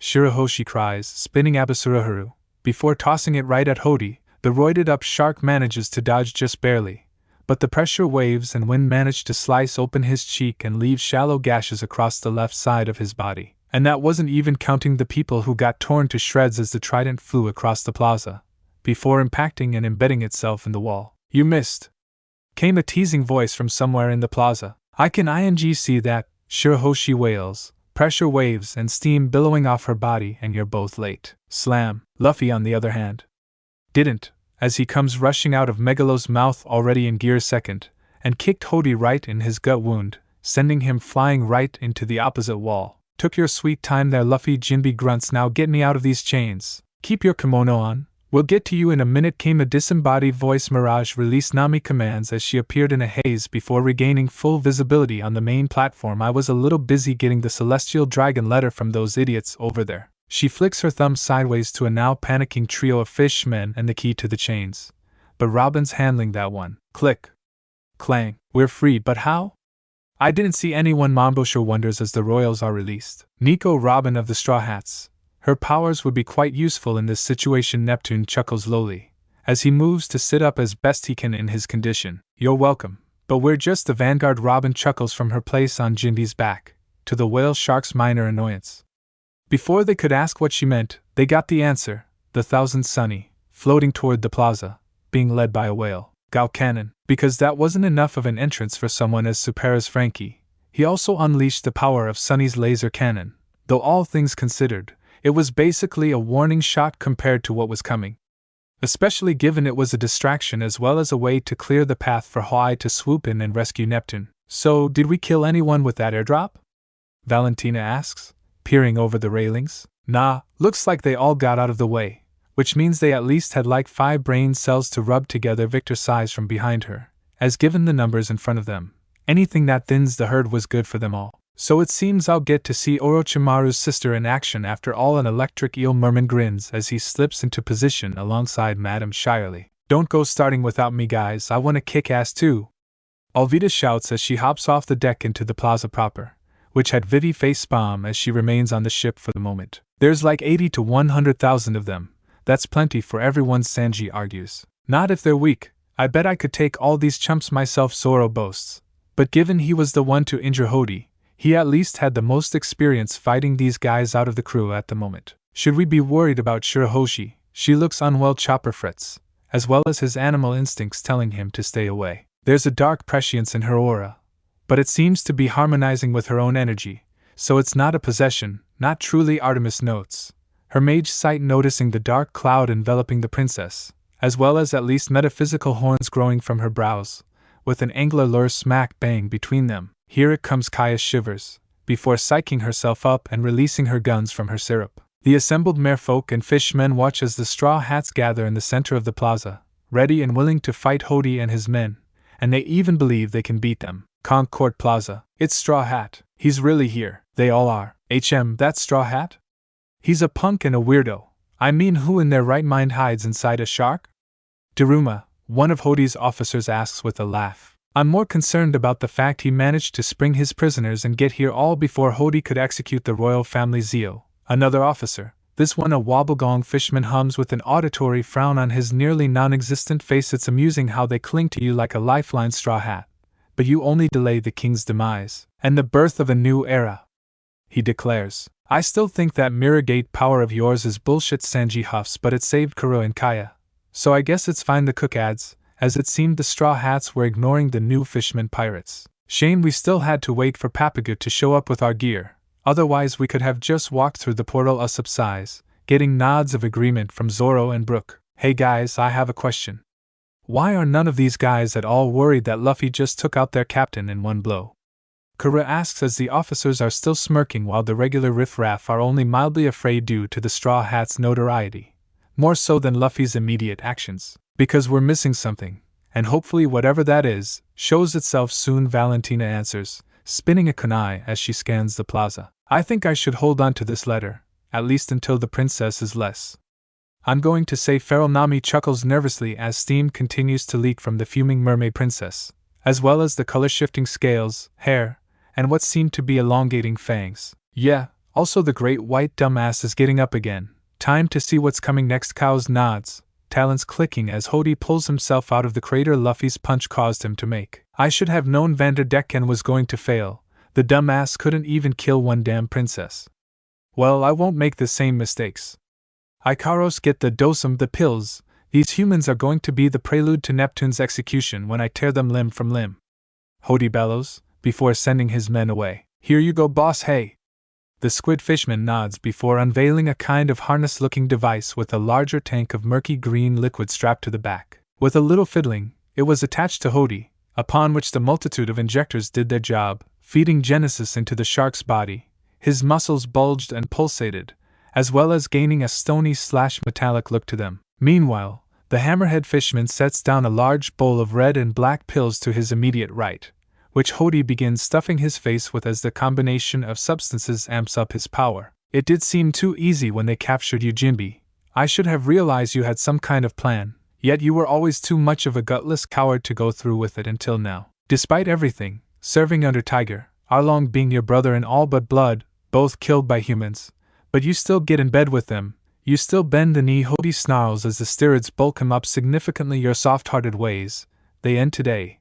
All who think like you and Neptune will die when I become king. Then, I'll make sure everyone knows we will never be submissive again, starting with the reverie, where I'll kill every ruler at the summit, ensuring we will never be looked down on ever again. Well, shit, I was wrong. Vivi face bombs. He does think he can just walk into Mariejoa and kill everyone.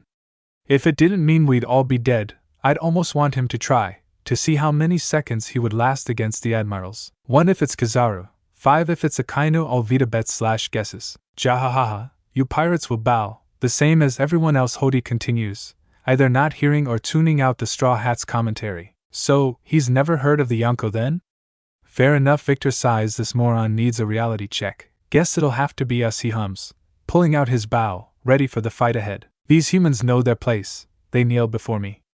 Today I become king of the fishmen, then king of the humans, and finally, king of the pirates.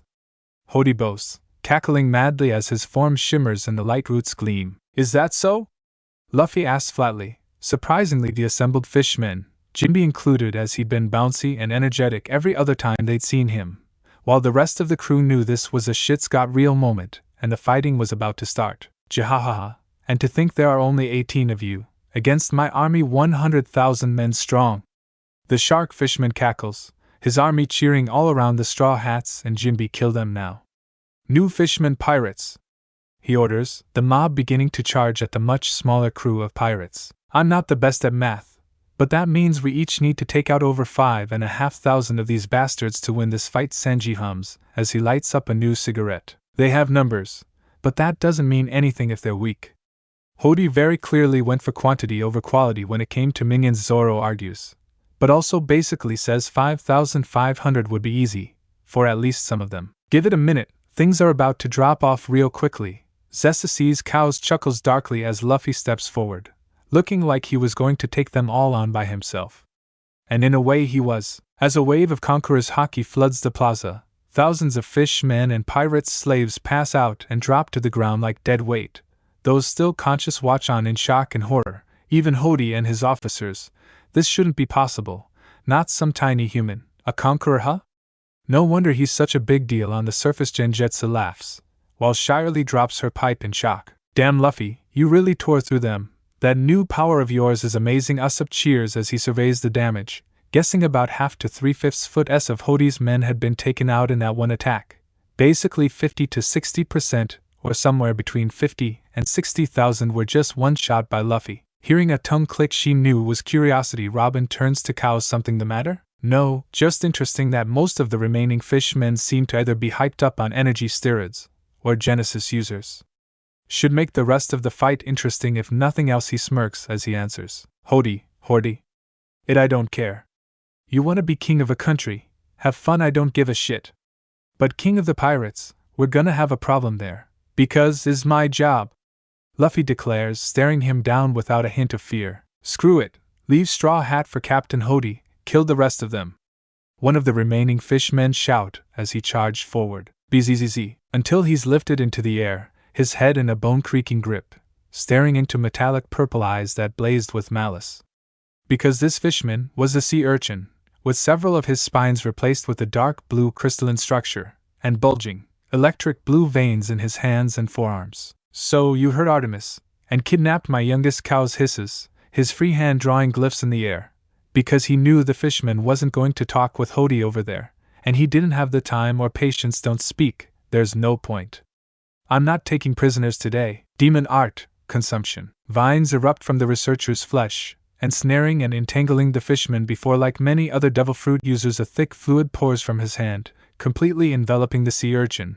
Though unlike most, once he had completely covered the fishman, it receded into his body, leaving no trace of the enemy combatant. Cow smirks, before wheezing, feeling something foreign flooding his system. His hands grip his knees as the side effects kick in. His veins glow for a moment before the feeling subsides, and the power is added to his growing repertoire. Not only do you kill fishmen like it's nothing, you steal their power that was rightfully earned.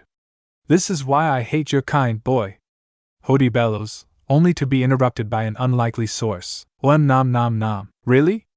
Cow sighed as he looks to his left to see Lily flowering and making exaggerated chewing noises and expressions on her little face. Learn anything from your newest meal? Just that fishman is salty. Also the location, But you got that too, Lily responds, shrugging her leaves. Can I come out and play, please? I'll spare your friends. I'll think about it, he hums. Hey cows. I give you and Robin free rein to get back Medusa. Show them why you don't mess with our family. Luffy shouts, getting a sadistic grin from the duo in response. Hey, is it just the demon twins? Or are the rest of us allowed to go full no prisoners mode? Because I can think of like 3 people who will regardless. But the rest of us, not so much, Sanji asks. Zoro, Valentina, and Alvida smirking as they know he meant them. Kill, maim, or just beat the shit out of them, I don't care. You do you, I'm going to go kick Hodi's ass, Luffy replies, before rushing forward towards the great white Fishman. You can send 100,000 or 10 million guys after us.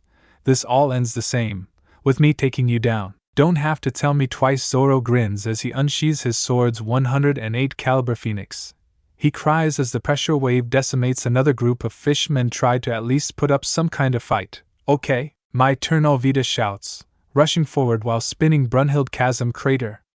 She announces as she slams down her hammer, the ground spider webbing before exploding, taking out everyone directly surrounding her. Beat that. Crash, bang, rumble. Guess there was only so much standing around a pharaoh princess could handle, Nami muses, before noticing Valentina wince and curse out the corner of her eye. Problem? Just concerned about Shirahoshi. The girl managed to unlock steam releasing in her anger, and while it's clearly a boon to this fight, as anyone who tries to attack her is potentially boiled alive, it's one of the more dangerous elemental affinities because there's no way she can control it for long. There's also the fact her rage will just make her burn hotter, cutting down on the safe time even more, the ninja explains. I was wondering about that. How'd she even manage to do that? Besides anger, I mean? Frankie asks curiously. Most merfolk have water affinity, with spatterings of the other 4 mixed in. Some are pure, like Kisame and I would bet Jinbi.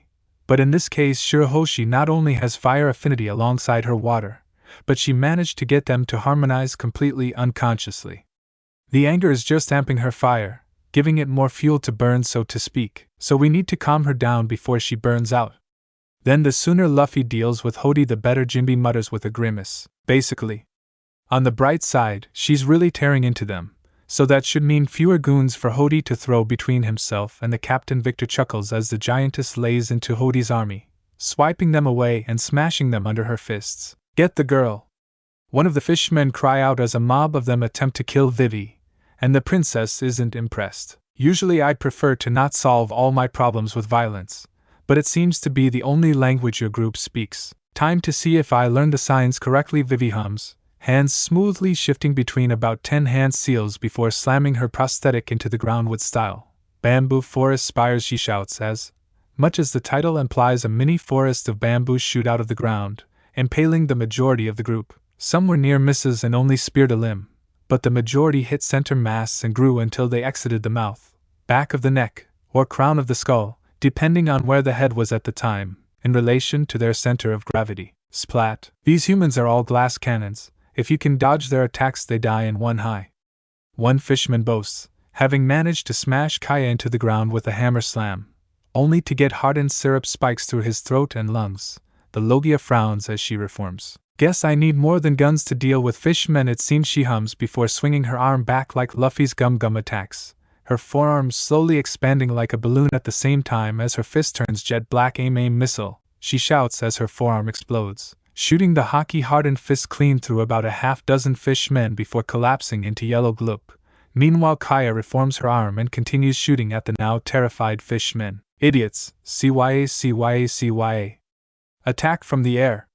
Daruma orders, the mermen and their forces inflating their bubbles and taking to the sky, only for them to realize their error as many were sniped out of the air by Usopp, Kaya, and Victor.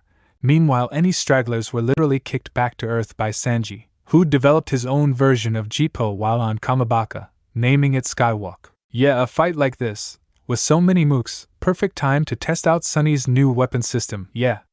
Frankie cheers, getting the attention of a few of the straw hats still near the Sunny. New upgrades? Usopp and Chopper cheer, eager to see them. Is there a safe zone, Frankie? I want to prepare something and want to ensure the ritual circle isn't in the splash zone? Artemis calls up. Honestly, directly in front of the Sunny might be the best place, given the new weapons will be coming out of the docking system, so the sides are a big no-no for you, the cyborg shouts down, getting a nod from the artist/sorceress, and she moves to the front and makes a circle in the ground with a spin and her glaive/brush, before beginning her spell. Element Resonance, Storm Surge, she cries after drawing the glyphs for water, wind, and lightning, in the air at equidistant points on the circle, their energy flowing in a glittery smoke/mist into a larger symbol high above her head. Specifically, Weather, Nostromo. The sorceress cries, magic pulses across the entire plaza, before a cloud vortex begins to form, with the sunny right in the center of the formation. Nami, there's an S-class magical storm outside, you better actually do something with this or I'm kicking your ass later. Artemis calls over to Sunny, panting heavily, though she still had enough energy to stand. Holy crap, this is incredible. Why did you never come over to Weatheria? We could have used something like this for a lot of experiments. Nami gasps as she comes back on deck, having followed Usopp and Chopper to see what Frankie was yelling about. It's a power sponge, you're lucky this was my only fight today. I'm going to be pure melee after this, even Pops can't throw around more than a handful of these level spells, Artemis explains, moving over to Kaya who was shooting anyone who got too close to the ship, spinning her glaive threateningly. Right, I won't let this go to waste. Lightning Storm Tempo, Raijin, Nami swings her climb attack, unleashing a stream of little thunderballs, which as they struck the magical cloud, were absorbed momentarily before it began to literally rain lightning upon the new Fishman pirates. Hey! Save some fishmen for my super self! Frankie shouts from within the ship, unveiling numero uno of the Sunny's newest weapon mods.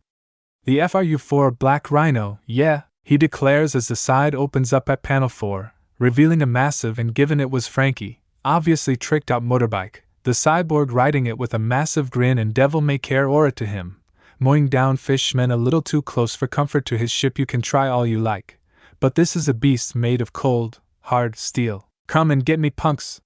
Frankie cheers as he drives straight at the nearest group of fishmen, taking them down with ease. Kaboom! But of course that wasn't the only one of Frankie's toys on display today, as Usopp had been given the honor of piloting the other creation, the Brachio Tank 5 direct hit. Chopper cheers as he pops out of the top of the tank. This is so awesome. Usopp, we have enemy forces on our left. Fire! Kaboom! This is taking too long. How hard is it to kill a handful of filthy humans? Hodi snarls from his throne, before bellowing to the forces behind him, rise, my Kraken! An order like that got everyone's attention, as did the long, orange-yellow tentacles that appeared from behind the plaza as it began to shift its bulk over the walls. You have 18 targets. Kill the humans immediately. Hodi orders. The Kraken growls as it skulks its way down into the plaza. They have a Kraken! So much for the Straw Hats' victory. That's right. The Kraken always does what Captain Hodi tells it to do. Those humans don't stand a chance. Meanwhile, with said humans, the reaction was less than expected. Hey, isn't that the Kraken from earlier? Sanji muses, not even stopping his barrage of kicks as he mows down several fishmen alongside Zoro. You see any more of those things swimming around here? Zoro argues back, cutting down a guy who could shoot foot-long icicles out of his knuckles. Plus, you know Luffy's luck. There's like a 0.1% chance it's not Sigil, or whatever he named it. Oh, hey Surum! Luffy cheers, not giving a hint of fear. In fact, he was actually much happier than he was 5 minutes ago. Come on now, don't tell me you don't remember me. You were my pet for a while before those assholes with the sea beasts attacks us, and we got separated. We're buddies. That doesn't just end because we went separate paths. The Kraken pauses for a moment, seeming either to think, or just hesitate in attacking the rubber boy, before slamming down its tentacles, to pick him up, Surum grinning as he lifted the giggling teen to eye level, happy to have found his friend, as well as a much kinder master than Hodi. Stop it, that tickles. Luffy laughs before being placed on the Kraken's head, just behind his eye ridges. Okay, now let's get this party started. Only you. Luffy Vivi chuckles, seeing Hodi's secret weapon defused in less than a minute, only for it to happily turn around and attack its former, unwilling, allies. Okay. That's enough messing around for the moment, Surum. Any chance you can guard the Sunny for me? Just until we're done with Hodi and his goons, Luffy asks, the Kraken giving a grumbling roar that he assumes to be agreement, mostly because it crawled its way over to and sat down with its tentacles coiled around, but not touching the Straw Hat ship, the one it remembered carrying on its head earlier. You befriended the Kraken. You really do have a talent for befriending high-caliber allies, don't you, Straw Hat? Jinbe muses aloud, getting a shrug best described as I don't know from Luffy as he drops down to the battlefield within earshot. Still a lot of goons left, and the higher-ups haven't even moved besides yelling orders and doping up their boss Luffy notes, cracking his knuckles as he does lot more battle left to go. So, how do you want to handle this?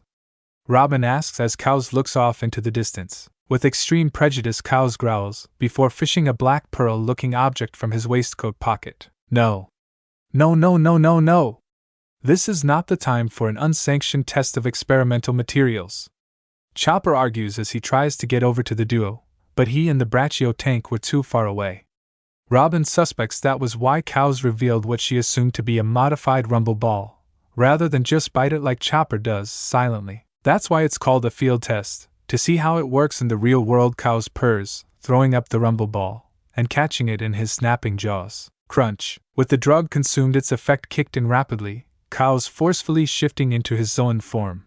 But then it goes further. The Naga towered over everything in the plaza. Even Neptune and Shirahoshi were beneath its 50-foot frame, though even he was still dwarfed by Surum's massive bulk, scales black as pitch with hook-like talons. But it was the head where things got interesting. From a certain angle, it looked like a snake's head with an at least slightly more human head coming out of its mouth. But the more accurate description would be that the creature in front of them had 4 eyes, 2 set just above and behind where the ears would sit on a human skull, unblinking, emerald green orbs with slitted pupils. Zie Warido and a YG. Oh, this is going to be fun, SSCs. Cows cackles, smashing through a Fishman battalion with a wave of his incredibly long arms. Do you want to follow or get a ride, Robin? If you can keep yourself steady, I don't mind riding on your shoulder. Probably safer up there anyway, Robin teases, before stepping onto the offered hand and settling down on his left shoulder, marveling at the smooth, shiny scales in this form, as well as noting a lack of hair anywhere on the entity. Those eyes are fully functional, correct? Not just decorative or defensive, I presume? Correct. A bit of a headache gaining 2 new viewpoints and a much wider range of sight, but I'm making do, and it may be one of the few times having multiple beings in my head is useful, as Mayhem is currently processing the back pair as they don't blink, much like a normal serpent's. Anyway, the kid is outside the plaza in a little hidey hole of theirs which I think we'll both enjoy cracking like an egg. But before I go, even if it's just for a little while, maybe I should leave Hodi a parting gift, to show why it's a bad idea. To with us.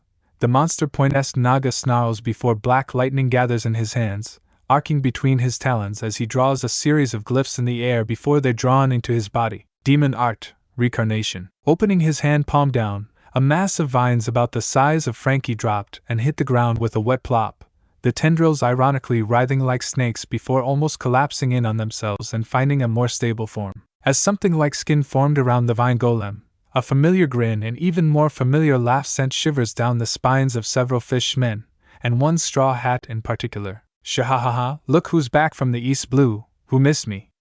Arlong laughs as with a flick of his wrist a Hebe version of his original Kiribachi erupts from his right arm. I don't usually like harming my brothers, but those who betray the Fishmen people first are without honor and therefore deserve no mercy from me, he cries as he lunges forward, his teeth and blade cutting through Hodi's men as if they were mere humans. Was that really necessary? It seemed the rest of them were going to mop up Hodi's men in the time it took us to rescue Medusa? Robin asks, curious more so than judgmental. Not entirely, but it ensures Hodi's men are unlikely to get lucky shots, and keeps Lily happy, so she won't try anything stupid for at least a few months. Cows responds, resisting the urge to shrug in his current form, slithering over to the gates of the plaza and ripping it off its hinges before tossing it aside to venture out into the open. Well, if that idiot is going to chew through my black pearl rumble balls, there's nothing I can do. Chopper sighs as he watches Cows and Robin go hunting for their kid. It's probably better if I stay as Usopp's lookout. Less chance of death on my end too, he hums. Just as Daruma pops out in front of the Brachio tank from a hole he just dug, found a target. That little red officer guy. 12 o'clock. You got it. Aiming, Usopp calls back from inside the tank, just as Daruma chomps a new burrow, away from the line of fire. Damn it, he's a speedy little bugger, ain't he? The sniper groans, as he and Chopper begin the tank equivalent of a game of whack-a-mole. In this case, the Fishman making a new hole every time the Straw Hats manage to aim their cannon on him. The true purpose of the little headache wasn't made apparent until the ground below the Brachio tank began to rumble, crack, and break under its weight. It seemed Daruma had chewed tunnels directly under the tank, as well as a good portion of the plaza. The weight of the machinery was too much as they collapsed, taking the tank and 2 Straw Hats down with it. Usopp! Chopper!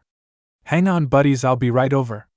Frankie shouts as he guns the engine of the Black Rhino, heading straight for the commotion of taunting fishmen, all surrounding the whole Brachio tank fell down. He accidentally did more than that, in that he drove right into the sinkhole, and landed on top of the tank, to his embarrassment, and the shock of the assembled new Fishman pirates. Okay, now I'm super mad. Guys, get out of the tank. Frankie's got another trick to show off to you. The cyborg grins as he throws his crewmates to safety. Outside of the sinkhole, it's time you fish goons learn the true meaning of super freak. Yeah. FRU4, Brachio Tank 5. Transform.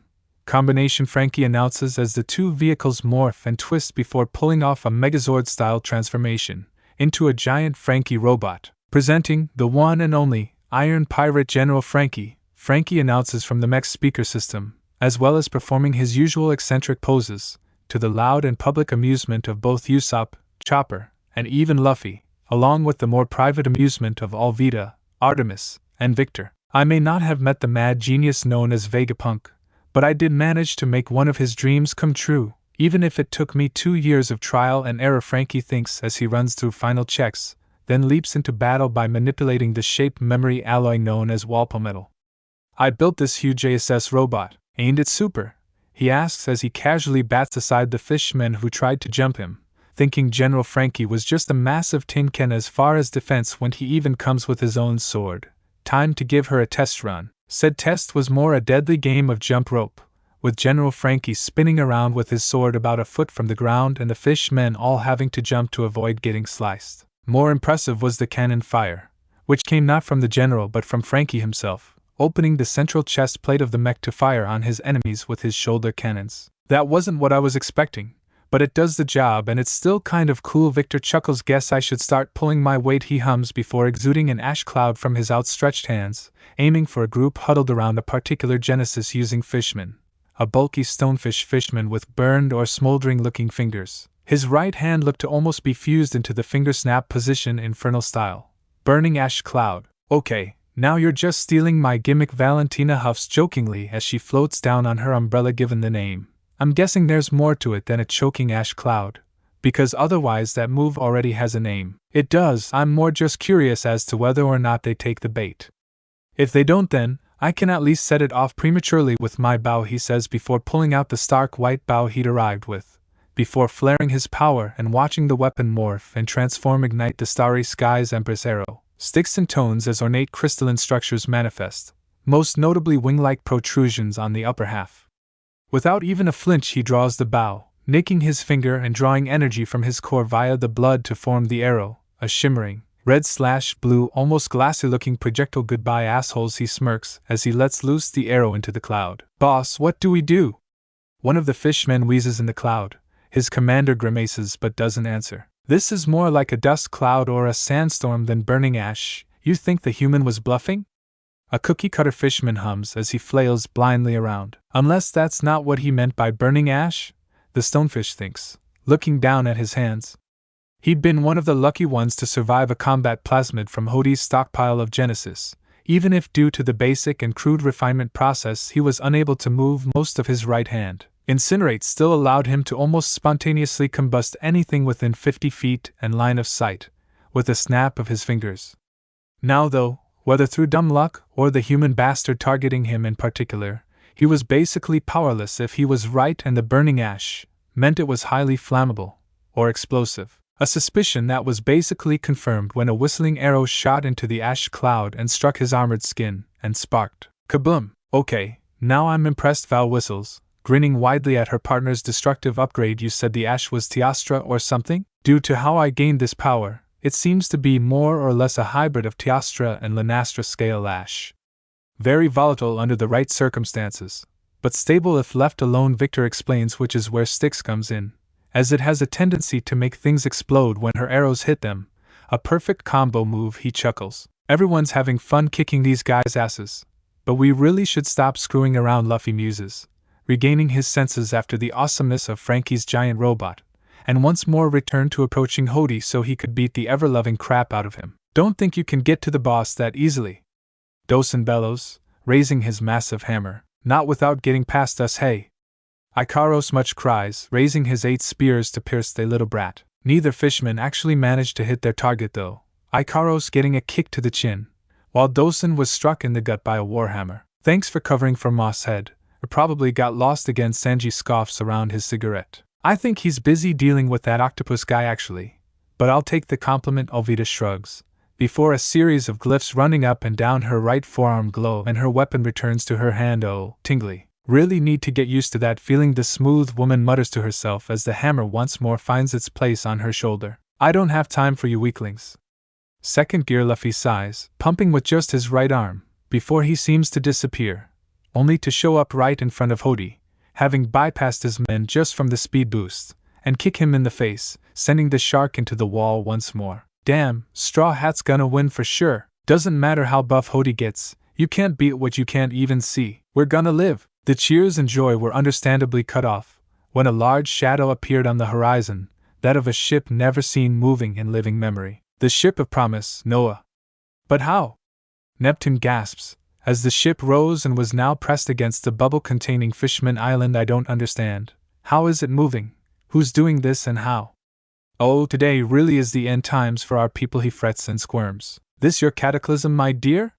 Genjetsu asks, because I'd say it would definitely do the job of destroying Fishman Island. Shyarly doesn't respond, her pipe dropping from her slack jaw, bouncing off her ample bosom and hitting the floor with a loud clatter. Captain, are you okay? I don't get it. He's up on energy steroids and raw genesis. How was Straw Hat even able to make him flinch? Never mind, shoot him through the wall. The answer was that while Luffy was able to send Hodi flying, in terms of actual damage, it was minimal to the roided out Sharkman. As he pulls himself free of the rocks, his expression best described as pissed. Oh, he got back up. Guess he's tougher than I thought, Luffy hums, checking on everyone else as he scans the battlefield. I've had enough. My Fishman karate will end you, Hodi declares, blitzing Luffy and unleashing a palm strike to Luffy's face, appearing to take his head clean off. Only what it actually did was launch it backwards, at which point his devil fruit kicked in, allowing him to counter with a gum bell. I'm made of rubber, blunt force doesn't do shit, not that it did with a weak punch like that.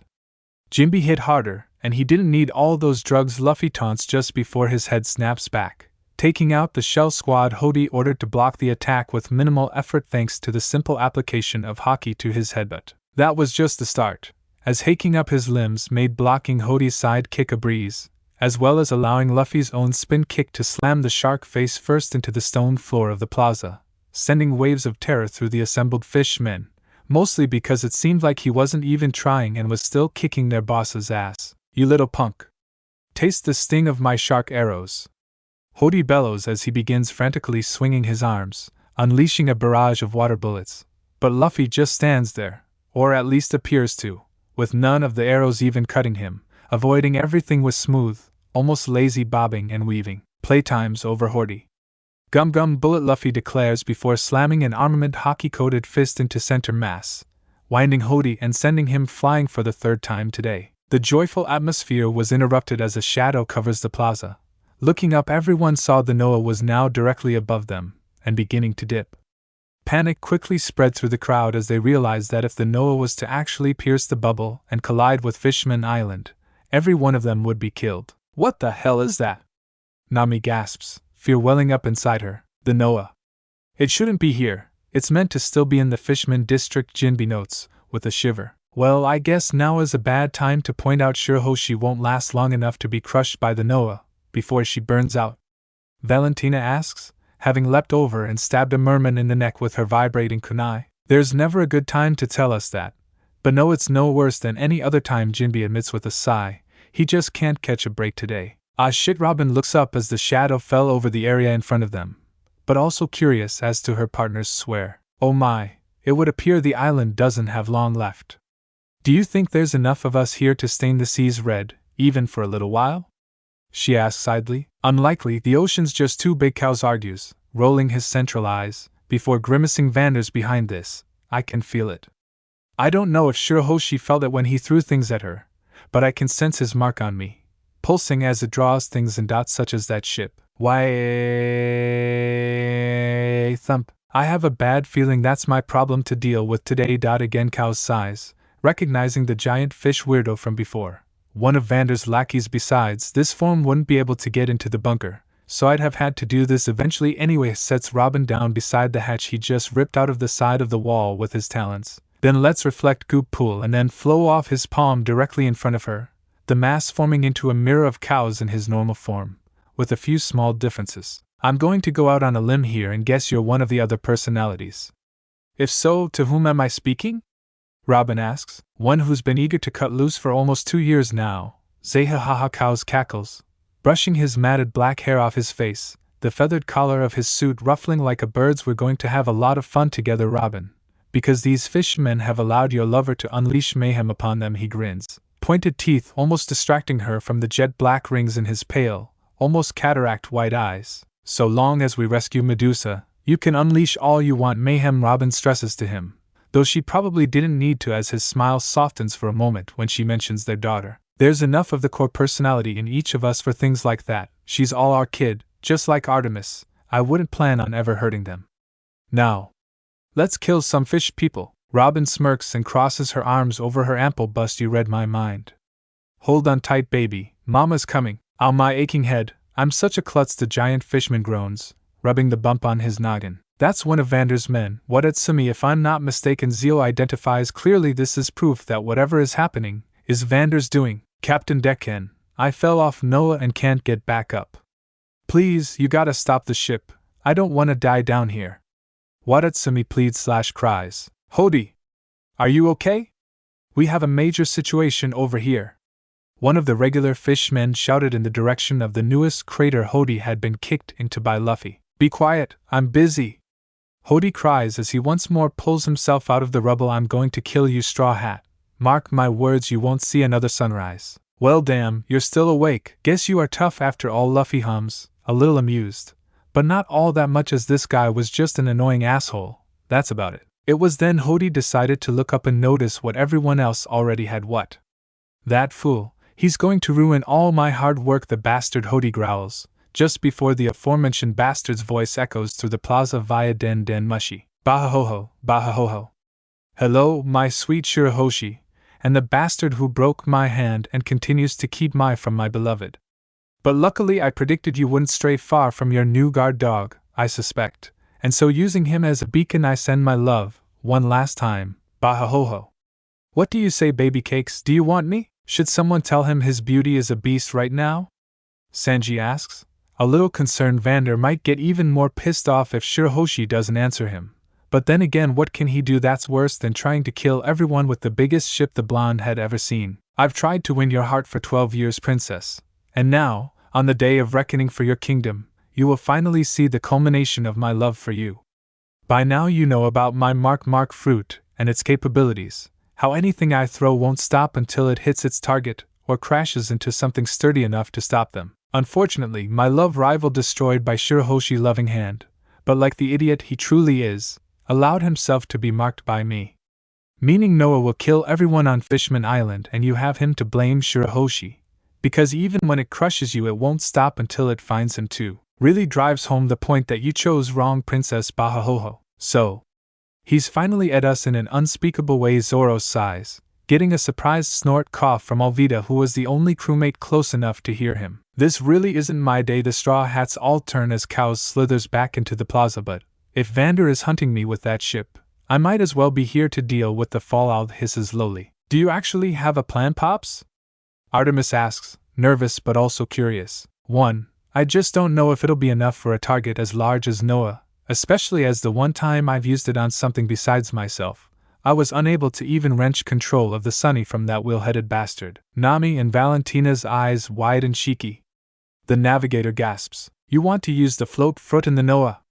Val shouts, then clicks her tongue. That might work. It should in theory, given the size of Shiki's floating island. The problem is, I get the feeling it took a lot of practice and training for Shiki to reach the level, something I had neither the time or motivation to perform, especially given Merville was probably the end result of about 2 decades at least. Also true.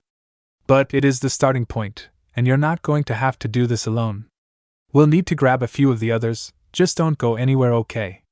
Nami asks, before linking arms with Valentina and dragging her across the plaza, to the amusement of Cows and Artemis, and a tired sigh from Jinbe. Bunker, I can't believe we're missing the execution and Captain Hodi's ascension to royalty. All to mind some kid a hammerhead shark, Fishman grumbles, glaring at the toddler who doesn't even have the brainpower, in his opinion, to fear him like she should. Relax, not like there's anyone who can stand in the boss's way. Why else would he keep a good 100 of us stationed here to keep an eye on the younger slaves? A lionfish merman argues with a shrug. We could make the brat useful, and dose her with Genesis a conger eel, Fishman hums, more curious than annoyed by the fact this small child was actually maintaining eye contact with him rather than shying away from him. Might as well give it a try. We've got a metric load of shock jockey, given very few of us can handle the junk. Hammerhead nods with a grunt, poking Medusa, who frowns then stares off into space. Could give her some strength boosters too. At her age she'll be easy to train, and with just a few doses we could have a kid as strong as a buccaneer. Another weapon in Hodi's pack against the surface world. Lionfish hums and chuckles, then frowns as rumbles and thumps are heard somewhere in the distance. The doors fly open, a salmon fishman running through yelling, before a black tentacle spears through his shoulder and slams him to the ground. Du fleur. Clutch. Crack. Robin snaps his neck as she steps into the room, mayhem on her heels with a merman speared through with his tail. Give me my daughter, she states flatly and coldly. You think we're just going to let you come in here and steal our slaves? You're just a worthless human, the merman snarls, clenching his fist as a whirlwind forms around it. No, but that's why nothing with gills is leaving this room. Cows laughs as Robin crosses her arms and the researcher's shadow begins to split and writhe on the floor. Unfleur. Sheer heart attack. Hunter's shadow spears. Robin focuses on the merman, as he seems most likely to be able to dodge the shadow attack, and given he's the one they already knew was on Genesis, it was better to take him out quickly, in this case by squeezing his heart until it stopped beating. Cows, on the other hand, went for the joints, before stalking over and tearing into the fishman with lone hands and a bladed tail, all with a grin that splits his skull. Papa! Medusa cheers, causing him to pause and turn to her, head tilting curiously before he slinks over to her, and picking her up, the child giggling as she reaches out for the midnight black hair dangling in front of her. It seems she's already grown attached to you, no matter which version. Robin giggles, making her own grabby motions to get Medusa back into her arms, which Cows happily complies with, though also brushes her hair from her eyes before Medusa is pulled into a tight embrace, Robin peppering her head with yes as relief floods her core. We should get out of here. Even this bunker probably wouldn't protect us if the Noah crash lands on our heads. Yeah, we might as well all die as a family, Robin hums, her morbid humor returning almost in time with the return of her child, the cackle from mayhem causing her grin to widen as she follows him out of the bunker. The plaza. We're back! Val shouts, her Inami dragging a mildly confused Victor, Vivi, Kaya, and Usopp over to the Naga and Sorceress. So, let's keep this shit off the ground and keep everyone alive in the process. Do we have a plan? Usopp asks nervously. Val and I are going to try keep the Noah floating via various means. Kaya and Vivi will use their devil fruits to support the ship and keep it in place. As for you and Victor, I don't know. Cows answers with a shrug. I think I have something. It won't be a long-term option, but I can help keep it afloat, so to speak. Victor hums and nods. I may have something in my pop green stockpile, Usopp mutters as he checks in his bag. Found it. Okay, I think I can help here. We can do this, he shouts, his confidence at an all-time high despite her nerves. Probably in the nick of time. It looks like the Noah has broken through the bubble, Nami shouts as she looks up. The Noah's bow making entered Fishman Island properly, and its true descent was beginning. Well, best get moving then, Val hums, using a mix of her devil fruit and Injusta to shoot up into the air, aiming for the Noah. Cows hums before he began scanning the area, finding one of the hanging chains had entered the plaza as the ship had gotten closer to the assembly. Given how Shicky's fruit worked, he began slithering over to the chains, to see just how much of Noah he could make float, even if he could only gain enough control to counteract Vander's mark. Victor clicks his tongue, before pulling out his bow and pouring both his hockey and gifted power into the weapon, the mixing energies forming a crimson/azure bubble around the Quincy pirate. Ignite heaven and hell. Tiastra, oh forsake! Usopp whines as a mildly leonine-looking dragon beast bursts from the energy bubble, then with a flap of feathery wings, takes to the sky, following Valentina to the center of Noah. They really did get big upgrades, didn't they? We all did. Some just got more dramatic ones than others, Kaya assures him, large amounts of syrup pouring off her arms in preparation for catching the ship. I'm not quite at your level when it comes to generation, though I think I can at least control sand well enough to do this. So one moment please, Vivi calls before running a safe distance from them, then slamming her palm into the ground with a cry of ground echo. Surrounding area crumbles and breaks apart into sand. Okay, now I'm ready. Logias really are something else, aren't they? Artemis hums as Jinbe watches in shock, and Papa's found a way to get to Noah, she says, pointing over to the side of the plaza. Floating capture cows hisses, feeling the purple and gold energy flowing up the chains to the Noah itself. And as he suspected, the ship was just too big, at least to control it the way Shacky had the Sunny, or even his own ship. He could at least push against both Vander's fruit pushing Noah towards him, as well as the force of gravity bringing it down anyway. But the problem is just how long can they hold it for? This is going to suck. Valentina sighs, pressing both palms against the very tip of Noah's bow, Earth style. Ultralight boulder Jetshish cries. A deep brown aura flows off of her and into the Noah, before she adjusts her position and pushes up with all her might, keeping the energy flow as close to constant as she could. Yeah, really going to feel this in the morning, unless we all die, she winces, as she's joined by an elder dragon who also pushes against the Noah with as much force as its wings can muster. Okay, we might be getting somewhere. Usopp, your next, Nami declares, slapping him on the back. Yeah, I'm getting to it, the sniper grumbles. If it helps, the sand and syrup will as much secure your plants as the ship, stopping them from moving away from Noah, or even into suboptimal places. Kaya promises, so fire at will. She orders with a soft smile. Alright then. Time to show off the power of plants. Special attack, green star, gas bag. Usopp shouts as he fires off a couple handfuls of pellets, which as they reach the apex of their arc, open up and expand into odd little bubble things, reminding the straw hats of Sabaody for just a moment, before pillars of syrup and sand shoot up and push the gas bags against the Noah, as well as do their part to keep the ship aloft. Okay, so the Noah won't be killing us for the moment, but it's just a stopgap solution. We need an actual plan to stop it crashing down and decimating Fishman Island. Jinbe sighs deeply, worried about how long the straw hats can keep the Noah in place. So it seems we missed a lot, didn't we, Medusa? Oh, so much. Everyone turns, seeing Robin and Mayhem, cooing at a giggling Medusa Jr. who was being bounced in her arms. Papa very big. Medusa laughs, waving her arms in the direction of Zalwardo Enda as he began to make his way back to the ground. As unlike Val, he didn't need to keep hold of something to use the Fuwa no Mi, just concentration after the initial contact. So we have the Noah aloft for now. What else needs worrying about? Robin asks, Artemis volunteering to hold Medusa in case she needs her arms free. Shirahoshi.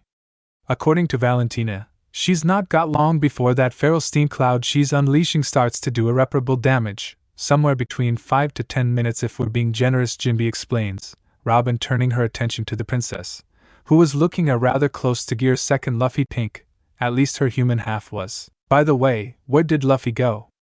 Kaya asked the group. He was fighting Hodi a few minutes ago. Crap, where'd he gone to?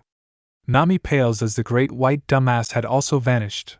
Or more likely he ran off somewhere and Luffy followed. He's on the Noah, or at least climbing the chains up to it, Cows informs them, having overheard the question and sensed Luffy with his observation hockey. Really? Usopp hums before adjusting his goggles and looking straight up. Well damn, they're right over there. Wonder why they're doing that. Knowing Hodi, he took personal offense to Vander trying to kill everyone on the island, so is seeking revenge. Meanwhile, Luffy most likely is chasing Hodi because they were in the middle of a fight, and he doesn't want to risk Hodi recovering from whatever damage he'd inflicted upon him. Jinbe guesses/theorizes. And he must be close given the nods he was receiving from the other Straw Hats. Okay, so while Luffy deals with Hodi, how the hell are we going to calm a rampaging giant mermaid? Usopp shouts, returning everyone's focus to the task at hand.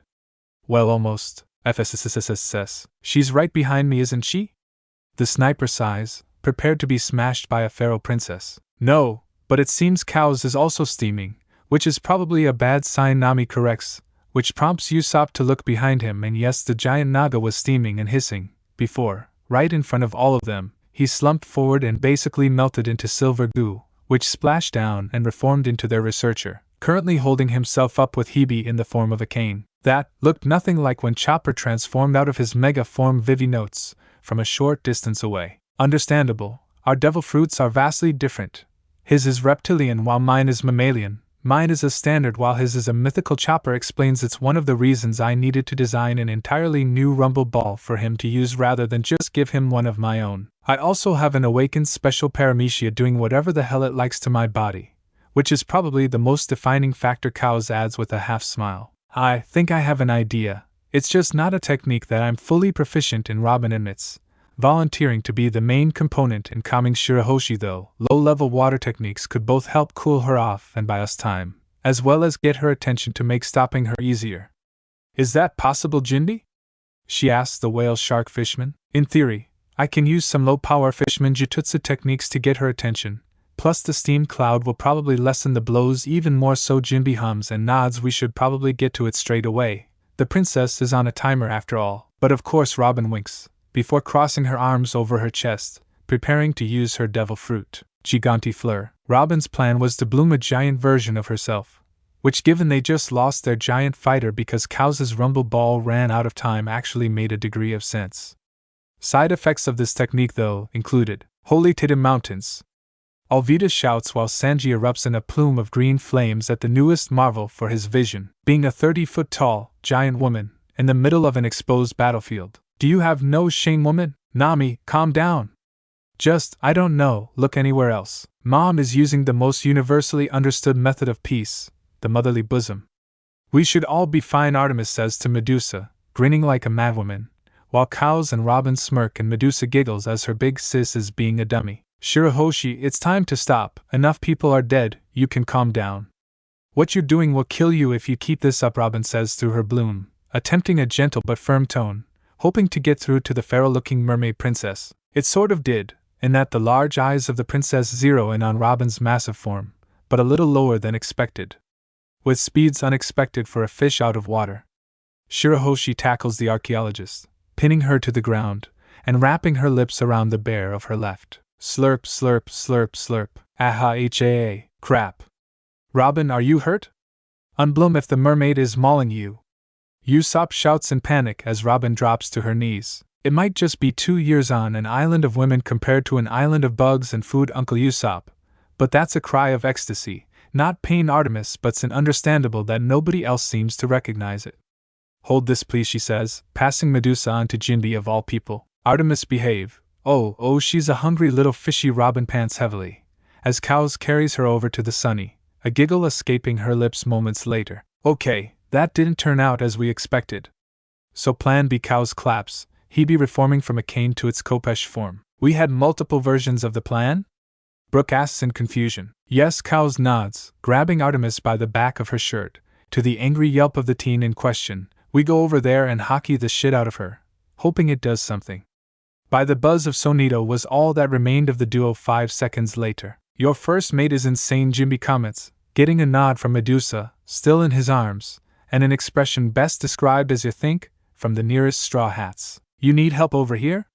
Cows asks as he and Artemis land on Robin's shoulder. One moment she sighs, before shoving the amorous mermaid off her, the splashback getting Shirahoshi, as well as both of the spectators. Note to self, get an umbrella for future incidents, Cows mutters, even if he's still grinning.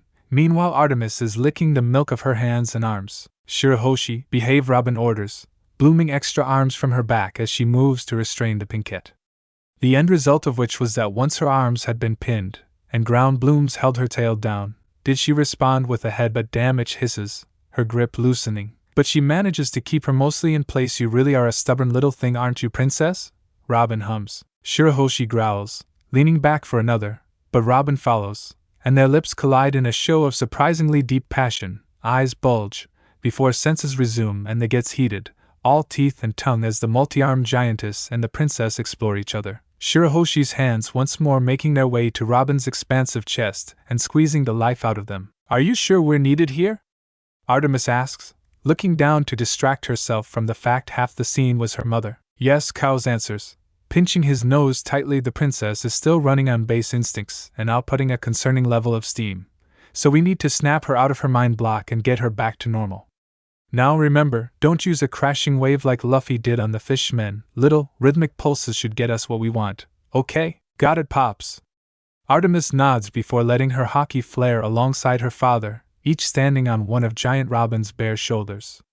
Artemis shimmers like oil in water, while Cows hockey pulses with a solid amethyst purple, both washing over Robin as they cascade over their actual target, Shirahoshi. After a minute or so, the hardness in her eyes fades, the steam lessens, and even the ing gets softer and sweeter. A strand of saliva joins Robin and Shirahoshi, the princess now blushing a deep crimson as she stares into the older woman's eyes. "Aye, that was intense," she whimpers, her eyes fluttering tiredly. "I don't feel so good," she groans, before keeling over, face planting into Robin's chest, her multiple arms keeping her from falling further and actually injuring herself. "It worked," more or less cows cheers, then groans tiredly. "Well, I think I've officially overexerted every aspect of my abilities today. I'm going to need a break. Should I call over Surum to look after Shirahoshi then, Pops?" Artemis asks, sitting down to catch her breath after the hockey barrage. "It's fine, sweetie. I can carry her," Robin assures her, lifting the semi-conscious mermaid into a bridal carry and starting to walk over, both the giant and normal Robin grinning triumphantly. "Sleep, little one, you need it," coos, before the giant disperses into flower petals, cows and Artemis landing on the deck of the sunny mindscape. A resident of the royal palace would near instantly recognize the hard-shell tower which Shirahoshi was sitting on. Or what remained of it, the walls having been shattered and torn down, exposing her to the black abyss of the deep ocean. And with it, came the beings that dwelled within those depths. "We should slaughter them all," a voice rasps, its owner floating through the gloom. "We can't do that, there are good people in there," Shirahoshi tries to defend, only for the other being to swim into the light, causing her to squeak and flutter back. The entity was mostly covered in black and deep blue-green scales. A long shark-like body made up its lower body, with a slightly more human/mermaid-like body in the upper, including the obvious swell of a large bust, sans s. For long appendages ended in blade-like hands, though they were more akin to talons, and its head was odd, heavily scaled, and almost reptilian or draconic, with 6 sickly yellow eyes peered down at her, seeing every weakness and looking irritated by her prescience. "Innocent. Innocent, you say? They willingly follow a man who wants to bring your kingdom to ruin, who do everything to the humans that they hate the humans for doing to them, and least but not least, killing your mother. There are no innocents in that crowd, only beasts to be culled and devoured, preferably with ketchup or sea urchin sauce. But we can't. Even if we dealt with Hodi and his men, if we just killed everyone as brutally as you want, the people would fear us, and that would cement his legacy of fear and hatred because we went that far to silence him," Shirahoshi argues, searching for her well of courage against the alternate. The Leviathan chuckles lowly. "There are times you seem like such a pushover princess, and yet, you can be right sometimes, even if sentimentality chains you to these waters. And these fair weather subjects your family attempts to appease." She turns her head out and downward. "Not the legacy you were hoping for, is she?" Shahahaha. From a depths, a light shone lowly, and while she never felt small in her life, Shirahoshi truly felt minuscule as the entity the glow belonged to cast its gaze upon her. Crack! Both heads snap in the direction of the sound, and even the light bounces in reaction. High above, the air itself appeared to be splintering, the cracks spreading in a lazy spiral, though more worryingly, a miasma was leaking out of it, the shimmery material ironically having the appearance of oil in water, coupled with the purple lightning sparking along the cracks, and yet it was an ominous sight. "No! He can't do this. I was just about to take the helm and show the princess how to stand up to shitbags like Hodi. This is our realm, you can't this but in here like you own the place." Levi then shrieks, clawed tendrils flailing angrily. "Camie and I Sarajo no Kodo Okatai Shida Mason Ka." Both girls wince as the voice rumbles through their heads, Leviathan more so as she was feeling the effects of the fissure more acutely than Shirahoshi. "It seems our time is up, princess. But you won't be able to just let this lie. I won't be silenced forever," Leviathan cries, swiping at the smaller mermaid before she dissolves into sea foam. "It would seem things are about to get interesting, little one. I look forward to seeing you do me proud," the voice coos as the light bounces, dipping low enough to reveal a face. It would probably have been considered beautiful, as most mermaids are, even a 200-foot anglerfish, were it not for the pitch-black eyes and a mouth filled with razor-sharp teeth longer than most katanas. "Sleep well, little one. The old one leads me to believe you won't be getting another anytime soon." A laugh like crashing waves echoes through the realm before fading to silence. Shirahoshi blinks, her eyes heavy, though her mind is clear now. Levi then had retreated. With a pleasant feeling on her lips, she curls up, lulled to sleep with a strange but pleasant melody in her ears. "What would I give if I could live under the water? What would I pay to spend a day exploring the depths?" As she drifted to true slumber, a stray thought was lost and buried, which probably would have been important to tell someone, her father most of all. CLYPSOISAWAK, outside world high above them. Why won't you die? Hodi bellows as he throws another barrage of shark arrows down at Luffy, though the rubber boy is easily able to dodge by swinging around and through the massive links of the chain hanging from Noah, as Hodi was less aiming, and more firing blindly behind him as he pulls himself up the chain, seeking Vander to tear him limb from limb. He couldn't let this punk distract him from his mission, on ground level. So, the mermaid princess is okay, albeit passed out, the Noah's not going anywhere, Medusa has been rescued and Luffy's chasing Hodi up a chain. Did I miss anything else? Nami asks with a sigh. I'm stealing back my kid, but that's about the gist of things. Cows nods, scooping Medusa up with his tail and cuddling her, to her joy and amusement. Also, we do still need a plan for Noah, as even if we killed Vander, the thing will just drop straight down, which will still kill us, he adds. Yeah, can we hurry up on finding a solution to that? I'm not sure how long I can actually keep this up, Vivi groans, sweat ping from her forehead as she pumps more sand into her support, the top section spreading like the branches of a tree to better hold up the ship, as opposed to Kaya's multiple sticky pillars which were her method of restraint and support. You won't need to, because your life ends. No. Shing, did everyone else forget to guard the two giving ground support? Or did they expect the fishmen to leave them alone? Zoro asks, cutting down a fighting Fishman before he could cave the princess head in. Honestly, I didn't think they were stupid enough to attack the people keeping them alive, Usopp admits, getting a nod from Brooke and Kaya, while Nami sighs, as she probably should have seen something like this coming. I'd rather die than be saved by a human. I still have my pride. A merman bellows, aiming his trident at Kaya before taking a kick to the back of the head, hitting the ground in a bright green fireball. I don't like agreeing with Moss Head, but not having an honor guard for the ladies was bad form on your part. Clearly, I must stand as the unwavering knight to protect their bodies while they in turn keep the ship from crushing the island, Sanji exposes, while patting down the small bursts of flame licking at his arms and legs. If that's the new plan, I'm down with it. Luffy's got Hodi and probably Decken covered up top. Might as well clean up down here while he's gone. Frankie agrees from the Frankie Shogun mech suit. Noah, what's taking so long? Noah should have dropped beyond the barrier and killed everyone by now, Hodi grumbles as he looks down from his position on the bubble-coated deck of the ship, to see it was locked in place by methods unknown and unseen by the fishmen. Then, a shiver ran down his spine, as he turned and Hodi had just reached the deck, and boarded the Noah. Hodi Jones, like what I've done with the place. I would have used it to kill Shirahoshi, but he waves his mangled right hand. I'm a bit short-handed in that regard. So how are things on the ground? Neptune dead yet? He will be, soon enough. But this plan of yours, I felt it needed a few adjustments, Hodi hums as he approaches the devil fruit user. Oh, do tell, I'm all ears. Bah-ho-ho. Vander laughs as he leans in eagerly. Actually, it would be better if I just showed you. Shing! Gurgle. Vander gasps as Hodi spears him through the gut, unknowingly, or perhaps intentionally reopening his stab wound, the neon green veins flaring angrily as he reaches out to hold himself up, hands frantically grasping at the air to locate Hodi. If you die, there's nothing anyone can do to stop the ship. Jahahaha. Hodi cackles as he watches his former partner flail impotently, before being shoved away, the trident being pulled out as he steps back. You just ate up big time, Hodi. Because you let me touch you, with my bare hand. This is what I do to traitors on my ship. He shrieks, throwing a hand axe which Hodi dodges with little effort on his part. You know, I was worried when I first saw Noah's shadow overhead, but after a little thought, I realized this was the perfect way to deal with the dissenters.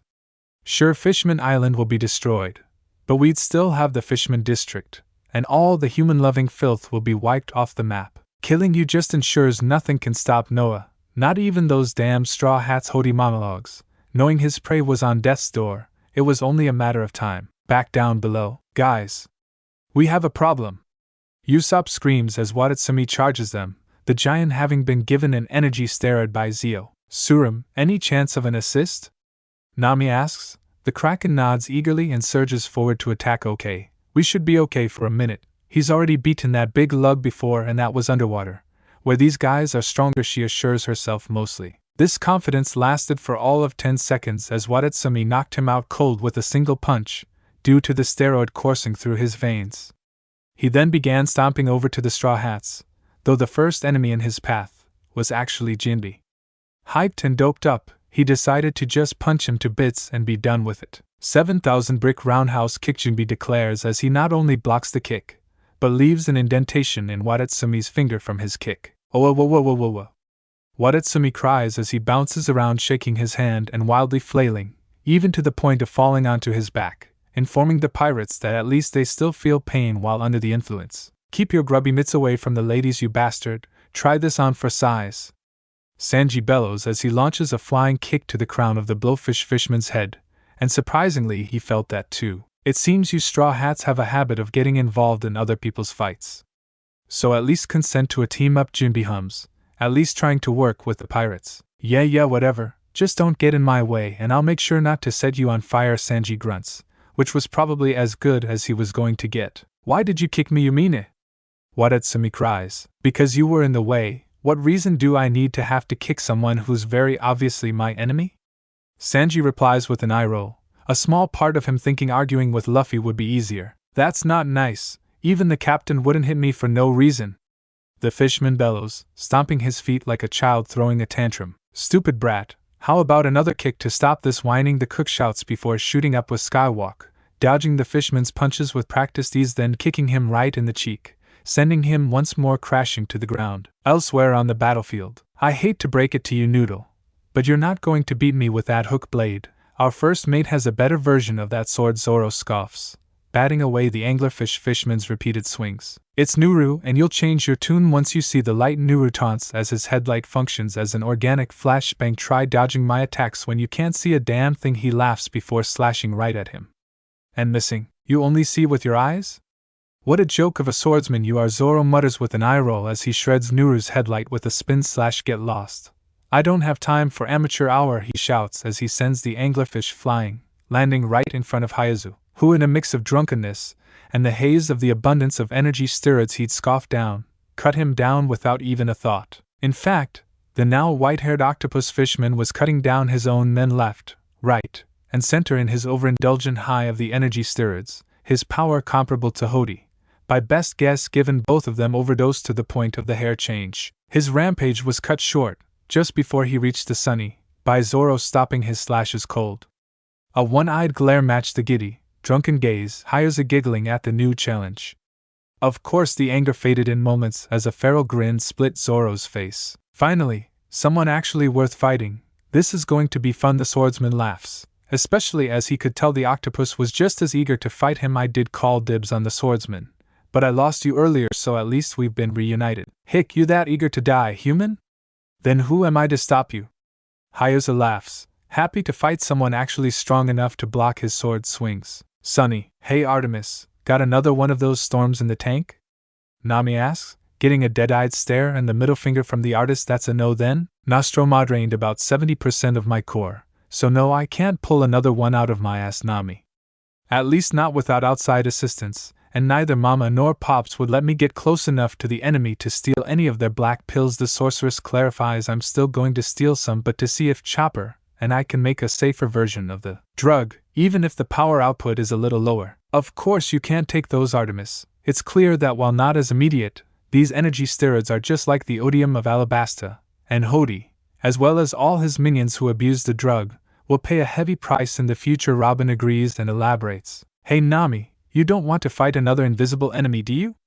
Cows asks, peering over the deck with half-lidded eyes. After Thriller bark, no, never again thanks.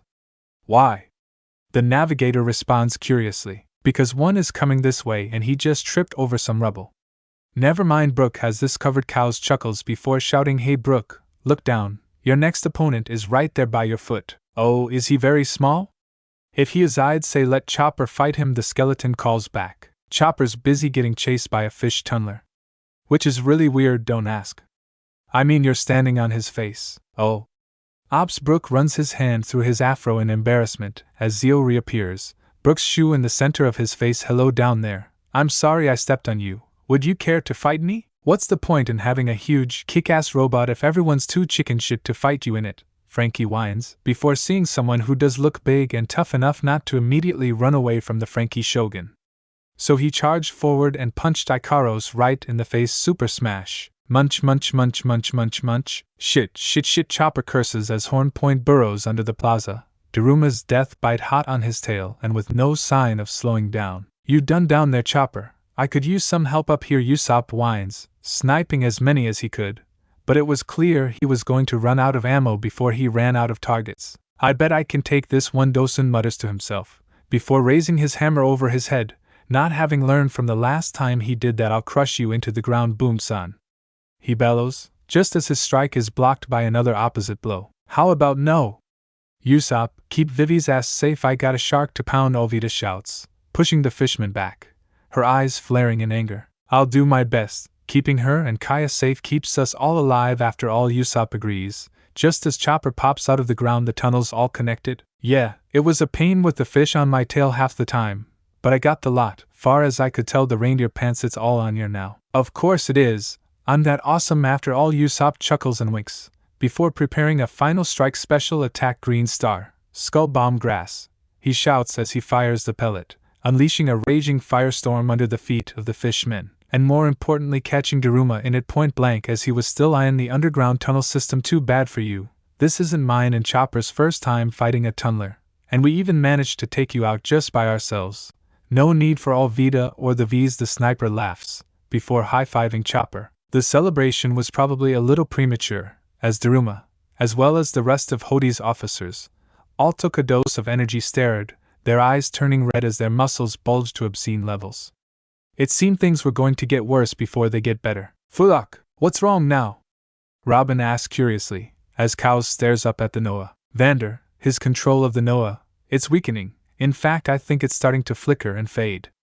"What is going on up there?" Cows wonders aloud, his face twisting into a grimace. "Yeah, a lot worse." "Wait, what do you mean the power is flickering?" "Devil fruits don't work like that. It's like flicking a switch, it's either on or off," Nami asks in confusion and a little annoyance. "Usually, but for something like this, where the effect influences other objects, it may be more common than you think. Plus, given most activated devil fruit powers will deactivate if the user loses consciousness, and all devil fruits are cancelled out when the user dies. I'm going to guess Hodi managed to get his hands on Decken, and the guy's now on the brink of death, or fading in and out of consciousness." Cows explains, "The only good news is this means the ship will no longer tilt, and instead fall straight down." "Tilt?" Artemis repeats, confused and curious. "The mark fruit causes things thrown by Vander to seek out their target. He threw the Noah at me, therefore it's trying to hit me, not the ground. Unfortunately, if he dies or even passes out, that means plan B of asking Neptune or one of his sons to give me a ride off the island to find somewhere to park the thing is a bust." Cow's sighs. "Wait, that was an option?" Karu shrieks, mostly in anger. "Not with all the people trying to kill us. But yes, once things had calmed down, and I wasn't going to be shot out of the sky, it was at least something I had started to consider." "Mama, Pops, I'm gonna go free some slaves. Any arguments?" Artemis asks as she stands up and readies her staff and paints. "As long as you don't free them by killing them, go nuts, kiddo." Robin chuckles, the Fishman leading them though. "I know, he's the one who hurt you," the artist snarls. "Pop's got the one who lightning blasted me. I'll deal with the one who threw you around like a ragdoll," she mutters before leaping off the sunny. "Chin no sabi, rockin' no hasten. Hold still, you little punk," Watatsumi bellows as he flails his arms around, trying to slap Sanji out of the air. But he continues using Skywalk to near effortlessly avoid the slaps and punches. With the giant distracted, Jinbe was able to quickly and easily land a strike on his leg, causing the blowfish Fishman to once more wail in pain, now over his injured knee. "Okay, that's it. Intimidation mode. Mega Monk," he shrieks before sucking in as much air as he could handle, becoming exponentially bigger than his already massive frame had been, though he was also almost perfectly spherical at this point. "Well shit. Didn't expect to see something this stupid within a week of rejoining the crew," Sanji hums, not all that worried about the big dumbass getting even bigger. Just makes hitting him easier for Sanji and Jinbe, and also makes him more of a hindrance to his allies, increasing the odds of friendly fire. "What the hell? We're free. The chains, and our collars, they just crumbled to dust." "What? Who did this? Who freed my slaves?" Hammond the Eel Fishman shouts, just before his palanquin/tank hybrid falls to the ground, with no slaves forced to carry it around. "Hi, asshole," the Fishman looked up to see Artemis glaring down at him. "Remember me?" "No, but you humans all look like scum to me. I'll have you chained up nice and pretty in a second," he sneers, just before getting the barrel of a gun pressed to his cheek. "This won't kill you. but it will hurt like a bitch. If I do it right, of course. Artemis winks, muttering crimson blaze before firing, the paintball pellet covering the left side of his face in red paint, and the screaming starts about 3 seconds later. What the wasn't this shit? It feels like my skin is on fire. That human's attacking Hammond. Get her. Click. Glacial blue. Pap, pap, pap, pap, pap. So cuckold. It's like I've been shoved in an icebox. What did she do to them? There's no way she could do that much damage to Fishman with such weak shots, one of the former slaves gasped. Technically correct, Artemis chuckles, but that's the beauty of my color traps. What you see here is when the correct amount of magic is used to activate them. 90% mental damage, as if the affected area is being burned to a crisp or frozen solid. If I overclock the paintballs, then Crimson Blaze will spontaneously combust and Glacial Blue will cause a creeping frostbite to form from the point of impact, she explains, taking a step forward before leaping back just before the ground directly in front of her exploded. See, I told you Landman was a stupid power. A nurse shark. Fishman sneers. Couldn't even kill one damn human. It should have worked. Nobody should be able to tell when I use the power until it catches them. A frogfish. Fishman grunts, glaring over at the redhead, who smirks in response. Normally I'd probably point out the stupid decision to lay a magical trap for someone with mage sight. Artemis begins, her eyes shimmering like a kaleidoscope, but I'm pretty sure anyone with decent observation hockey would have been able to avoid that trap. So Fishay is correct. You were an idiot for taking a useless power this deep into the Grand Line, the artist taunts. Get her! Someone get Hammond back on his feet. One of the fishmen angrily bellows as most charge her, a smaller one slipping away with an energy steroid, tossing it in the eel's mouth, and while he almost chokes, the pill is swallowed. Eyes widen and turn blood red as the fishman twitches and pulls himself to his feet, the drugs managing to at least hold off the pain of the burning paint. At least for the moment. I'm going to tear you limb from limb, you little bitgurg. Hammond splutters and chokes mid-threat as with a spin of her glaive Artemis splits his throat open vertically, his long neck just ensuring he bleeds out faster than most. Anyone else want to fight me? Artemis asks, as the blood is absorbed into the blood oak staff. Not really, one of the humans pipes up nervously. Good decision. Now run along and either stay out of our way or help Neptune's army deal with these bastards. Men, use ranged attacks to kill her. She's just one human, damn it. A viperfish fishman snarls, to which Artemis spins her glaive and draws a glyph on the ground. Color trap, bullfight red. What? How are we missing? She's right there. How is a lot more complicated to explain than most have time for, but the simple answer is a sigil I created back when I believed my powers were hypnosis-based. Essentially, you can't hit anything but the red target until the target is destroyed. Best part, I'm not affected by it, so I can do this, and actually hit my target. Artemis cheers, before pointing her hands at the fishmen, red energy collecting in her palms. Ye Lord! Mask of blood and flesh, all creation, flutter of wings, ye who bears the name of man. Inferno and pandemonium, the sea barrier surges, march on to the south. Shikaho, kaboom, my niece is such a badass, ain't she? Alvida laughs as she clashes with Dosen, their hammers clang as each strike is blocked by the other. And you know what? I realized something from this fight. That you should give up and accept your doom, son? Dosen asks as he raises his hammer over his head. I don't need it. What? Clang. The hammerhead fishman stares in shock as this puny human stops his strike by simply blocking it with her warhammer. Held in both hands, I said, you're so weak. I don't need the glutton to beat you. She gains a manic grin before leaping back and spinning the hammer like a bat, and Doheksh cries on an upswing, earthen walls forming on either side of their conflict. You're just boxing yourself in, human. I'm already 10 times stronger than you, but with the energy steroid it's even more, son. Dosen laughs. Technically true, but what's more important is I can't miss if you're boxed in here with me. The hammer wielder grins before the earthy brown shimmering head of Brunhild hits the ground. Earth cracker. Displacement, she shouts, as the ground in front of her violently shifts, the left side rising up, while the right side buckles and depresses, causing Dosen to lose his footing. And now for the grand finale. Thank Goddess Diane-sensei and Valentina had Earth affinity, or I'd have never gotten this down. Alvida laughs as she runs up the left branch like a ramp, spinning her hammer as an aura begins to encompass it, the entire weapon coated as she leaps off the top into a spin-heavy metal. Planet cracker, she cries as her hammer now looks like it was carved from obsidian, with almost neon orange veins running up and down from head to hilt. Dosen reacts by lifting his hammer to block her strike. Crunch, only to be shocked as Brunhild just continued onwards, the shark's hammer giving little resistance, nor did his hammerhead, which had been her target from the start. With an almighty thud, and a cracked skull, Dosen was out cold, and Alvida was no worse for wear. 1 down, 4 to go. God damn it, how many people can make clones of themselves? Valentina with her ninja stuff, cows and Robin cause of the bloom power, and now this weirdo with his ink clones. Frankie grumbles as he punches the head off of Ikaros much as ink clone. You can never stop me. The spirit of the squid as Ikaros begins to boast, before having to roll away from a Frankie fireball, screaming, I don't want to be dried squid. That was so cool. What else can your giant robot do? Chopper gushes. Chopper, look out! Usopp shouts as Hyozu appears from the dust cloud. Frankie and Ikaros fight created, all 10 swords ready to cut the reindeer down. Shing, head on a swivel there, Doc. You almost got hurt, Zoro teases as he sheathes his swords. I gotta keep looking. No way, this dumbass was the strongest swordsman on the island. I barely even broke a sweat, the swordsman complains, as those around him watch all one sword shatter before their eyes and Hyozu face plant as numerous wounds open up across his body. 2 down, 3 to go. Hello, Mr. Stripe, are you still here? Brooke calls, having rather embarrassingly lost his opponent in the dust cloud. I know, he was here a minute ago. Very strange. I hope I don't step on him again, the skeleton mutters to himself. Foolish fool, I am right here, where you will never suspect. You'll be dead long before. Zio monologues, as he slinks across the ground in camouflage mode, only to get stabbed in the back by a panicked Brooke. Why did it sound like the ground was talking? Oh, it's you. What are you doing on the ground again? Did you trip or something?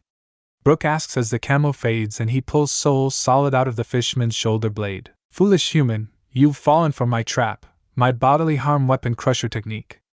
Now your sword is worthless. Zio attempts to bluff. No, I stabbed you, Brooke deadpants, seeing through his lies, partially because of Usopp, but mostly because of how bad the skies were. Your arrogance will only lead to your defeat.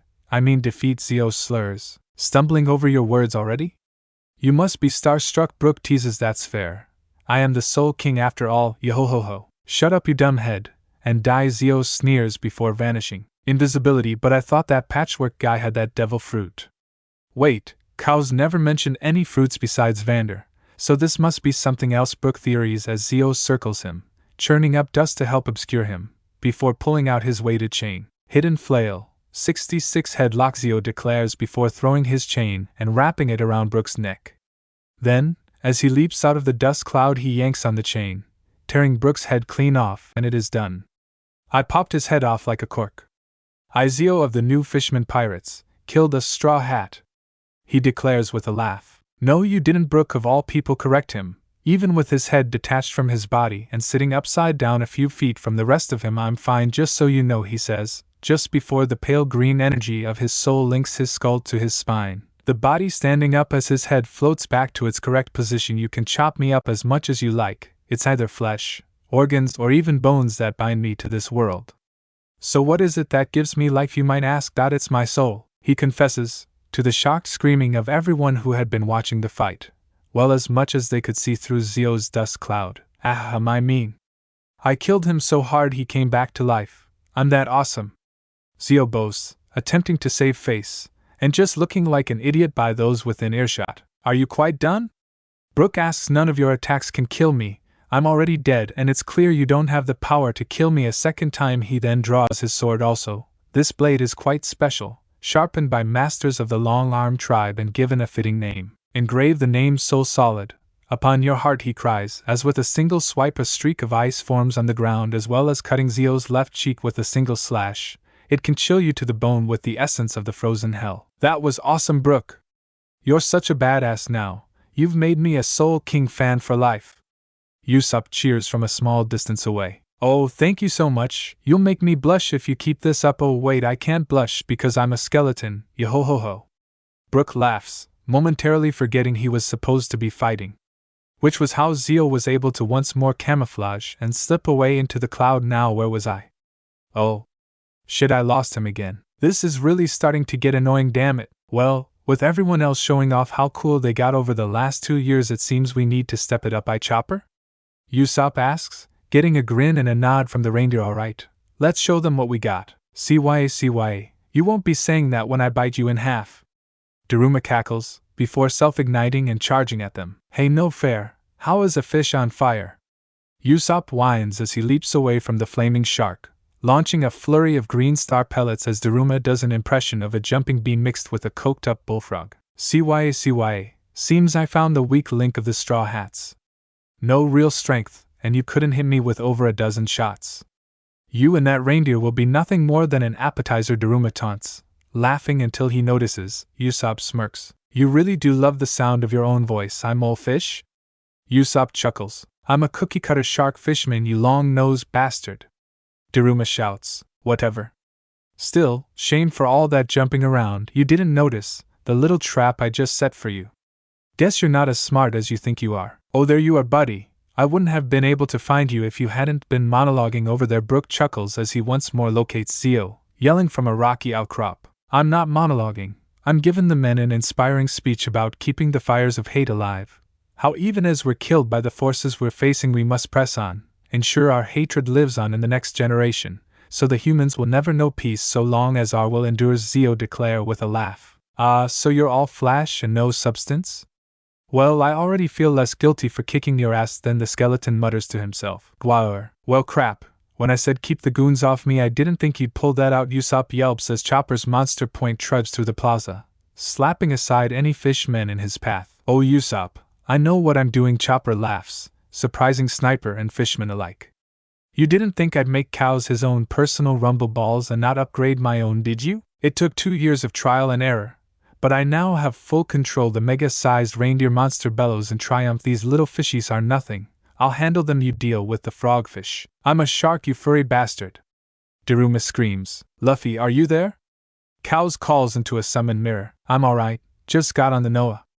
Hodi just stabbed in. I don't think he's going to make it, Luffy relays. He wasn't going to see the sunset. All Hodi did was speed up the counter. Cows sighs deeply. You still think you can take him? We don't have time to find anyone else. Plus the rest of you are keeping Noah from crashing into the island. I'm gonna kick Hodi's ass, and make sure he can't just swim away and watch the place burn. He's still in the section of the ship between the bubbles, so there's nowhere for him to even go right now, even if he tried to escape me. We're all counting on you, Luffy. Nami cheers from over his shoulder. Given your failure will probably result in our violent and bloody demise, I do hope for your victory, Robin adds with a wry smile. Alright. This fight ends here and now. Stay safe, Luffy shouts before ending the call. Target located. The rubber boy dives straight at Hodi with a gum Raketo the gut, slamming him through the deck of the Noah in the process. This is it, Hodi. It's just you and me. Luffy scowls as he clings to the sideward deck of the Noah. Meanwhile, Hodi was pulling himself out of the hole he'd just been slammed into. Jahahaha, oh you stupid child, I've already won. You just don't see it yet. Vander is a dead man at this point, and nothing on heaven or earth can stop the Noah. Your friends will buckle and break soon enough, and when they do they will be the first to die as Fishman Island is wiped off the map, Hodi boasts, before stuffing more energy steroids into his mouth and gulping them down. There's not a damn thing you can do. My victory is inevitable, he says before blitzing Luffy, the drugs coursing through his system making him a lot faster than the last time he and Luffy clashed, now being on par with Gear's second, managing to avoid several jet pistols and occasionally even leaving behind after images before grabbing Luffy by the arms and throwing him across the deck. Not that it was going to keep the boy down for long, as he soon rocketed over with a jet bazooka slamming directly into Hodi's gut, though his metallic skin most likely helped to reduce the damage, as while winded he was still able to clamp his jaws down on Luffy's left shoulder, his jaw locking into place and cutting deeply. Of course, there was one downside to latching onto Luffy like that.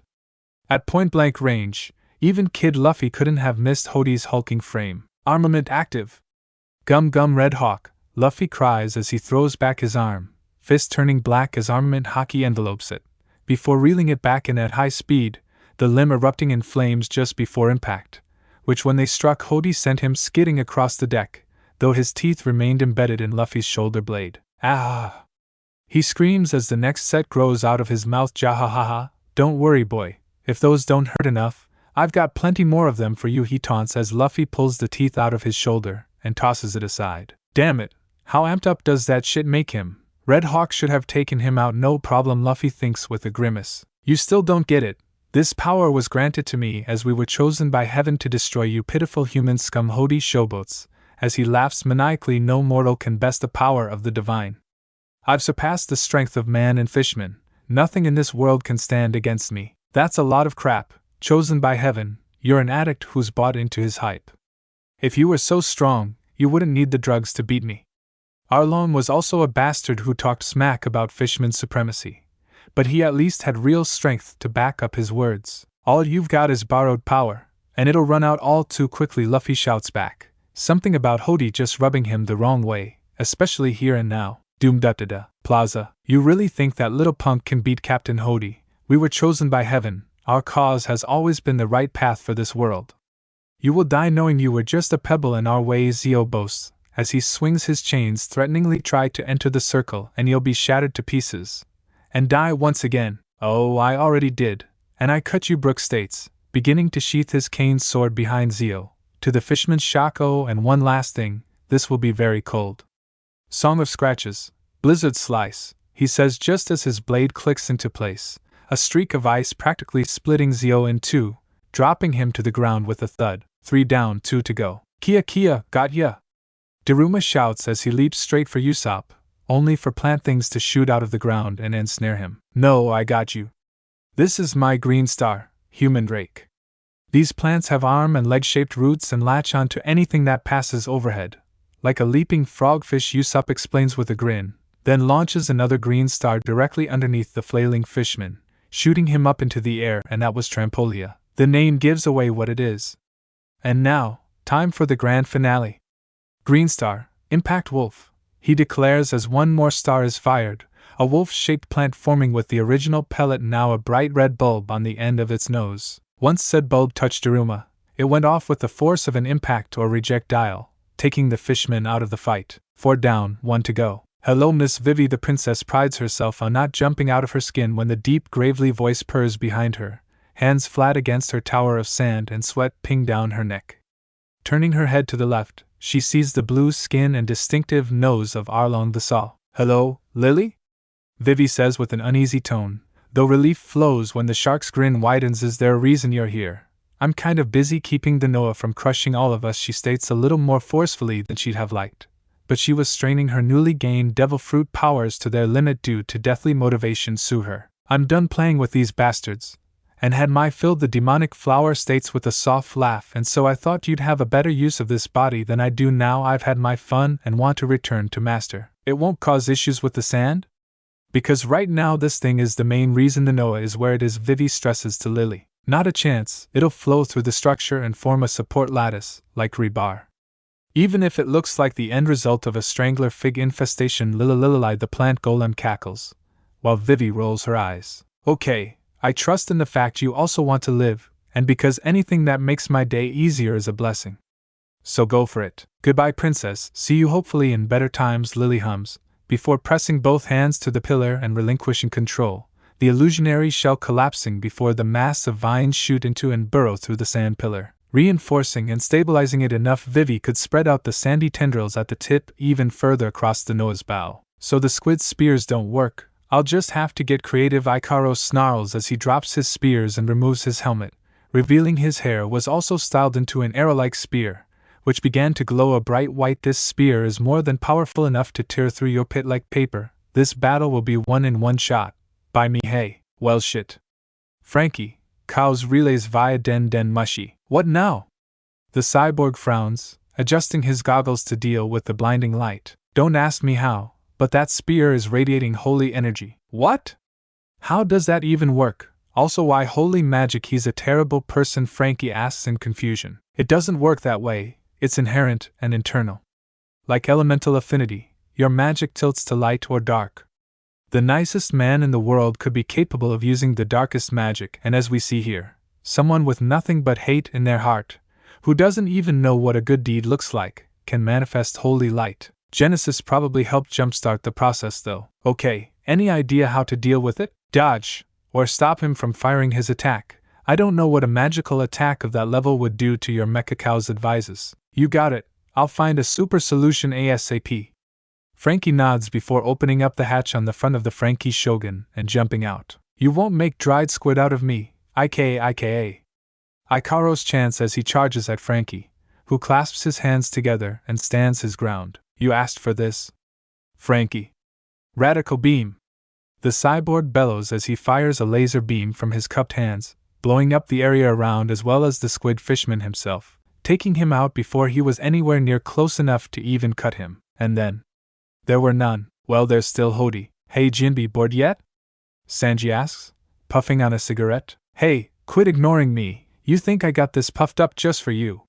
Watatsumi shrieks, I only need to roll around a little and all your friends will be smushed to death. And if you tried, the Kraken would slap you around like a beach ball. The cook snorts, you've gotten bigger, but you've not gained any additional mass, meaning you're not any heavier than before. If Surum could hand you your ass before, he can do it again, you jerk. For that I'm gonna squish all your friends. It's rolling time, and now we finish this. Fishman karate, vagabond drill, Jinbe declares as Watatsumi begins barreling towards him, a water-coated palm striking the blowfish, sending a shockwave through his entire form, lifting him from the ground and beginning the rapid release of all the air stored within him, causing the giant blowfish to shoot into the air like a balloon that had been unknotted. And to top it all off, while up there, Sanji decided to make sure he wasn't going to be a problem anytime soon. Stephanie may have helped me work through and confront my past, but I can still make use of all that pain, suffering, and most of all, rage. Diable jam, hell's memories, the cook shouts, his body engulfed in a blaze of red, orange, yellow, and even flecks of green flames, before unleashing the entire firestorm upon Watatsumi with a blazing kick to the face. Noah, you're a stubborn fool, that's for sure, bleeding out, without any chance of even harming me, and you still keep fighting. Hodi taunts, Luffy glaring at him, though his breathing was much heavier than the fishman's. Just surrender and accept your demise, save yourself the indignity of your violent death at my hands. You go straight to hell. Hodi, I made a promise to save this island and stop you from hurting anyone ever again, and I intend to keep it. Luffy shouts back, Jahaha. The arrogance of you humans amazes me sometimes. Hodi muses without a hint of irony, you're more likely to get yourselves killed than admit your weakness, so I'll have to beat the humility into you, and then keep going until I beat you to death. The shark cackles maniacally. Look, I'm kind of in a hurry. Can we skip the monologue and get this fight over with? Luffy asks with a tired sigh and an annoyed scowl on his face. If you think you can keep up. Waterheart. Shark pack. Hodi shouts, water gathering around his body, before erupting into a horde of water sharks, forcing Luffy to dodge as he moved to higher ground, where he went on the offensive. Gear 3rd. Armament hardening. Gum gum elephant gun, Luffy cries as he drops down on Hodi, a hockey blackened fist larger than his entire body trailing behind him. Hodi launches more water sharks, but while they don't instantly disperse, there's still no match for Luffy's attack, breaking through and landing a direct hit on Hodi, slamming him through several walls and into the hull of the Noah in the process. Crush them, Noah. This is their punishment, the heavens, for forsaking their pride and attempting to cozy up to the filthy humans. Hodi wheezes as he lay in a shadowed crater, but since he was still conscious, Luffy decided to go for one final strike.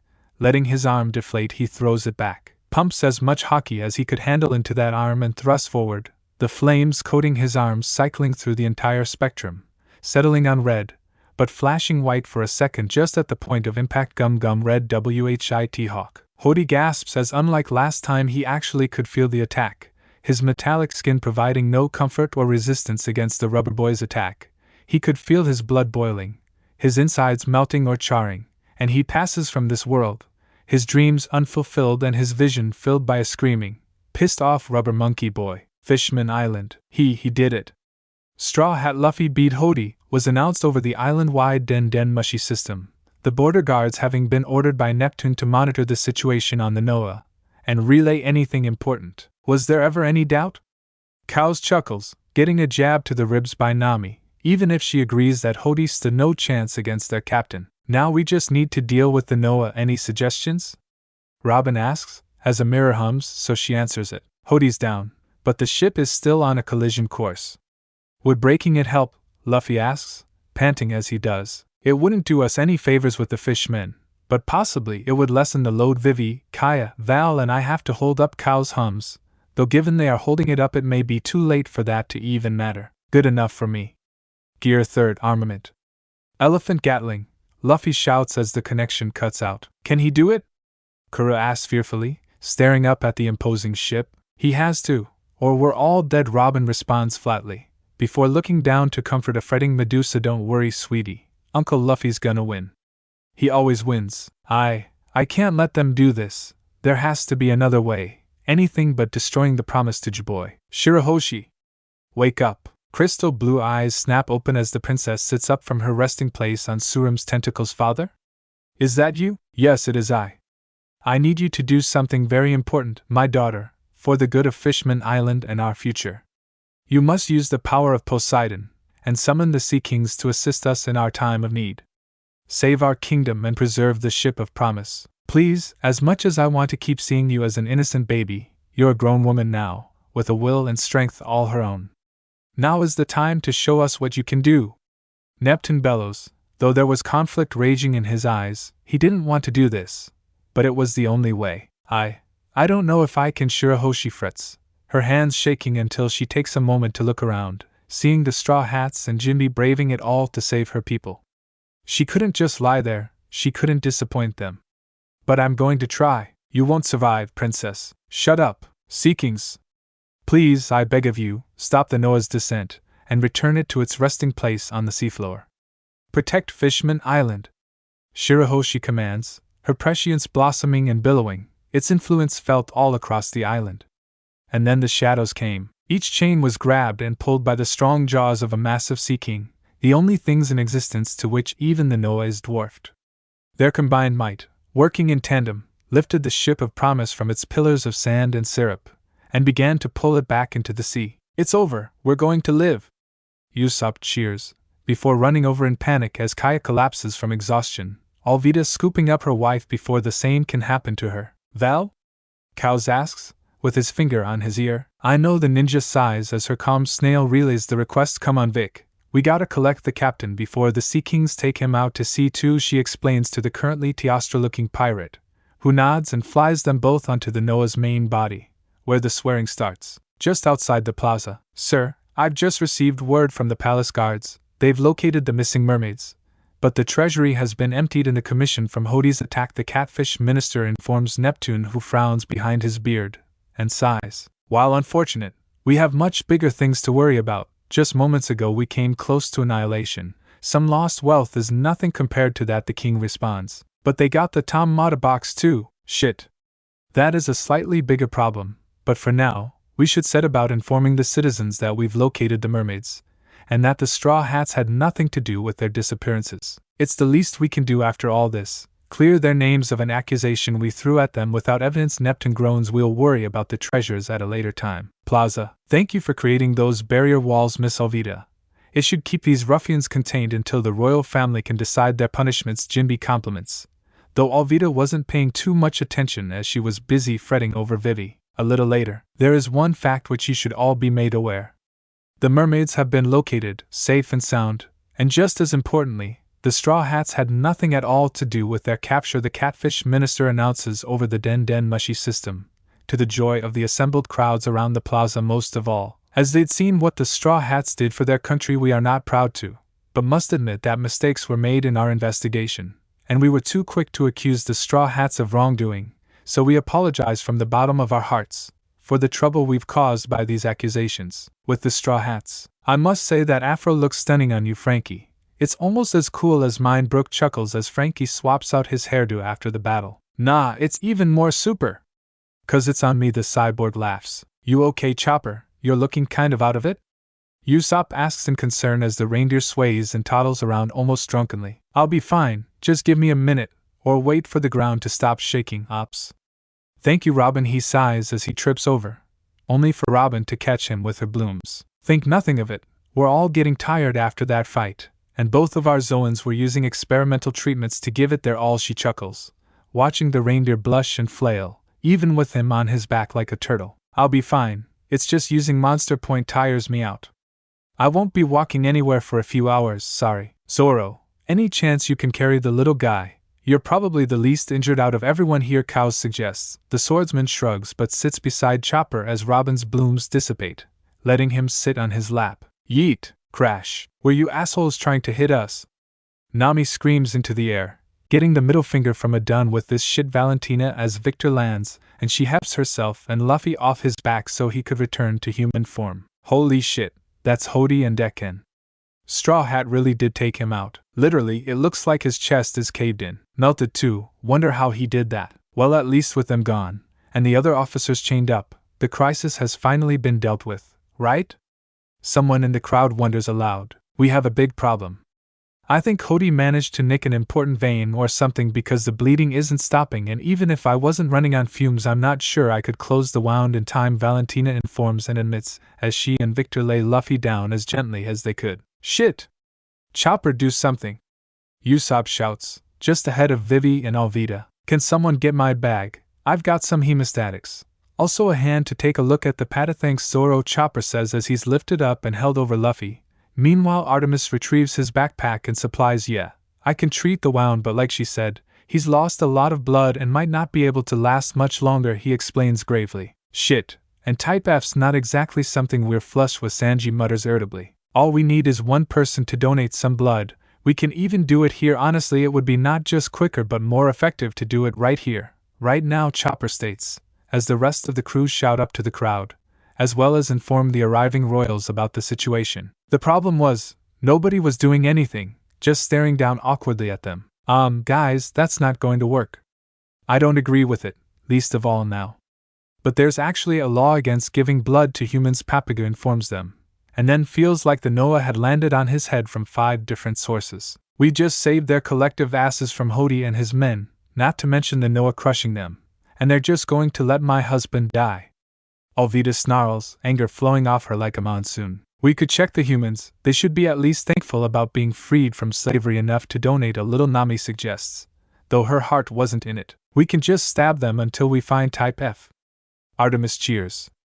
Until she's informed that's not how that works, and testing everyone would take more time than Luffy probably had left. Bollocks, she mutters, then watches her father's scowl slip away to surprise, and then a hopeful smile. Click, clack, click, clack, I'm Type F. You can take as much as you need to save him, Jinbe offers, as he makes his way through the crowd. It's the least I can do after everything he's done for us. Thanks, Jinbe. We were starting to worry. Cow smiles as the whale shark Fishman lays down beside Luffy, allowing Chopper, with the help of Zoro, Robin, and Valentina, to prepare them both for the procedure. Are you sure about this? The law seems pretty black and white, at least based on these dumbos, Frankie asks, pointing skyward. What does law matter to me? I'm a pirate, same as you, Jinbe responds with a deep chuckle. I may try to abide by the law when possible, but I've always been willing to break it, for a friend. This might sting a little, and I won't take more than I need, Chopper assures him as he preps the needle. I can take it. I've had much worse, consented to worse too, Jinbe responds, trying to lighten the mood a little, show his confidence that Luffy will be fine. And I already said take as much as he needs, don't worry about me until Luffy's stable. Chopper nods, then once the blood started to flow from Jinbe into Luffy, began work on the wound. Jinbe, Luffy whispers, drawing everyone's attention. You brat, the whale shark grumbles. You were awake all this time? Kind of in and out. Thanks for this. I owe you one, Luffy mumbles, clearly out of it despite his best efforts. None of that, friends help each other.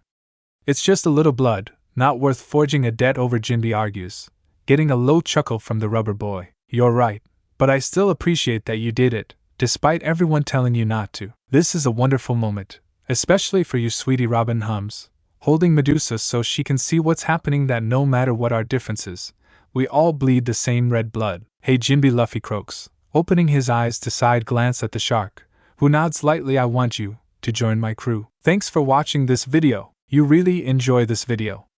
Like, subscribe, and comment down below, and turn on that bell notification. Don't forget to support and follow Lonely Wanderer for writing that awesome fanfic, and also make sure to comment on this story, link in the description. See you in the next video. Goodbye.